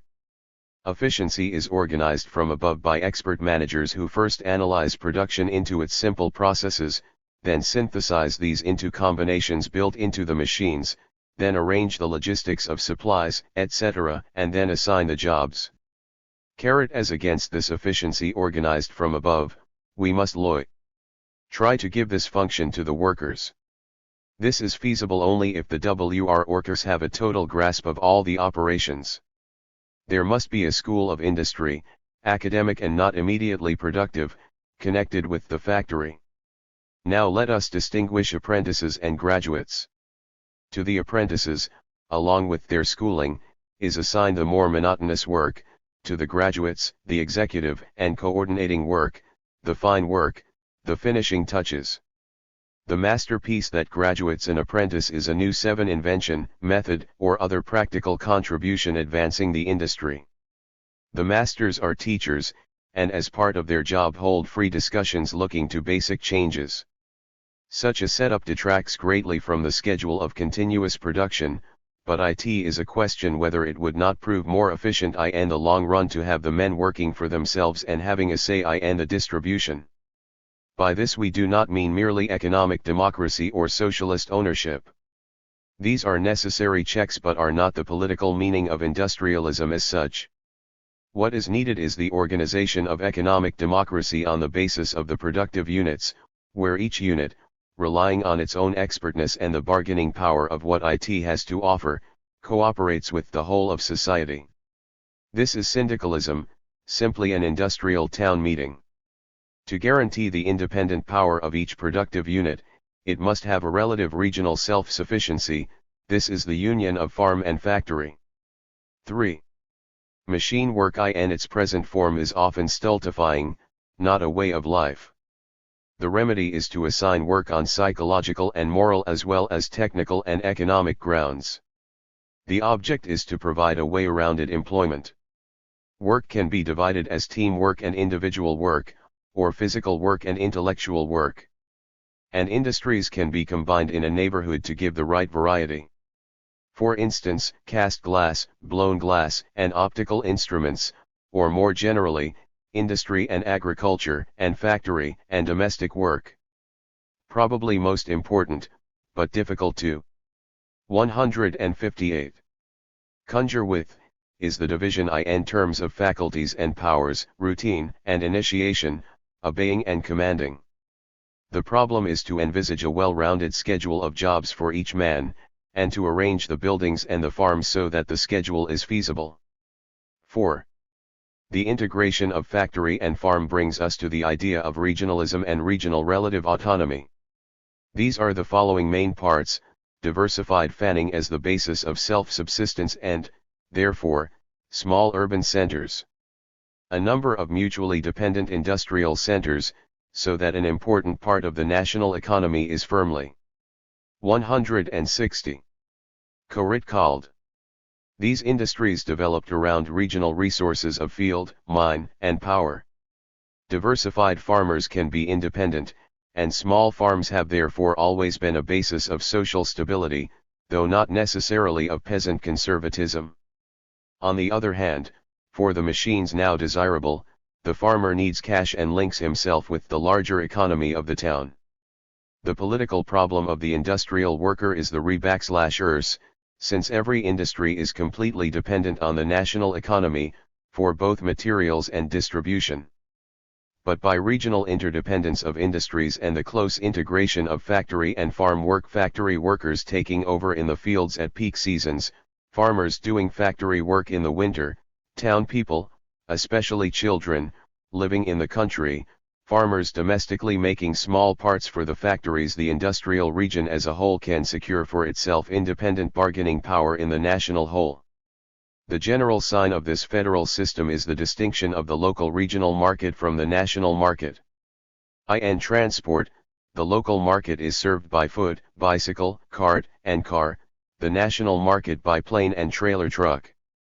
Drafting, assemblage of hand-assembled wholes, finishing operations, etc.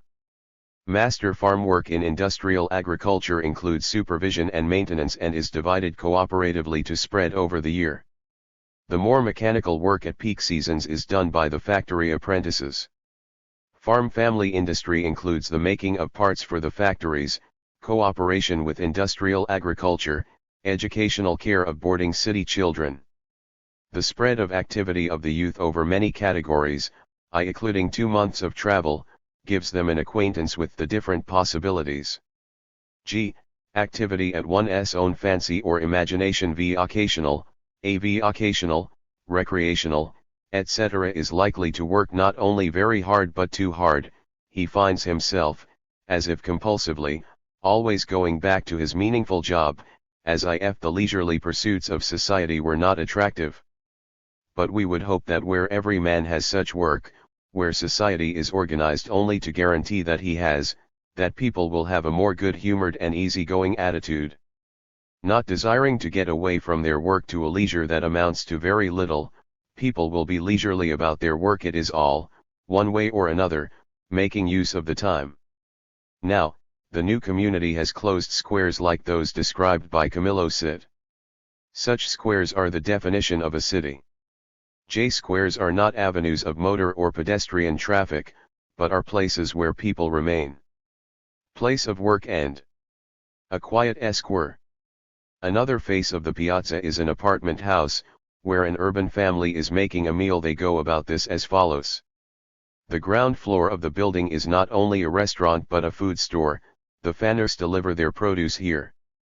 The family cooks upstairs, phones down for their uncooked meat, vegetables, salad, and fixings, and these are delivered by dumbwaiter, cleaned and peeled, the potatoes peeled and spinach washed by machine. They dress and season the roast to taste and send it back with the message, medium rare, about 1845.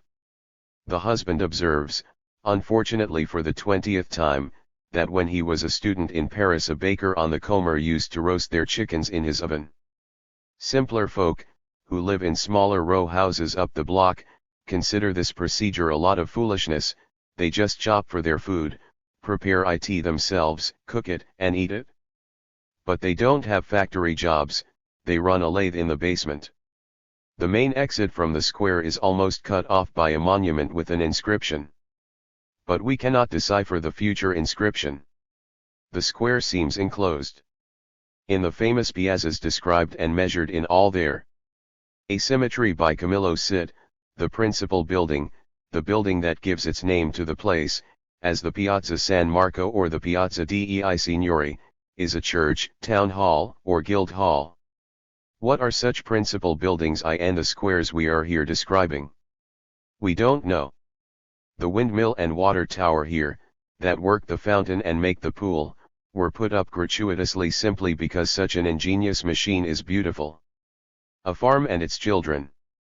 Let us rear the children and the natural environment where they are many and furnish a society for one another.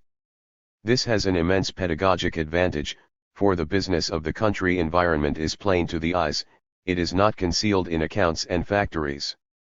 The mechanism of urban production is clear to adult minds, the nature of farm production is not much clearer to the adults than to the children of 10 or 11.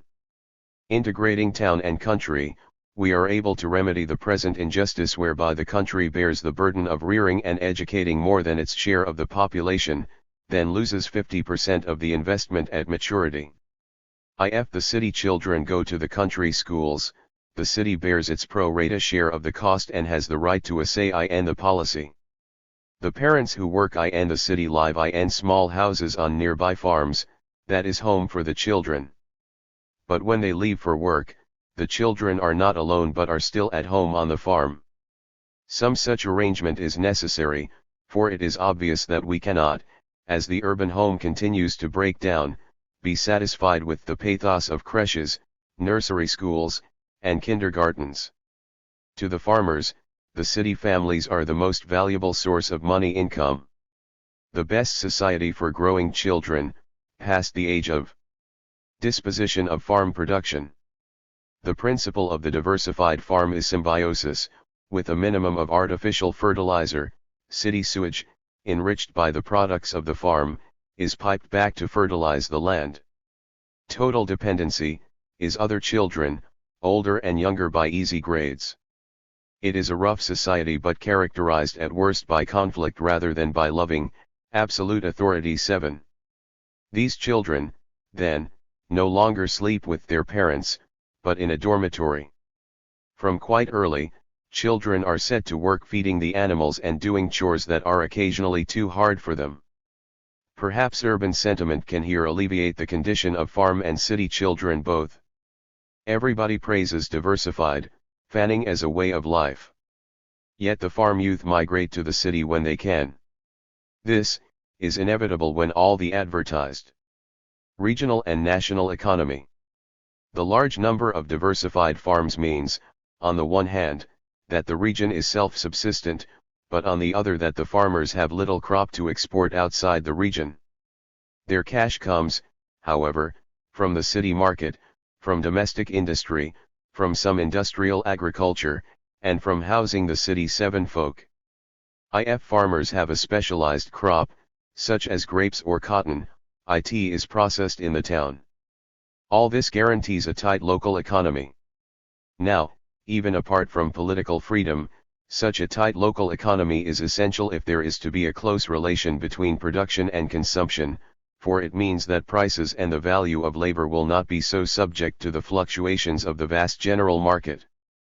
A man's work, meaningful during production, will somewhat carry through the distribution and what he gets in return. That is, within limits. The nearer a system gets to simple household economy, the more it is an economy of specific things and services that are bartered, rather than an economy of generalized money. Economy of things rather than money. This formula is the essence of regionalism. The persons of a region draw on their local resources and cooperate directly, without the intermediary of national bookkeeping with its millions of clashing motives never resoluble face to face.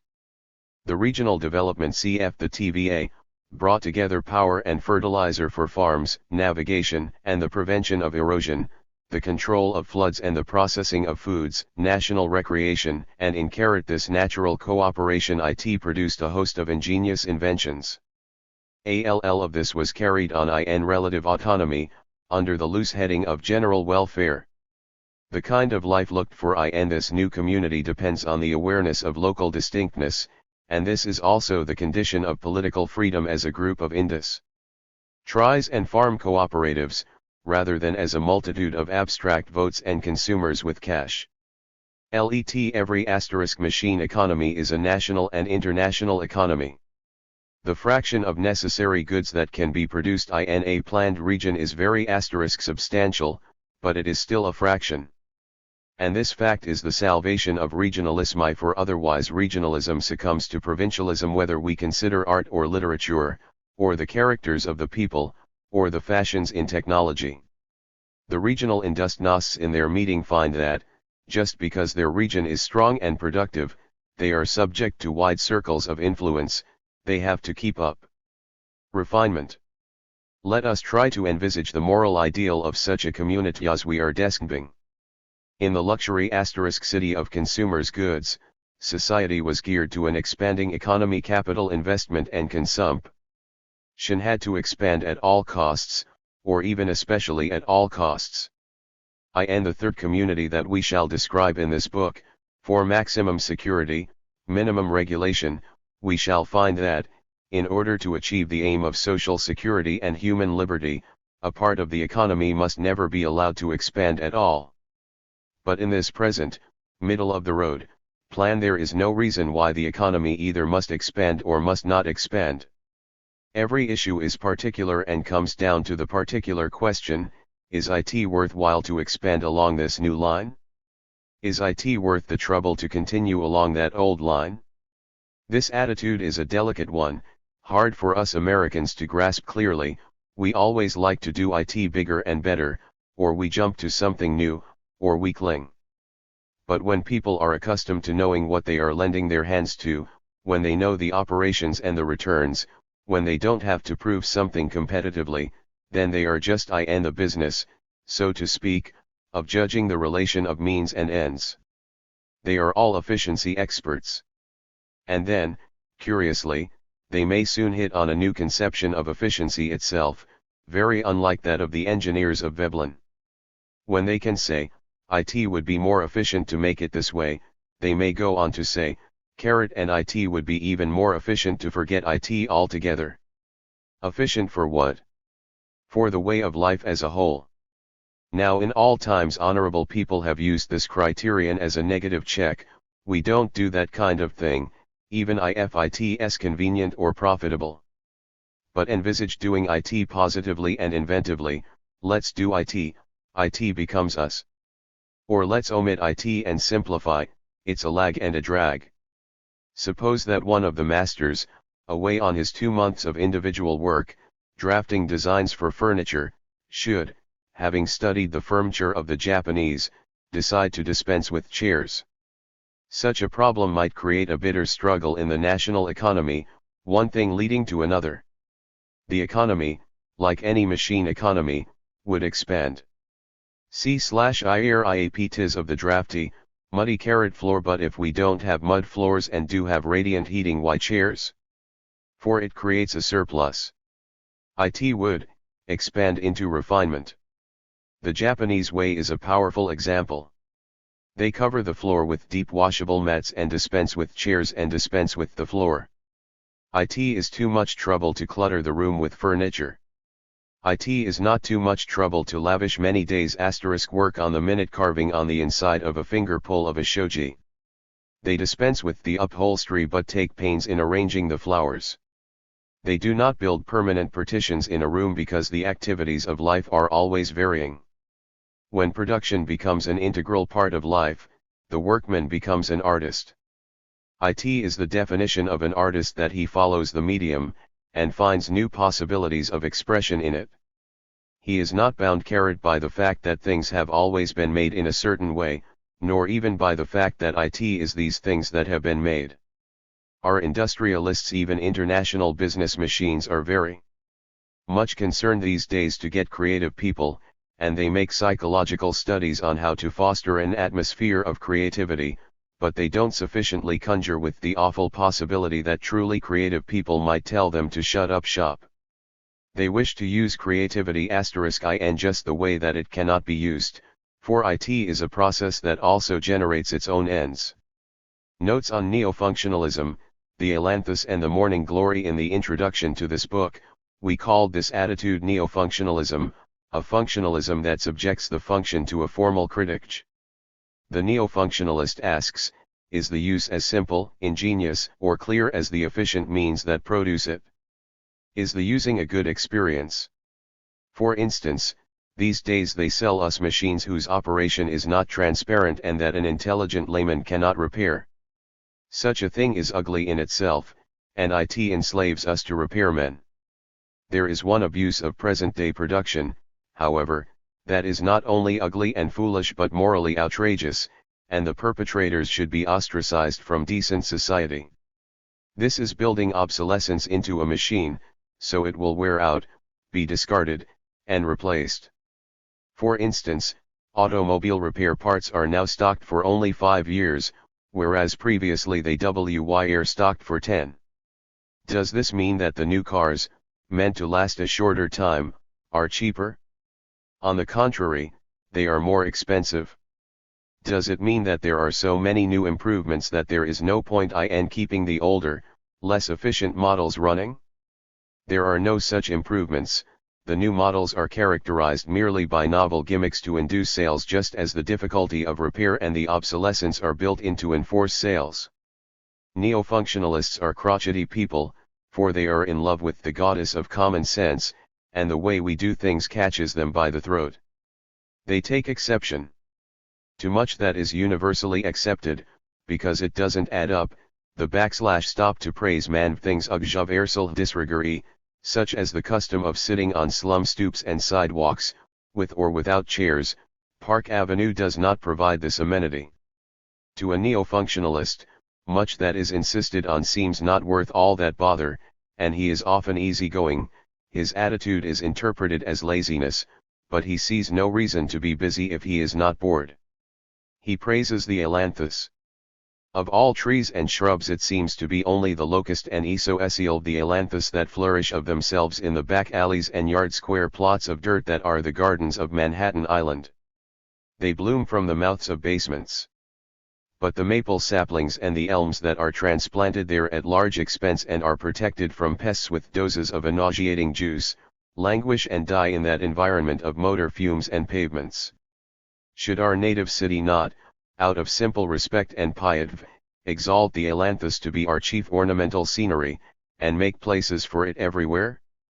For the ailanthus loves us and thrives in our balance of nature. Our city is rich enough, it could become elegant enough, to flaunt a garden of native weeds. There is everywhere a prejudice against the luxuriating plantain weed, which as abstract design is as lovely as can be. Why should not this weed be raised to the dignity of a grass? It is only a matter of a name, and then carefully be weeded in rows and stars, to decorate the little sidewalk plots. The rivers of New York. Trained in the new commune, the neo-functionalist mentions also the ludicrous anomaly of New York's bathing places.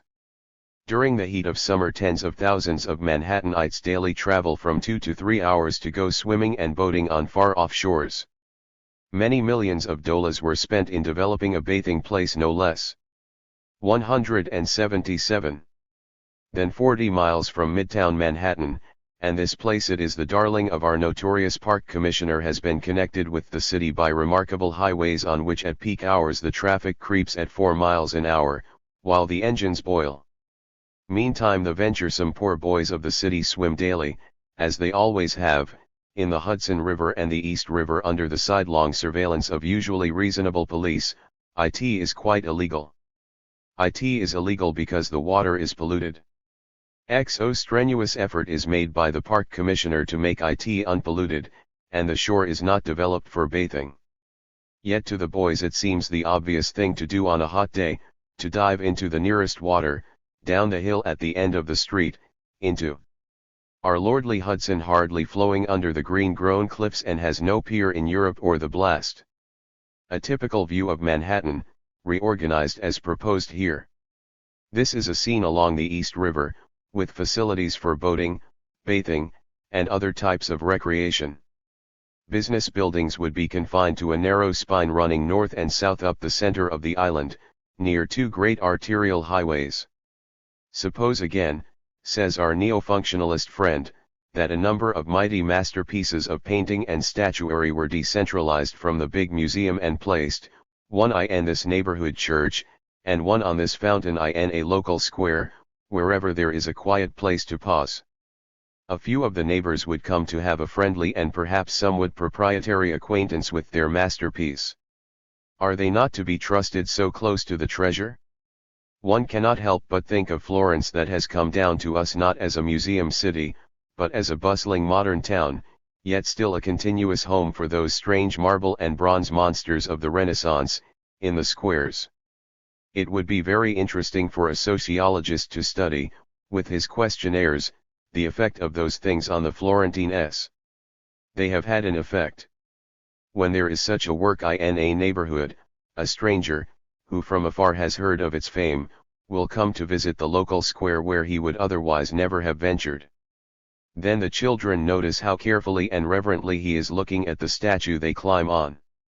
Nurses' uniforms. The washing and ironing of all New York City hospitals is to be done at a great municipal laundry.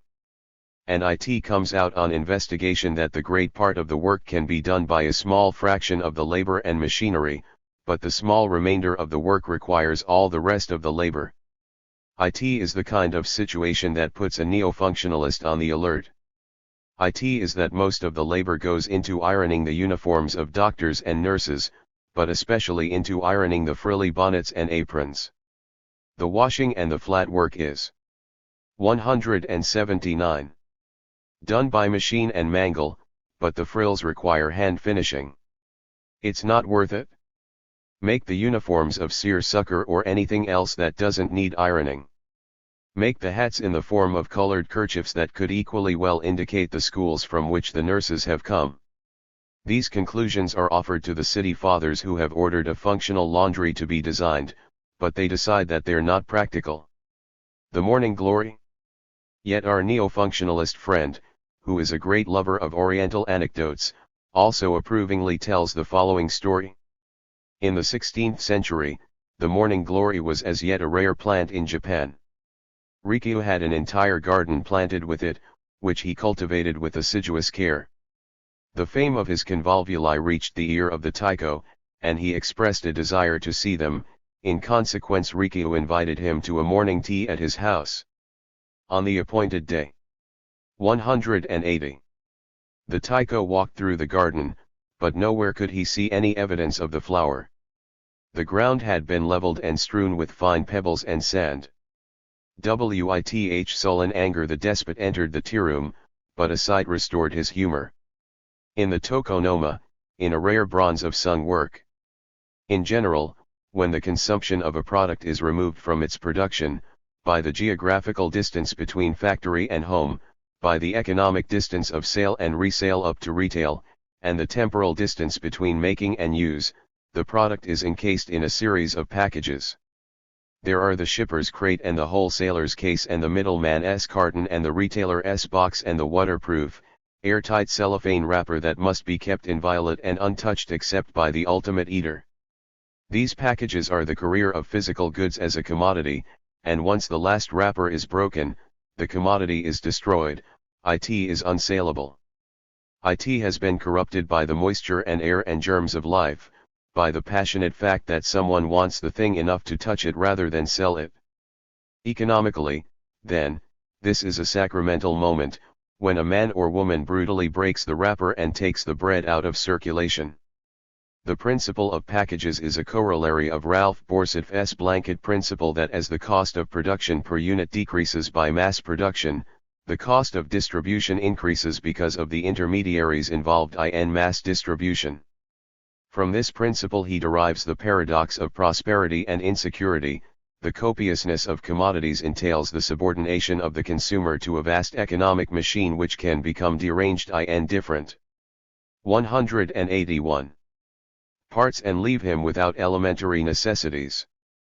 Borsodi's principle does not mean that machine production and labor-saving devices are humanly inefficient, but only when they become too geographically and economically centralized. Borsodi himself is an enthusiast for domestic machines and home industries, but there is also the possibility of a reasonably large community of integrated industrial, agricultural, domestic, and cultured life, where the efficiency of machines can be exploited without insecurity. Parents who seem to wish to deprive one of pleasure and ease, especially in the morning at 20 to 8, and late in the afternoon at 20 after 4, the fatherly face of the clock is frowning, deeper first on the left side, then on the right. Advertising. Every one of the packages is printed with his own mumbo-jumbo of words. In the nature of the case, when the consumer is far from the producer, has not ordered the production nor handled the means of it, nor estimated the cost of the means in proportion to the satisfaction enjoyed, it is necessary to interest him in the product, to create a want for it that has not been fired by any previous activity. Also, he must be persuaded to buy it if it is something that is, perhaps, not absolutely indispensable. These functions are fulfilled by advertising, which draws less and less on the direct relation between the excellence of the product and the cost of its making. The word cheap is never used, but more and more on the comparative estimates of social opinion, emulation, fear of inferiority or not belonging. These drives require a handsome fund of insecurity to begin with. Pictures and slogans are repeated again and again, and it is now classical theory, and perhaps even somewhat true, that repetition leads to belief and even overt action. This theory is true under certain conditions, namely that the use of words is reflex behavior, rather than an action of need, passion, invention, observation, and reflection. It is a poor use of speech, and unfortunately it does damage to English, for free poets must now take pains to use outlandish ways of speech to make sure that their words will not be taken in the meanings to which people have become accustomed, instead of relying on, and striving to reach, the meanings to which people are accustomed. 183. The theory of home furnishings. The furniture of a home expresses, in its quantity and kind, the division of the concerns of the soul. In different community arrangements this division falls in different places. On the principle of neo-functionism, the place where the chief material outlay is made should give the chief satisfaction, otherwise why bother? If this rule is neglected, the material outlay becomes a dead weight, discouraging by its initial cost and even more by its continuing presence. Now, except in the woods, the chief material outlay we see about us is the public city with its services. But in America these streets, squares, and highways do not pretend to compete in satisfaction with the private homes or the theaters of fantasy. They are a dead weight on these other satisfactions. One emerges from the theater into an environment that is less exciting, and one emerges from home into an environment that is quite impersonal and uninteresting. In late medieval times, they spent no effort on the streets, but burgher and baron adorned their homes. Let us rather take a lesson from the Greeks, who were often practical in what concerned the chief end and did not complicate their means. An Athenian, free and male, experienced in the public places, the market, the law court, the porticos, the gymnasia, most of the feelings of ease, intimacy, and personal excitement that we reserve for home and private clubs. He lived in the city more than at home. He had for his public objects the affairs of empire, civic duties, and passions of friendship. There was no sharp distinction between public and private affairs.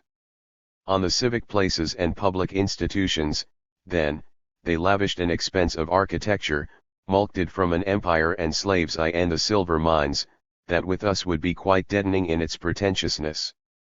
But the thousands of free men were at home there. An Athenian's domestic home was very simple, It was not. 184. An asylum for his personality. It did not have to be filled with furniture, mirrors, keepsakes, kuno-sa, and games. But a bourgeois gentleman, when he is about to leave his home in the morning, kisses his wife and daughter, steps before a mirror and adjusts his tie, and then, the last thing before emerging, puts on a public face. The most curious examples of heavily furnished homes that are the insane asylums of the spirit frozen and rejected in the city square can be found among the middle classes at the beginning of the 20th century. The most curious room of this most curious home was not the bedroom, the dining room, or the parlor, where after all there existed natural and social satisfactions, but the master's den, the jungle and the cavern of his reveries. In our decade, this den of nostalgic reverie is in print in the stories of the New Yorker magazine. Public faces in private places. It is always a question whether the bourgeois den is worse or better than no private home at all, the norm of the states ancient and modern which consider men as public animals, and homes as army barracks. But it has remained for our own generation to perfect the worst possible community arrangement, the home of the average American. This home is liberally supplied with furniture and the comforts of private life, but these private tilings are neither made nor chosen by personal creation or idiosyncratic taste, but are made in a distant factory and distributed by unresisted advertising. At home they exhaust by their presence. A bare cell would give more peace or arouse restlessness. They print private life with a public meaning. But if we turn to read this public meaning, we find that the only moral aim of society is to provide private satisfactions called the standard of living. This is remarkable. The private places have public faces, as Auden said, but the public faces are supposed to imitate private faces. What a booby trap! 186. A Japanese home. One of the surprising features that strikes a foreigner as he becomes acquainted with the Japanese house is the entire absence of so many things that with us clutter the closets and make squirrels' nests of the attic. The reason for this is that the people have never developed the miserly spirit of hoarding truck and rubbish with the idea that someday it will come into use. Swallows are often encouraged to build nests in the home, and the room most often used by the family. A shelf is built below the nest. The children watch the construction of the nest and the final rearing of the young birds. One comes to realize how few are the essentials necessary for personal comfort. And that personal comfort is enhanced by the absence of many things deemed indispensable. In regard to the bed and its arrangement, the Japanese have reduced the affair to its simplest expression. The whole floor, the whole house indeed, is a bed, and one can fling oneself down on the soft mats, in the draught or out of it, upstairs or down, and find a smooth, firm, and level surface upon which to sleep. When a tea master has arranged a flower to his satisfaction, he will place it in the tokonoma, the place of honor in a Japanese room. Nothing else will be placed near it which might interfere with its effect, not even a plant, unless there be some special aesthetic reason for the combination. It rests there like an enthroned prince, and the guests or disciples on entering the room will salute it with profound bows. A Japanese house is essentially one big room, divided by sliding screens as desired, for the activity of life is ever varying. Outside and inside are also open to one another. 7. Planned security. With minimum regulation. The sense in which our economy is out of human scale. Our economy is gigantic by the quantity and number of kinds of goods and services, but as such it is not out of human scale, for to the immense civilized population the immense quantity of goods is appropriate. The increase of useless wealth of individuals, in the form of gadgets sold by advertising, may not add to human virtue, but then it adds to folly which is equally human. The inequitable distribution of wealth, especially considered internationally, is a subject of resentment, and this is an intensely human proposition. But we have grown out of human scale in the following way: starting from the human goods of subsistence and luxury, the increment of profit was reinvested in capital goods in order to earn more profits, to win for the enterprisers more luxury and power.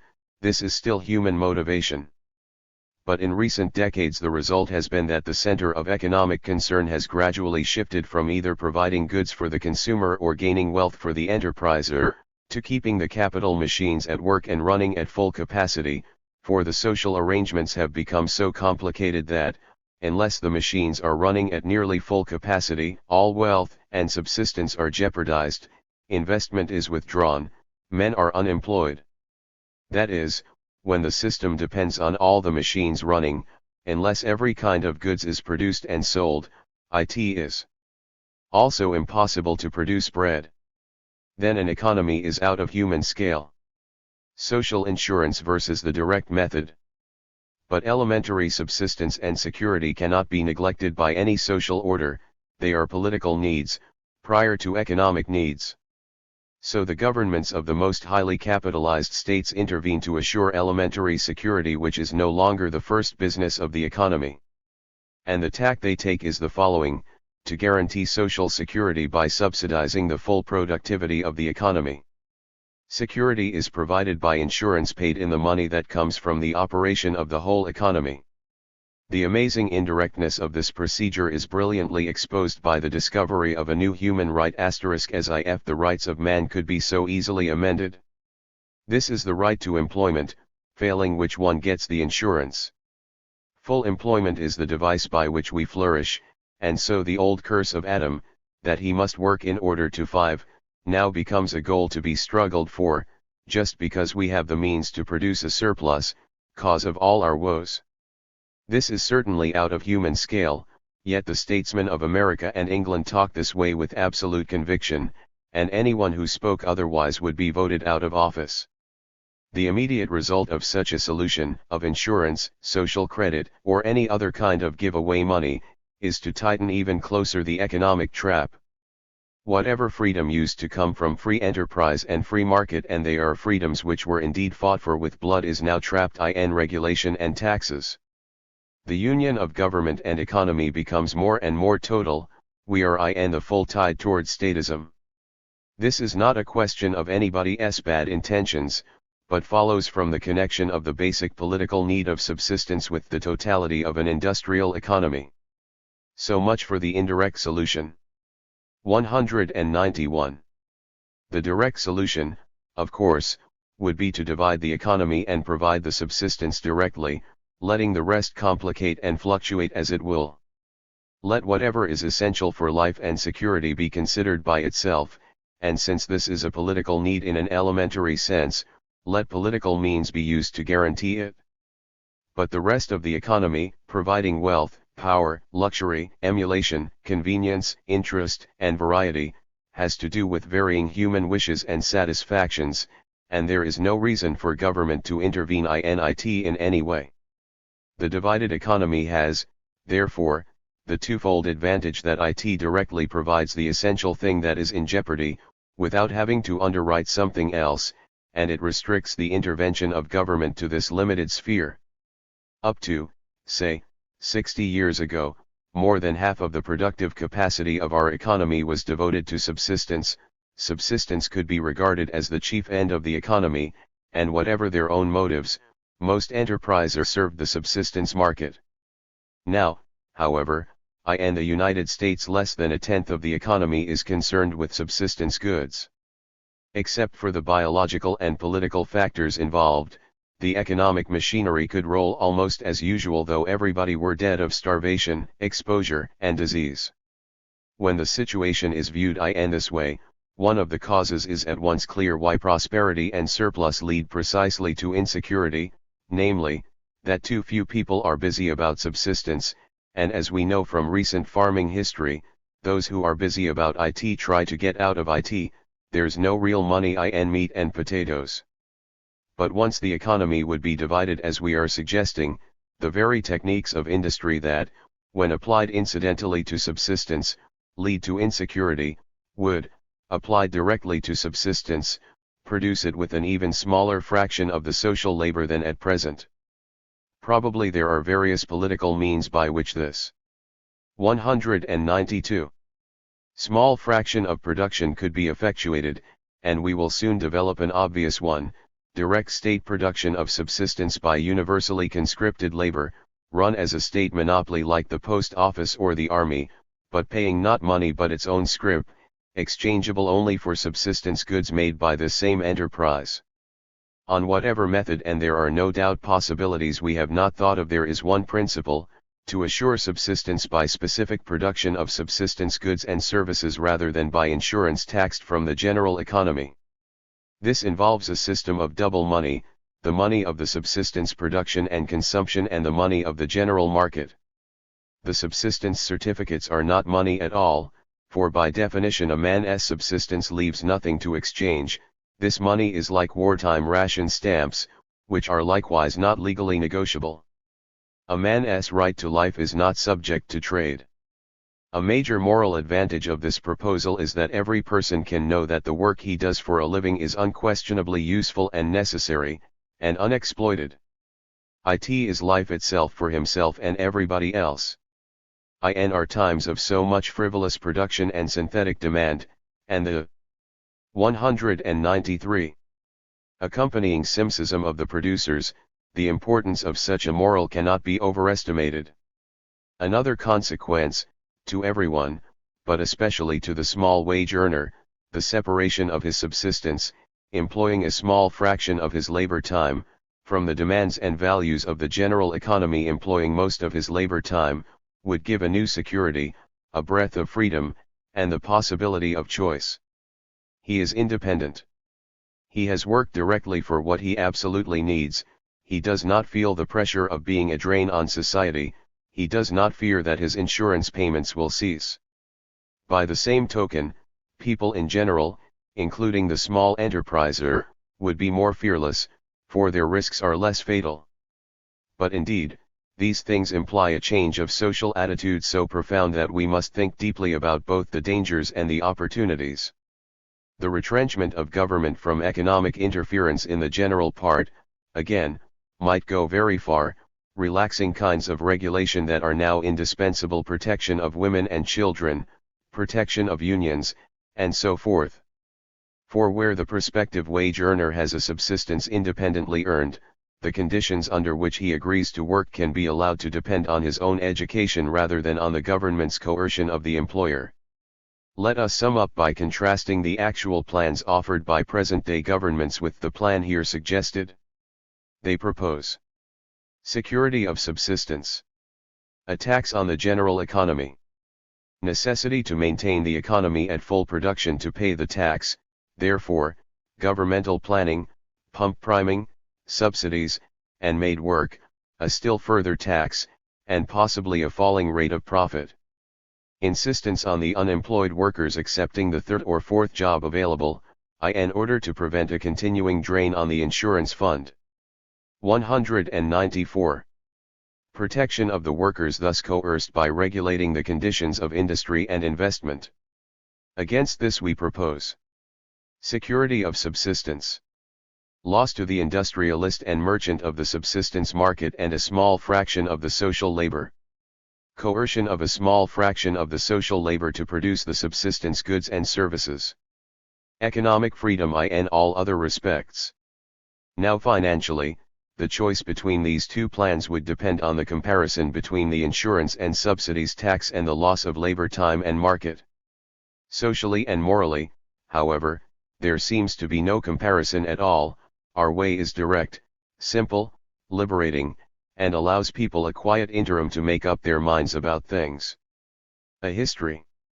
The idea of guaranteeing subsistence by dividing the economy rather than insurance is very old, and we might clarify the proposal here suggested by comparing and contrasting it with two or three of its predecessors, just as the scheme of social insurance is the heir of clerical and private charity and of the state dole.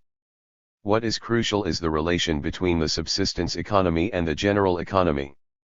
One of the earliest such ideas of modern industrial times was the communities of Robert Owen, those well-regulated squares that, starting anew in isolation, were to engage in well-rounded agriculture and machine industry, but whether with the aim of rising in the world or prospering and continuing in isolation is not really clear. For originally there seem to have been three different motives for the Communi 195. ties, and three distinct classes of members. First, the motive of an enlightened industrialist, ahead of both his time and ours, to make the new machine industry a humane way of life by organizing it into an all-around community, rather than by tearing labor from the countryside into wage slavery in a money economy. Certain members came for this purpose, to live better. Second, the motive of a philanthropist on the poor board to provide relief for paupers by a method of self-help by which they could rehabilitate themselves at little cost to society, but in such a case, if the community succeeded, was it to continue in competition with society, or were its now capable members to filter back into the general economy? Third, the motive of a utopian pioneer to start a fresh virgin country, away from the world of status and privilege, to establish a new society of socialism and democracy, but if that had succeeded, it would have undone the general economy. The workshops of Louis Blanc had a more definite aim. The personnel are the unemployed who have a right to work, they work with capital provided by the state, and they produce goods for the general market in competition with the products of private capital.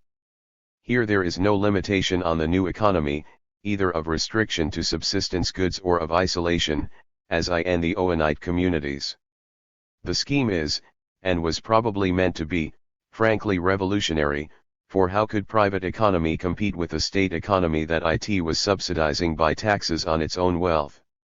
The fact that such an apparently explosive innovation could force its way into political acceptance proves how right Marx was when he wrote, in those years, that the specter of communism was haunting Europe. And the way in which its fires were quenched by legitimacy, by relying on the inefficiency of bureaucrats and demoralized workers, and by sabotage, so that in a moment of disillusionment the counter-revolu. 196. Shinkud, strike is a classic in political tactics and economic error. We may also mention in the series the Homestead Act and similar plans, appropriate to societies that have large undeveloped outskirts and frontiers. Free land is given to families that have failed in the general economy. The theory is that in such an open economy, especially when it is still an economy of scarcity, the increase of farmers and the development of new regions provide new markets. This is the rational notion that new wealth is to the advantage of everybody. However, when a somewhat similar farm subsidy is advanced in our own times, for instance, the loan of farm animals and machines by a government agency, the general economy is not so receptive, for the land and people rehabilitated are precisely those for which there was proved to be no use, and their products are not needed in the surplus and are not welcome as competition. It remained for our own tunes, however, to hit on the ultimate possible maladjustment between public production and private production, the theory of the works progress administration, as set up to combat the Depression of 29. The personnel were the unemployed, and they engaged in productive work capitalized by the state, but the New Deal had learned from the adventures of Louis Blanc not to set class against class in economic competition, therefore the products of the WPA were non-saleable. Not saleable in the sense that they were consumed by their producers, but non-saleable in kind. What products?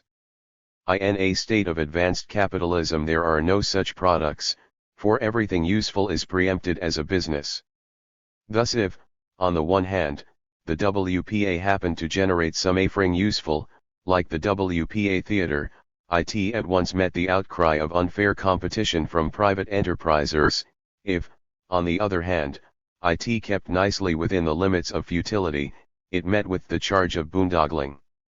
Fortunately the war 197 turned up in different parts of the world to provide a useful non-competitive industry for everybody.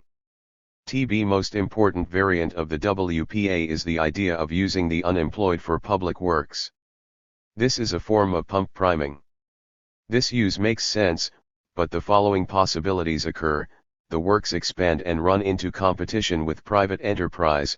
The fate of the TVA, when they are social services of real value, the work's tempo and continuance ought not to depend on the supply of idle labor, but should be expertly staffed on their own, or if they are made work pure and simple, then the most imposing and costly structure of society's greatest employer are restricted to the class of objects that make little. Difference whether or not they exist. Conclusions from the history. As against the above, our proposal covers everybody in the society rather than a special group, the unemployed. In this it follows the plan of social insurance, which insures everyone, regardless of prospective need. Everyone is liable to a period of labor, or its equivalent, for the direct production of subsistence goods, and all are entitled to the goods. And instead of limiting the class of persons, the limitation is set on the class of goods, subsistence goods. This kind is the most universally essential, so it is reasonable to require a universal service. Nevertheless, this part of the economy is not allowed to expand or raise its standards, therefore it cannot compete economically or dominate politically. It is reasonable to speak in this way of a subsistence minimum only when there is, in fact, a vast potential surplus, when the minimum can be produced with a small fraction of the social labor and there is opportunity for wide satisfaction at a higher standard. Otherwise one is indirectly flirting with the iron law of wages as a general policy. Now, as we have suggested, the political execution of 198.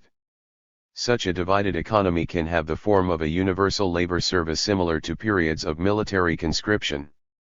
Assume conservatively that a tenth of the social labor is required, then a man would serve in the national economy for 6 or 7 years of his life, spaced out as convenient with a certain choice as to the years in which to serve. There seems to be no reason why a wealthy man could not buy a substitute to serve his time for him, but this would be at the prevailing rate of wages in private industry, for why else should the substitute sell his time? More democratic would be an arrangement whereby the first period, say 18 to 20, must be served in person, but later periods, when people have settled into private affairs, could be served by paid substitutes. Further details would be the adaptation of different age groups and skills to different kinds of work, the problems being the same as in any general conscription. This plan is coercive. In fact, if not in law, however, it is less coercive than the situation most people are used to. For the great mass of wage earners, it fixes a limit to the necessities that, between capital and trade union, they are subject to, and for the wealthy enterpriser, who would buy substitutes, it is no more coercive than any other tax. On constitutional grounds, the crucial objections to forced labor have always been either that it subjects the individual to a private enterpriser without contract, or it is unfairly competitive, or it broadens the power of the state. None of these objections holds.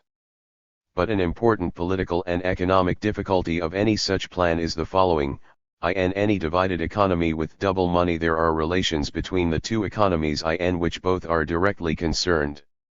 On the one hand, the government can extend its coercion, without the freedom of the market. This would come up in the exercise of the right of eminent domain in order to provide the government with what it must have. On the other hand, the private economy uses its pressures of monopoly and speculation to force the government's hand at opportune moments.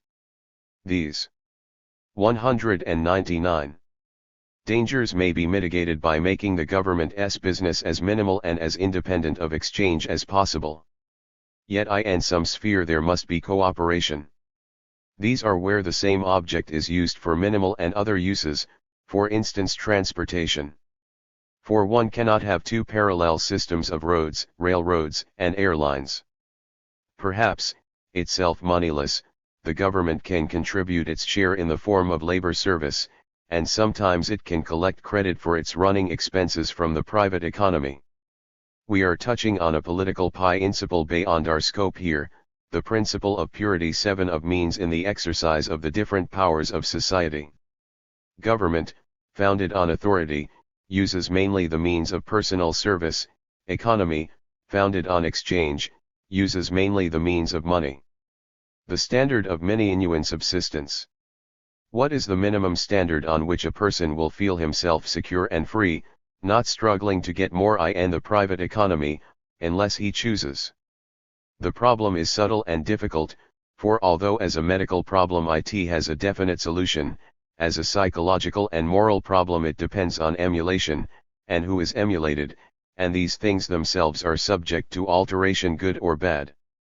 What is minimum for even a poor southern sharecropper might be spendthrift carrot to an Indio of Yucatan. We are speaking always of a going surplus technology. This technology, which can provide all manner of things for everybody, can also, in a different way, produce a few things of a very few kinds, accompanied by a minimum regulation of time, of arrangements, and habits of lire. How seriously are people willing to dispense with many things in order to have the freedom which they also think they W7 and? When combined with freedom, a minimum standard would be far less than what is estimated minimum in our present society. Let us give a single example. In estimating 200 minimum standards of decency and safety, Stuart Chase finds it indispensable for every home to have a radio, because in an integrated society, especially during a total war, a person must have instant communications. But if the very point of our minimum standard is to free people from integration, a radio is a convenience which a person might think twice about. Other examples of reducing the necessary minimum could be found by considering how much of decency of appearance and how many contacts are required solely by the fact that we live in a society competitive through and through. On the other hand, when combined with freedom, our minimum is far higher than exists in a scarcity economy, for instance China, where a person subsists in time-bound service to field or commune. But if the very point of our minimum is to free people for a selective choice of how they will regulate their time, mobility and independence of location are indispensable. The minimum is based on a physiological standard, heightened by the addition of whatever is necessary to give a person a true possible freedom of social choice, and not /dolating our usual mores. If freedom is the aim, everything beyond the minimum must be rigorously excluded, even if it should be extremely cheap to provide, for it is more important to limit political intervention than to raise the standard of living. Then, the minimum economy must produce and distribute 1. Food sufficient in quantity and kind for health, palatable but without variety. 2. Uniform clothing adequate for all seasons. 3. Shelter on an individual, family, and group basis, with adequate conveniences for different environments. 201. 4. Medical service. 5. Transportation. But not primary education, which is a public good taxed from the general economy. Of these, food, clothing, and shelter are produced by absolute mass production in enormous quantities, without venation of style. Medicine and transportation are better provided by some arrangement between the subsistence and general economies. The cost of subsistence. The extent and cost of the proposed subsistence system, measured in current money, is very hard to determine, and therefore it is hard to name, except by guesswork, the number of years of labor service that are bartered away for economic freedom. In the first place, although the number of laborers is fixed, for even those who would buy off must furnish a laborer as a substitute, the amount of goods to be produced is fluctuating. For, obviously, though all are entitled to the minimal goods, many, and perhaps most, of the people who are used to better and can afford better, will not take them. There is no advantage in taking and wasting, for the less that needs to be produced, the less the exaction of universal service. Different kinds of goods will differ in demand, fewer will use the minimal housing and clothing, most perhaps can use some of the minimum food, very many will use the transportation and medical service. After a sufficient reserve is built up, production is geared to the prospective use of the next year. But further, this demand will fluctuate with the fluctuation of the general economy, though less sharply. In times of general economic crisis, the demand for subsistence goods increases, in times of prosperity, it diminishes. But secondly, and most importantly, the price of goods under such a system of absolute mass production is impossible to estimate. It would be unbelievably cheap. For clothing, a possible estimate could be gotten from army uniforms, but these are of course produced for profit all along the line. A better figure would be given by the English utility clothing of World War I, which was remarkably cheap compared to the free market. The figure for farm produce is especially difficult, given a system of extensive agriculture like the Soviet state farms, with the problem of distribution simplified by processing on the spot into non-perishable and dehydrated forms. The cost would fall to very little, yet this might not be the most absolutely efficient procedure. Prefabrication in housing has simply not been tried on a large scale, yet small attempts e.g. TVA 3 rooms and bath at 81,900 show astounding reductions in price. It would be only for medical service and transportation that one could make reasonable estimates. The rest is guesswork. Then we guess that to produce subsistence for all Americans would require not more than 1/7 of the available labor time and money. This guess is as of 1945. In 1959 we would guess 1/10. Architecture of the production centers. In the subsistence economy, there is the architecture of the production centers and of the minimum housing. The centers are factories and housing for basic manufacture. Some ways of guessing the fraction of the economy needed to provide subsistence. But productivity increasing at an astonishing rate. For 12-year period 1945-07, rate was 3.3% per year, compared to 2.4% annually for the past 60 years. 20. On 2 shifts or 3 shifts.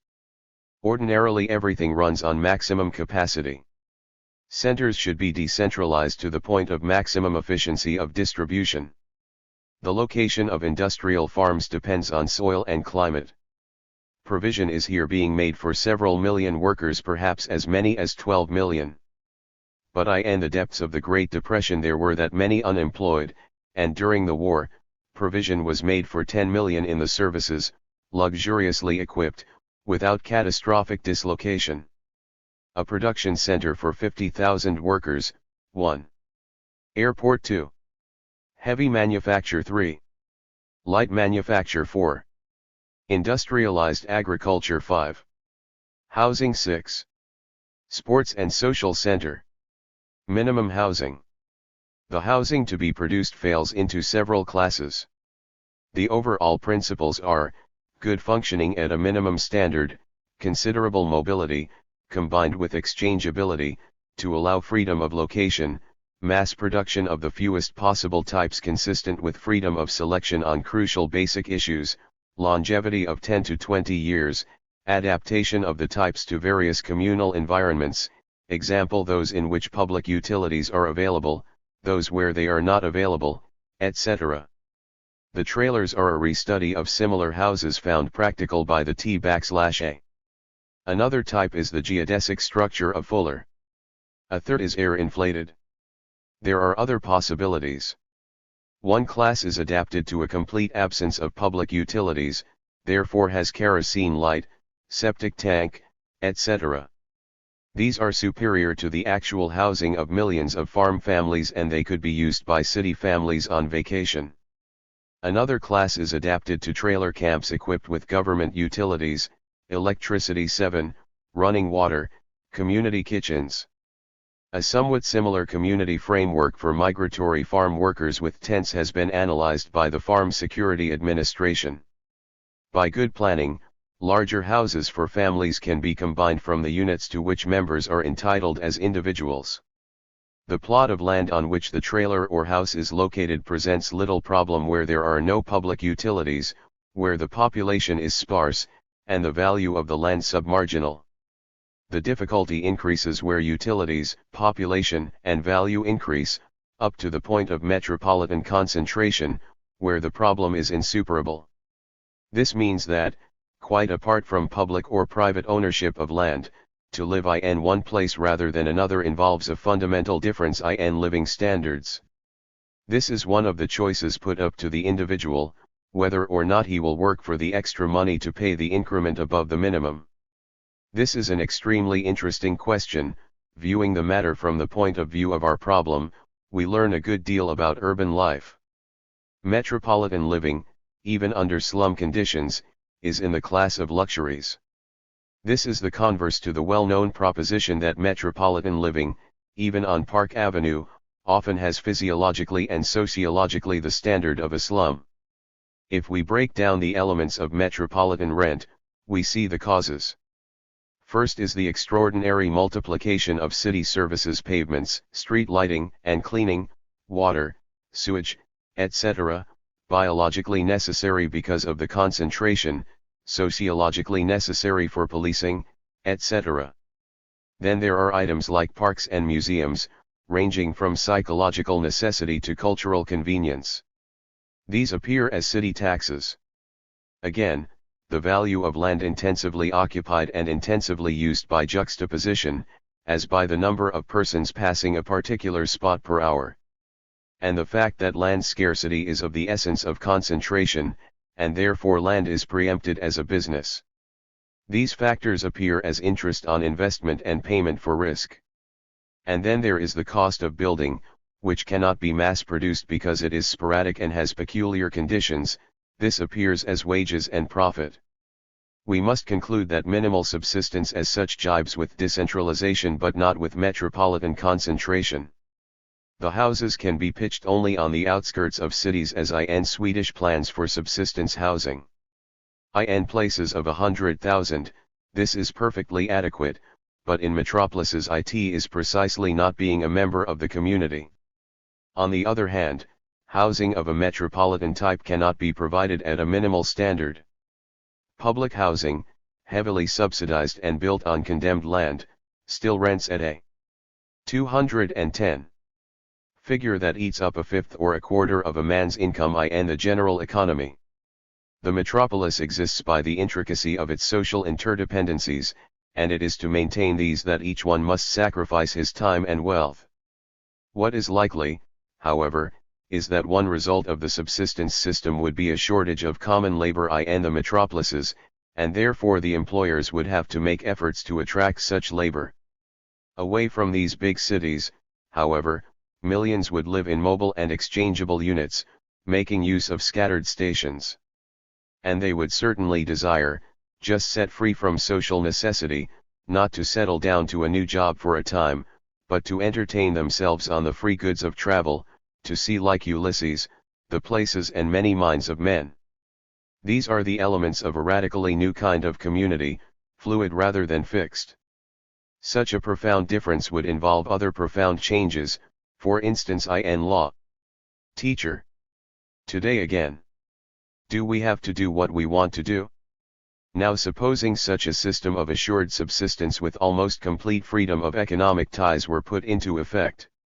XO doubt for millions of people, no matter how much they might resist the idea in prospect, the first effect would be immense relief from responsibility, from the pressure of the daily grind, from the anxiety of failure. But after this first commonplace effect had worn off, the moral attitude of a people like the Americans would be profoundly deranged. They would be afraid not only of freedom and leisure, which release both creative and destructive drives nicely repressed by routine, but especially of boredom, for they would find, or imagine, themselves quite without cultural or creative resources. For in our times all entertainments and even the personal excitement of romance seem to be bound up with having ready money to spend. Emotional satisfaction, too, has been intricate into the motion of the entire productive machine. It is bound up with the standard of living. Movies cost money, bars cost money, and having a date costs money. Certainly a car costs money. Apart from these, as everybody knows, there is nothing to do but hang around.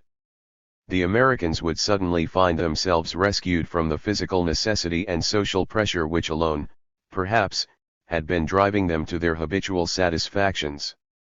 They might soon come to regard commercial pleasures as flat and unpalatable, but they would not suddenly thereby find any others. They would be like the little girl in the progressive school, longing for the security of having her decisions made by the grown UPS, who asks, "Teacher, today again do we have to do what we want to do?" 21. Would it be a salutary boredom to make these persons do what they want to do with their time, to discover what they want to do with their lives, rather than following widely advertised suggestions? And not for a couple of weeks of vacation likewise organized into profit-bearing routines but year after year. Or would the effect be like the unemployed adolescents on the Comer who hang around, apparently unable to think up anything? We are asking, in the framework of this model proposal, an intensely realistic question about the actual situation in our country. For indeed, in our surplus economy, millions really are technically unemployable. There is no necessary work for them to do, no man's work. If automation were allowed its full headway, these millions would become many millions. Because they are really economically unproductive, they have no culture and no resources of leisure, since culture grows from productive life. At the same time, each one of these people, no matter how he hangs around or perhaps spends his time getting quasi-visceral kicks or being cool, must also feed his face and come in out of the rain. It is this actuality that our scheme of a divided economy addresses and draws in black and white. We provide the subsistence part in an efficient, honorable, and compulsory way, and we leave open the horrendous question, then what? The moment when large numbers of people first discover clearly and distinctly that they do not know what they want to do with their time, is fraught with danger. Some no doubt will at once follow any demagogic or fanatical leader who happens along with a time-consuming and speciously thrilling program. How to protect the Commonwealth against these bands of bored prejudice? Others, having lost the thread of compulsory mental activity, will wander in the maze of idle idiot that W. associate with degenerate rural classes, except that the food would be even worse, across the counter in a government store. Jobs, avocations, and vocations. The brighter hope is that alongside the leaders, teachers would also appear. The psychoanalysts who deal with the nervous breakdowns of men of affairs sometimes urge the patient to have the courage to leave his job and embrace his avocation. The job was not freely chosen, it symbolizes and reinforces the very pressures of social and parental authority that have led to disaster. The avocation, presumably, is spontaneous and can draw on deep energy and therefore, by its daily practice, reintegrate the personality. The system here proposed facilitates such a decision before the stage of modern nervous breakdown.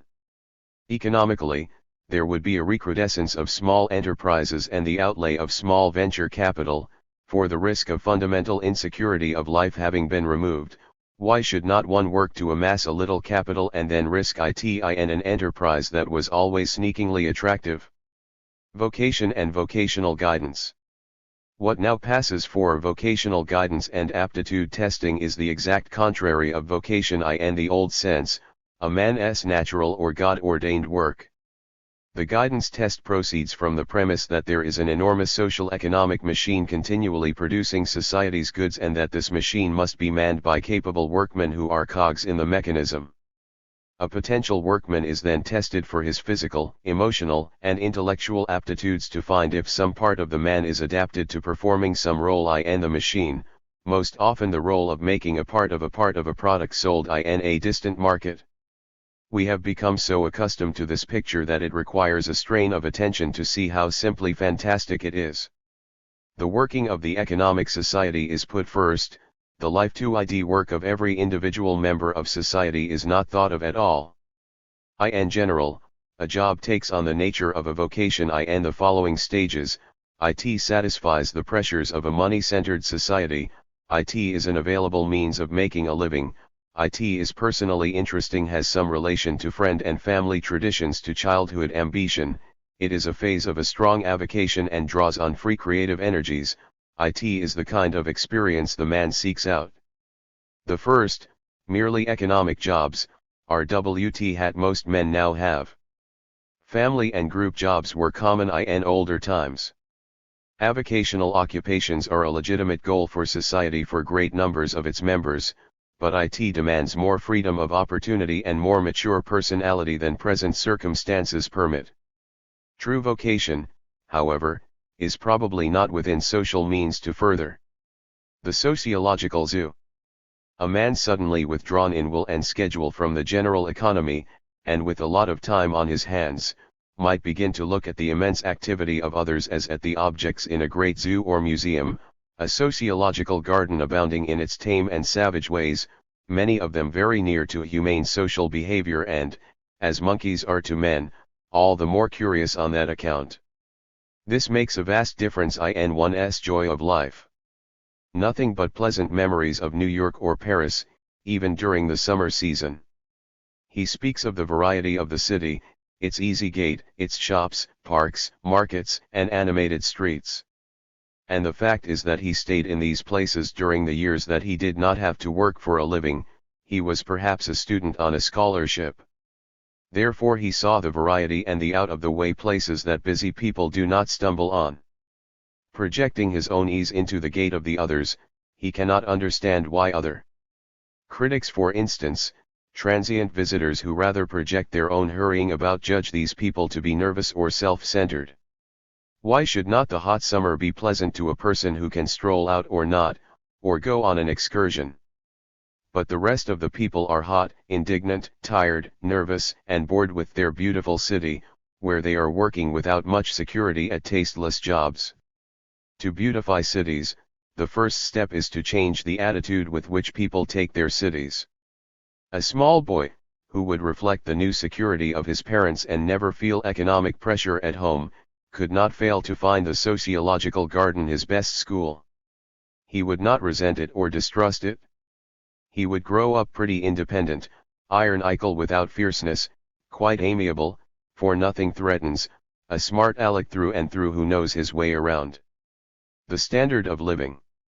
It would be no small thing for people to understand clearly what poverty consists of, to understand it not in 217 terms of misery or unfortunate cases, but by a universal social standard. The subsistence standard that we have been describing is, of course, far above that which the majority of the human species in fact subsists on, but it is at least based on physiological, hygienic, climatic, and moral conditions, and is not altogether a parochial cultural illusion, fostered by salesmanship, like the standard of living of the Americans. The intimate awareness of it would help dispel the attitude of the Americans toward those other peoples as not quite being human beings at all. 8. Conclusion. These three paradigms are, to repeat it, not plans, they are models for thinking about the possible relations of production and way of life. Let us now say a few words about the relevance of these different modes of thought to different real situations in the world today. Scheme. Scheme I is drawn from the tastes and drives of America that are most obvious on the surface: its high production, high standard of living and artificially induced demand, its busy full employment. Much of this is now characterized by our moralists as useless and unstable. There is sharp criticism of the skimping on public goods when the production of frivolous private goods is so unbridled. Even worse, it is pointed out that the superabundance of private goods without the leavening of public goods is destructive of the satisfactions of even the private goods.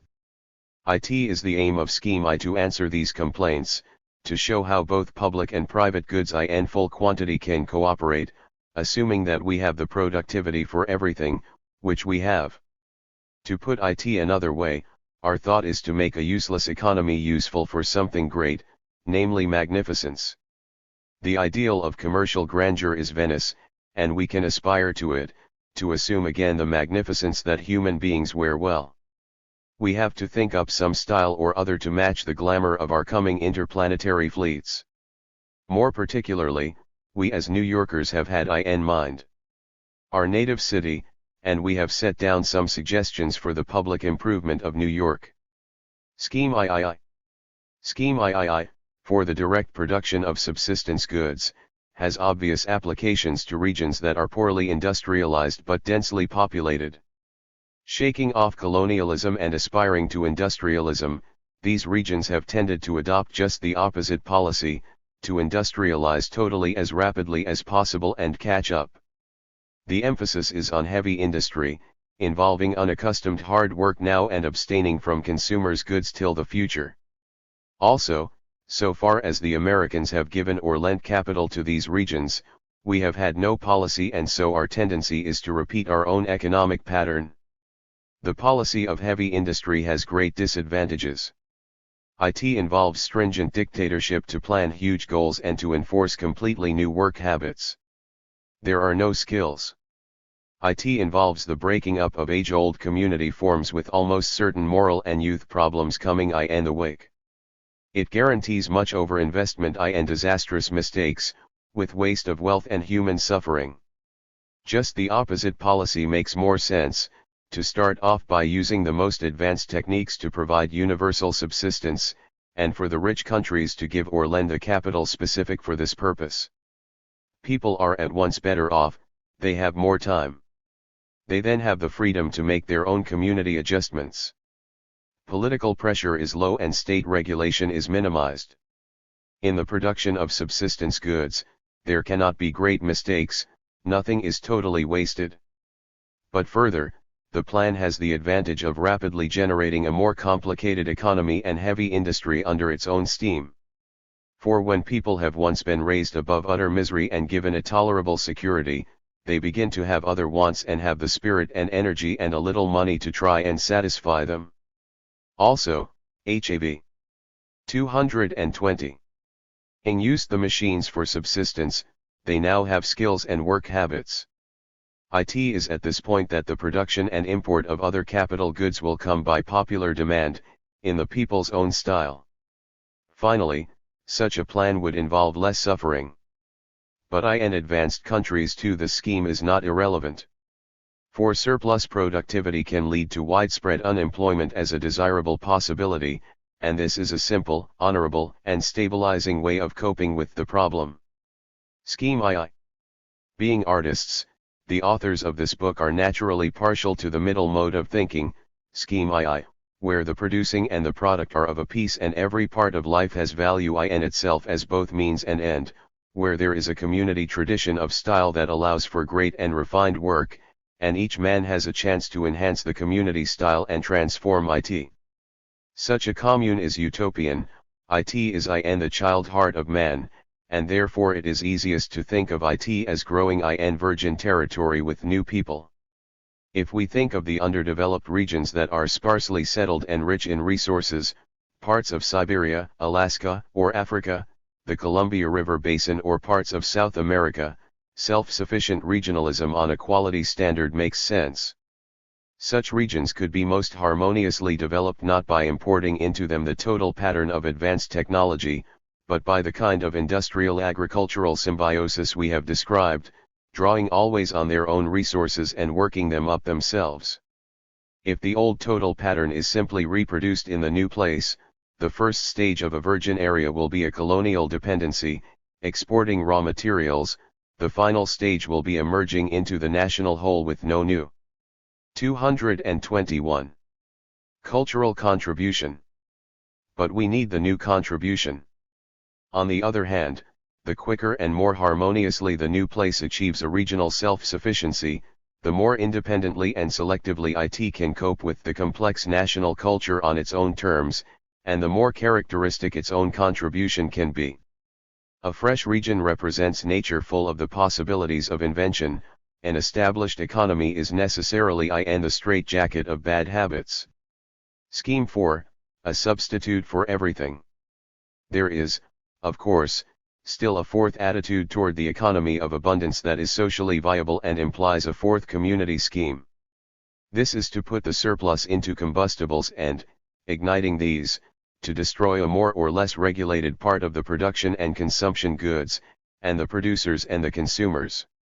Recent studies in this mode of thinking have hit on techniques for the dislocation of industry into mountain fastnesses, the non-illumination of streets, the quickest WTI to hasten to the most deadly spot, the aesthetics of invisibility, the enlivening of the atmosphere with radioactivity, and, in general, an efficient schedule for returning from the sixth to before the first day. The need for philosophy. Mostly, however, the 1,000 places that one plans for have mixed conditions and mixed values. The site and history of a place are always particular, and these make the beauty of a plan. Different people in a place want different things, and the same people want different things. Some of these conditions and aims are compatible and some are incompatible. The musician, says Plato, knows which tones will combine and which will not combine. It's a difficult art that we have to learn. Other nations have had long experience in developing their cities and villages. We can learn a lot from them, but we cannot learn the essential things, how to cope with the modern plight. For in the present period of history, we Americans are the oldest and most experienced people in the world. We were the first to have the modern political revolution and the maturity of the Industrial Revolution. These, combined with our fortunate natural resources and geography, have made us the first to experience the full impact of the high standard of living and a productivity that improves, technically, nearly 4% a year. As the first to experience it, we are deeply disappointed in progress, confused, afraid of serious decisions, and therefore reactionary and conformist in important matters. Yet as the oldest and most experienced, we have the responsibility to be wise. One way or another, there is no doubt that the Americans are going to be spending a lot more on public goods. The so-called urban renewal program is at present important and will be more so. It is essential that these new efforts make sense, not only to avoid misusing the money but because it is the nature of a physical plant that once built it stays and stays. Ignorant and Philistine planning long ago saddled us with many of our present problems. It continues to do so. Ameliorative plans are then proposed: a new subway, a new highway, slum clearance, which soon reproduce the evil in a worse degree. We then have the familiar proliferation of means, of feats of engineering and architecture, public goods, when what is needed is human scale. People are rightly suspicious of planning, and they end up with everything being overplanned, no freedom from the plan, and the purpose lost. This is because nobody has dared to 223. Be philosophical, to raise the question of the end in view, rather than merely trying to get out of a box. It is understood by sociologists, anthropologists, and psychologists that the different functions of men and groups cohere in whole patterns of culture. But our physical planning in the most sensitive areas, like housing or schools, is carried on with eyes shut to the whole pattern. For instance, housing is discussed in terms of biosociological standards of decency and cost problems of land and construction, but not much attention is paid to the kind of community resulting. The community has increasing class stratification and increasing juvenile delinquency, effects that were not aimed at. But of course, to avoid pressing community problems and to concentrate on practical solutions and to exclude minorities and increase delinquency now the pattern of our culture. Is this inevitable? Bosanquet said somewhere that the characteristic of philosophy is to be concrete and central. By concrete and central he would mean, in our present subject, directly attending to the human beings, the citizens of the city, their concrete behavior and their indispensable concerns, rather than getting lost in traffic problems, housing problems, tax problems, and problems of law enforcement. It is concrete to plan work, residence, and transit as one problem. It is central to keep one's eyes on the center of the target, the community and its way of life, not exaggerating production, the standard of living, or special interests out of all proportion. In this difficult art, the people are not philosophical, they do not know the concrete and central facts. Yet only the people can know them. The answer is in the remarkable and thought-provoking sentence of Michelet: initiation, education, and government. These are three synonymous words. Appendices. APPENDIXA1. A master plan for New York. Make no little plans, they have no magic to stir men's bloody and probably themselves will not be realized. Make big plans, aim high in hope and work, remembering that a noble, logical diagram, once recorded, will never die, but long after we are gone will be a living thing, asserting itself with ever-growing insistency. Aniel Burnham. A master plan is a directive for the progressive development of a region toward its ideal form. Such a plan is possible when, without sudden and violent changes of the whole, the buildings and community functions may be gradually but systematically replaced correctly if they were not correctly placed to begin with or if their places have become outmoded. Such a plan may take 2 or 3 decades to mature, while the old structures obsolesce and the new ones are laid down in convenient order. It is worthwhile for such a long-range plan to arm at a high excellence. Now the island of Manhattan can aim to be, for the next 50 years, the cultural, business, style and entertainment capital of the world. And by taking advantage, for the first time, of its rivers hitherto almost preempted by commerce and industry, it can become a city of neighborhoods wonderful to live in, as leisurely and comfortable as it is busy and exciting. What is needed for this is a master plan. The majority of apartment and commercial buildings in Manhattan are now obsolescent. Therefore any proposed transformation which follows the site and which, without violence, follows the historical trends, can begin at once and be carried through in our generation. Following historical trends means emphasizing the location of commercial and residential regions as they have in fact been developing for strong natural reasons, and to regularize these trends by weeding out and zoning. We plan is, Simk 1. To extend the business and light industry and all through traffic of Manhattan in a continuous axis up the middle of the island. 2. To remove the through avenues on the sides and develop the land on either side of the axis in park residential neighborhoods right down to the rivers. 3. And to develop the shores as beaches for bathing, boating, and promenade. This would extend the zone of work and all through traffic in a continuous axis up the Nanao Island, with neighborhoods adjacent on either side, and put a stop to the tremendous twice-daily flow of uptown-downtown traffic, giving to the majority of Manhattan residents the chance of a home within walking distance of their work. It would also clear the shores for the greater part of their 29-mile length and develop them for sport and residence, recognizing that the riverfront in Manhattan proper has diminished in commercial importance and may now be put to another use. By making the neighborhoods more livable and using the amenities that naturally exist in this wonderful location, we can do away with the necessity of fleeing great distances for recreation, and restore leisure to a place that is notorious for its nervousness.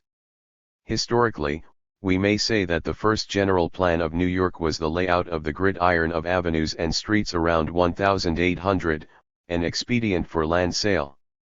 This gridiron, with its long north-south avenues, gave to Manhattan its famous accessibility and clarity, but there is no doubt that, especially uptown, it did violence to the hillier contours, and of course it has failed to be adequate to the necessities of modern traffic. The second plan could be considered to be the layout of the parks up the middle of the island, especially Central, Morningside, and St. Nicholas parks. This great scheme of Randall, Auxiliary, Olmsted and others in the middle of the last century, and so vigilantly defended by public spirit ever since, gave the spreading city a real form. It prevented it from becoming an endless jungle of street after street. Since the rivers were given over to industry, shipping and the railroads, it at least guaranteed that some neighborhoods could face inward on a green belt. We should not for a moment venture to destroy this wonderful stratagem of the central parks, were it not the case that more and more the river parks have proved their value and more the smaller parks have become the most desired neighborhoods for people who can afford them. The third major plan, and the first master plan so-called, was the proposal of the City Planning Commission under Rexford Tugwell, following after the unofficial new /Orc regional plan of the 20s. This plan contained many subplans, all based on the key plan showing land use. The proposed use of the land in Manhattan was a reformatory attempt to locate the industries of the island within more limited boundaries downtown and to develop them in several new belts uptown.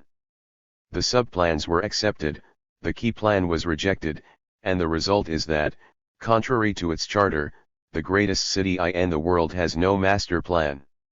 Manhattan Island, viewed as a whole, now exhibits the following anomalies. Ordinarily we should expect a town on an important body of water to open out toward the water for both industry and amenity, perhaps to be terraced toward it. In Manhattan, for unfortunate reasons, the people face inward, except that around much of the island there is an apartment house cliff, so that the form of the whole is more like a bowl than a terrace. The apartments overlooking the Hudson and the East Rivers are tall because the view is desirable and the rents are high, but all others are cut off from the same amenity. Yet even the Riverview dwellers have only a view but no close contact, for they are separated from the water by an obsolete railroad and an increasing number of elaborate highways. In a deeper sense, these peripheral highways were not designed primarily for the residents of the city itself, but 230. Like several other works of engineering of the past decade, for commuters outside the city, who choose, and can afford, to live in Westchester or on Long Island. Such means cannot solve the traffic problems of a great city. So long as 3 million people enter downtown Manhattan every day and swell the downtown population from 360,000 to nearly 4 million, and retreat again as evening falls, there will be traffic congestion and sardine tin subways. To build more escape highways or new subways only invites still more people away from the center to crowd back into it during the hours of business. And vice versa, so long as the chief facilities for recreation are thrown into the periphery, at Coney Island, in Cortlandt, Jayrark, Jones Beach, etc., the majority are forced to commute in the other direction and pay for a few hours of recreation with too long hours of travel. In general, the proper solution for problems of transit is to cut down the number of trips. And this can be done only by bringing work, residence, and recreation closer together. In a place like Manhattan this cannot be done by piecemeal planning, but fortunately, as we have shown, the natural site and many important historical trends, and the rapid rate of replacement, make major planning entirely feasible. The parts of the physical plan. Acreage and density. Manhattan Island is not crowded. At present it has a theoretical residential density of 200 to the acre. And if this density fails to allow for spacious, green, livable neighborhoods, the fault lies not in the numbers but in the layout. In the first place, correct layout would enormously increase the available residential acreage. For instance, the gridiron of streets and avenues at present uses up 27.4% of the total area of the island. By rationalizing the system of avenues into two multi-level through highways up the axis, and by closing off at least every other one of the neighborhood streets and providing for merely local neighborhood traffic, this figure could be cut in half. And if we look at the present blocks of buildings themselves small, helter-skelter, honeycombed with vent shafts outside and with repeating stairwells inside, we can see that for the same density, a weeding out and more rational new 7 construction would add a tremendous increment of available open space. Let us maintain the existing density of 200 to the acre. What does this figure mean in terms of living? It is certainly not a place of private houses and little gardens, but Manhattanites do not require these in any case, for those who choose the cosmopolitan way of life are manning, and supporting by their rent, a center of world culture and world affairs, and they enjoy the advantages and monuments of such a center. Yet it is a place where, if people lived in tall buildings, every room would face on a Madison or Washington Square, and where, if they lived in a combination of tall and low buildings on every other street, there would be room for a football field. The zone of industry and commerce. The economy of Manhattan comprises the light manufacture of consumers' goods and small machined parts, shipping and moderately heavy warehousing, business management and finance, retailing and display, ideas, styles, entertainment. It is an economy of relatively small shops whose materials are brought and whose products are carted away by truck. There is no heavy industry to speak of.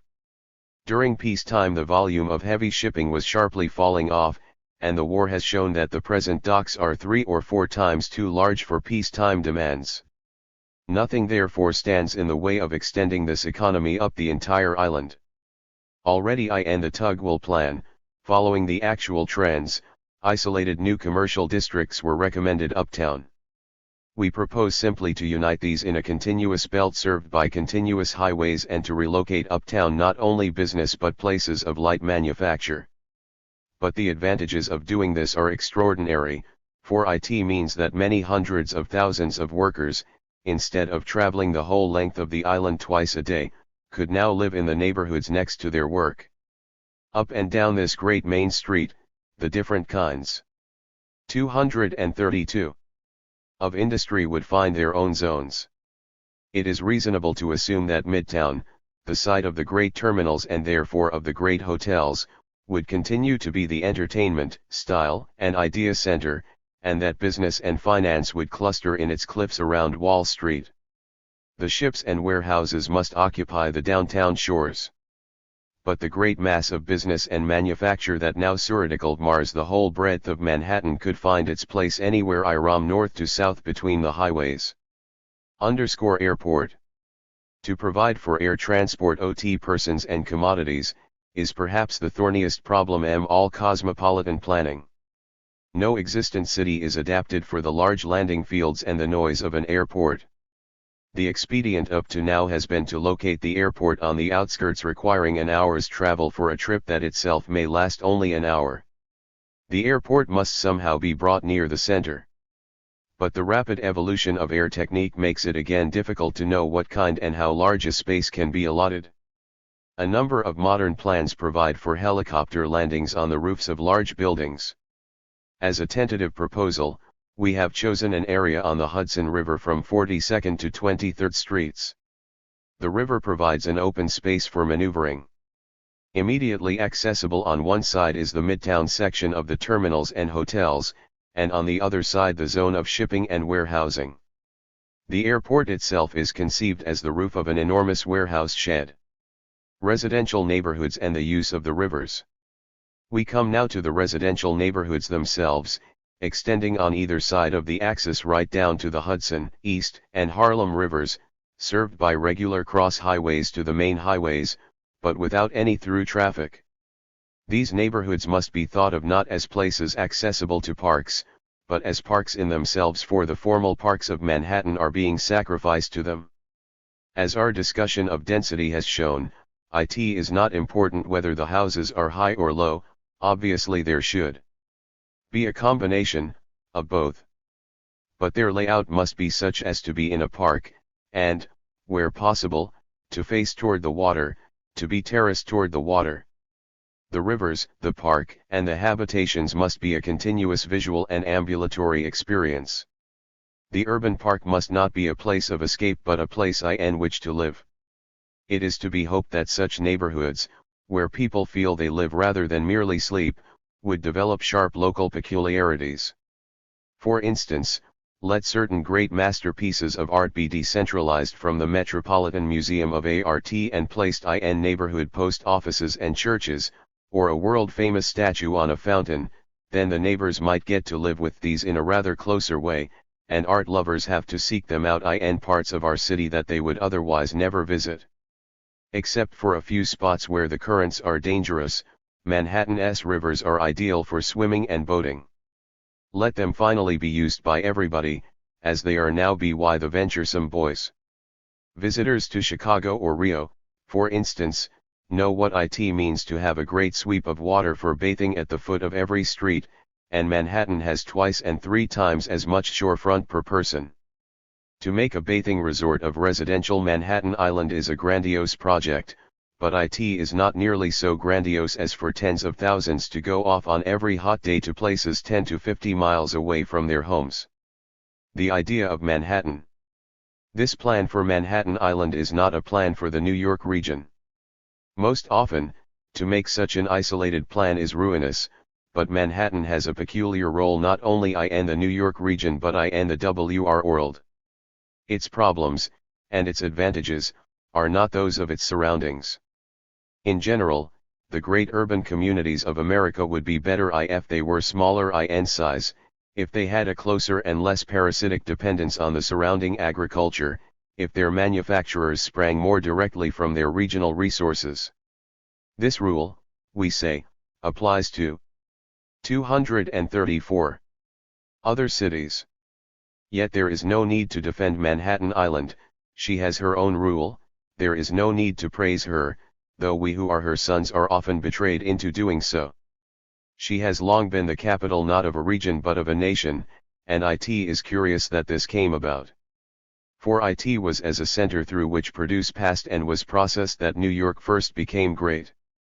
Yet now the material shipments more and more go elsewhere, and the manufacturers are only light manufacturers, but Manhattan is greater still.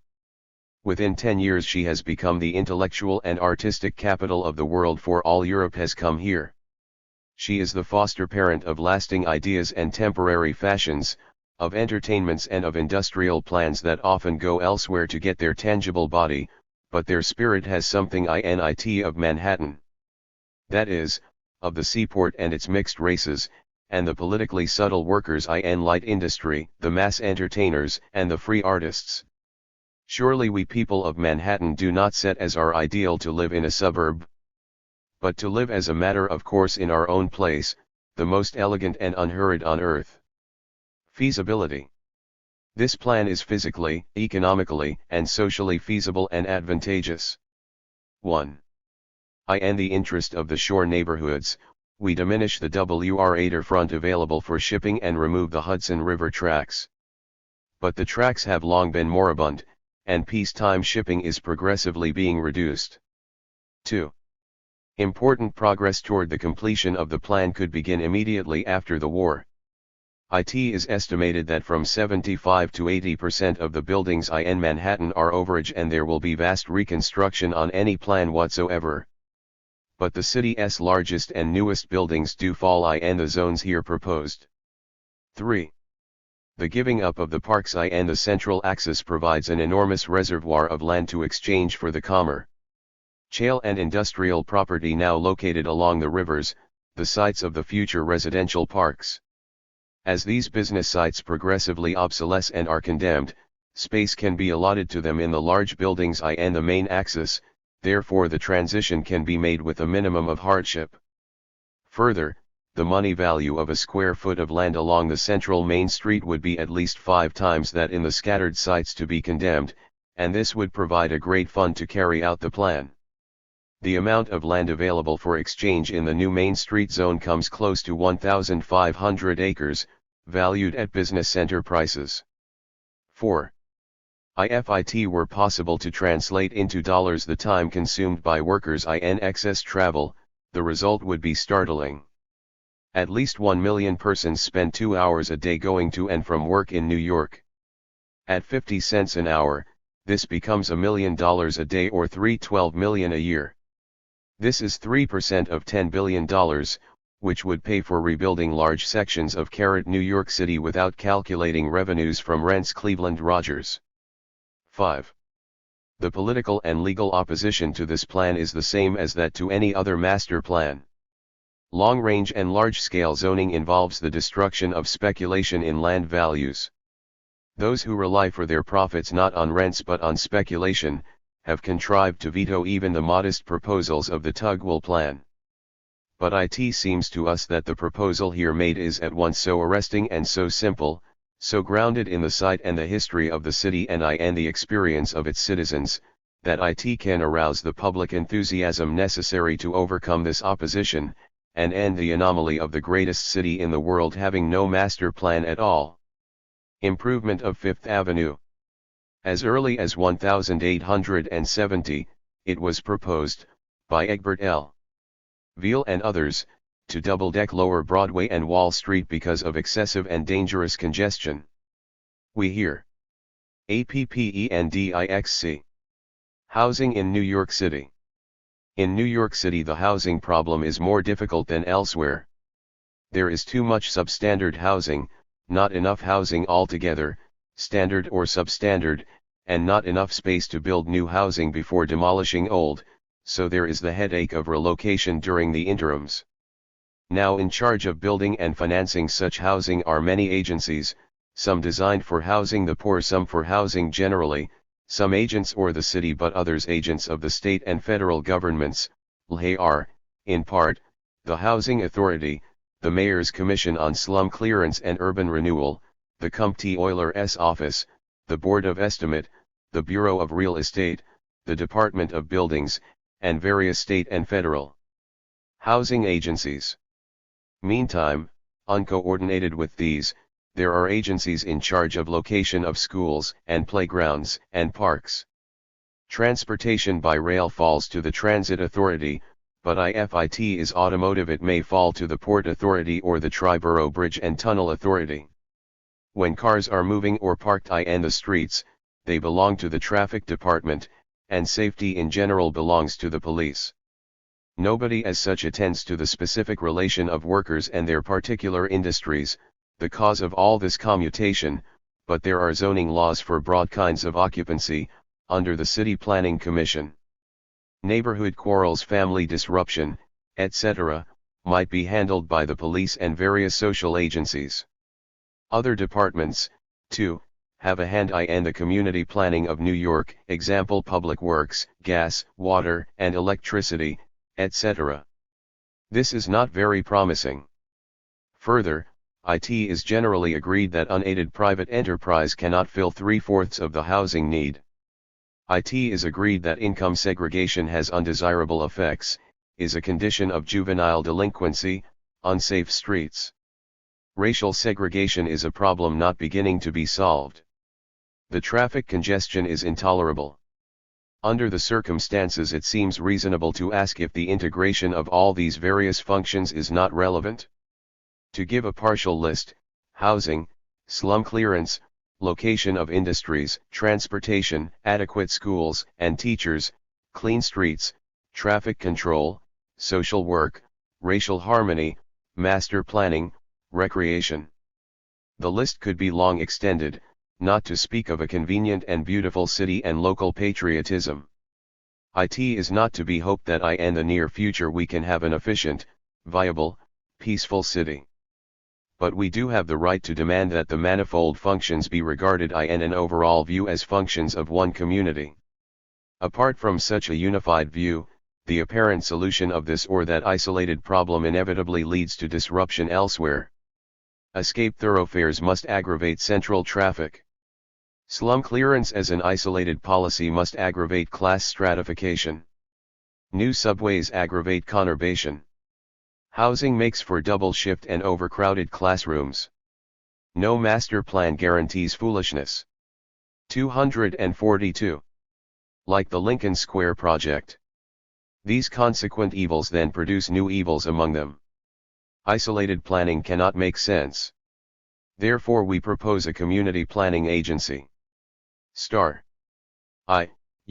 a body would at least coordinate, but it should also know how to draw out and explain the bearings and the effects of isolated actions and proposals, for even the best-intentioned actions in such a social area as physical planning often have far-reaching disastrous effects that the planners never thought of.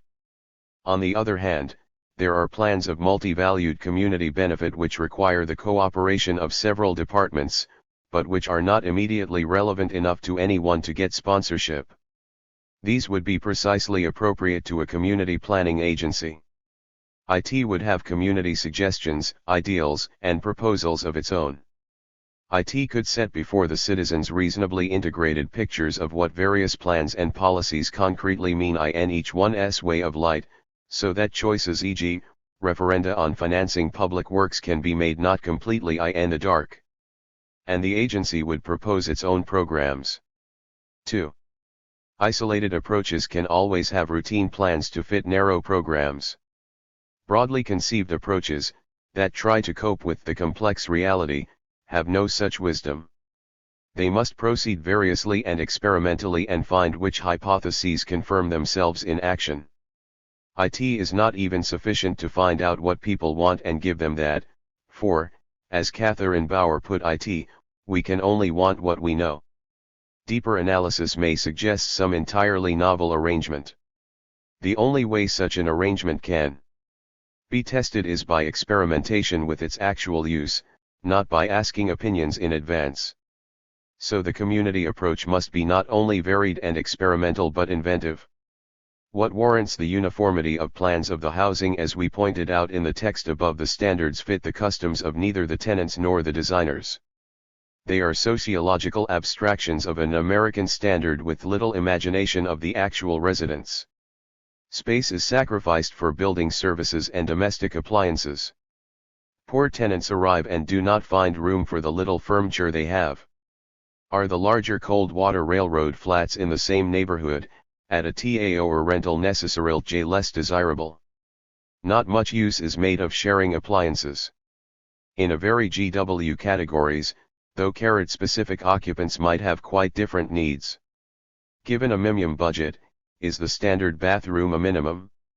In certain Swedish plans we cite them because the Swedes are thought to have a quality standard higher than ours. The bathroom is a toilet seat with a shower directly above it, hands are washed in the kitchen sink. In a development in Leipzig, tenants wanted balconies, and central heating was not considered an equal value. Perhaps mutual community utility could be a major principle of selection. We recall the arrangement common in Paris after Haussmann rebuilt it. There was a shop on the first floor, the poor family inhabited the mansard, and the rich and middle class occupied the remainder. A plan for the rejuvenation of a blighted industrial area in New York City. The present plight of Long Island City is by no means exclusive to New York. Most of America's metropolitan centers have one or more sections suffering from similar obsolescence and blight. Flanked by the East River and Manhattan Island on the west and the borough of Queens on the east, Long Island City was nevertheless completely overlooked during the flagrant exploitation of Queens during the early part of the century and has been ever since. It was already partially built up when suburban development reached its heyday and eager speculators passed it up for fresh, unimproved land beyond. Even by 1910, it had a clear-cut industrial character and was later zoned for such use, a measure which unfortunately discouraged residential building and left a myriad of small parcels of vacant land spotted at random between existing factories. Since 1903, subways and numerous surface transportation lines have been built through the area to make connections between Manhattan and Queens, but still it has reaped little or no improvement from its newfound strategic location. Further in its favor as a convenient residential section is the Queensboro Bridge approach located at its very core and the Queens Midtown Tunnel at its low extremity. Showing proximity to the city center, convenience of transportation, and riverside location. To the south is the Riverview Residential Community, to the north, the Work Residence Community. Despite its location, and good transportation facilities, Long Island City's present condition is one of advanced decay. Though the huge Sunnyside freight and the passenger yards belonging to the Pennsylvania Railroad inject some life and small commerce, their inland side has tended to draw building and development away from the waterfront, while the existence of two car flow terminals from Staten Island and New Jersey has rendered the riverfront anything but desirable for residents. As a result, vacant land abounds. Values. Appendices 247 are low, ranging from 00 cents to $2.25 per square foot and lowest near the shoreline. According to the 1930 census, Long Island City's population was only 40,800, representing a density of about 23 persons per acre. What dwellings exist are, for the most part, slums or near slums, having been built prior to 1899. Because of its size and proximity to Midtown New York, it is only logical that such an area should be a healthy, active and important part of Greater New York and not the liability that its delinquent taxes and low values represent today. With this MMMD, two schemes of redevelopment are proposed. 1. A community, zoning existing light manufacturing and residence extending from Hallett's Cove to the Queensbridge houses north of Queensboro Bridge. This project was designed by the City Planning Group of Columbia University under the direction of Percival Goodman. 2. South of the bridge extending to 35th Street is the proposed 114-acre Riverview community designed by Pomerantz and Brains, Andrew J. Thomas and Percival Goodman, Associated Architects. This project takes full advantage of a waterfront location and the striking skyline view offered by Manhattan's tall buildings across the river. It is intended to house some 50,000 persons. Privately financed and paying full taxes, it is estimated that rents would run between $11.00 and $20.00 per room per month. The project, which encompasses about 1/4 of the total area, is bounded to the north by the Queensboro Bridge approach and the existing Queensbridge housing project. Further north, and also on the river, is planned another residential section with a density of about 200 persons per acre. Between the latter and the Sunnyside Yards to the east would be located a third neighborhood zoned for housing and restricted industry. The planners foresee that many existing non-nuisance factories could be retained in this area and converted into local assets rather than liabilities.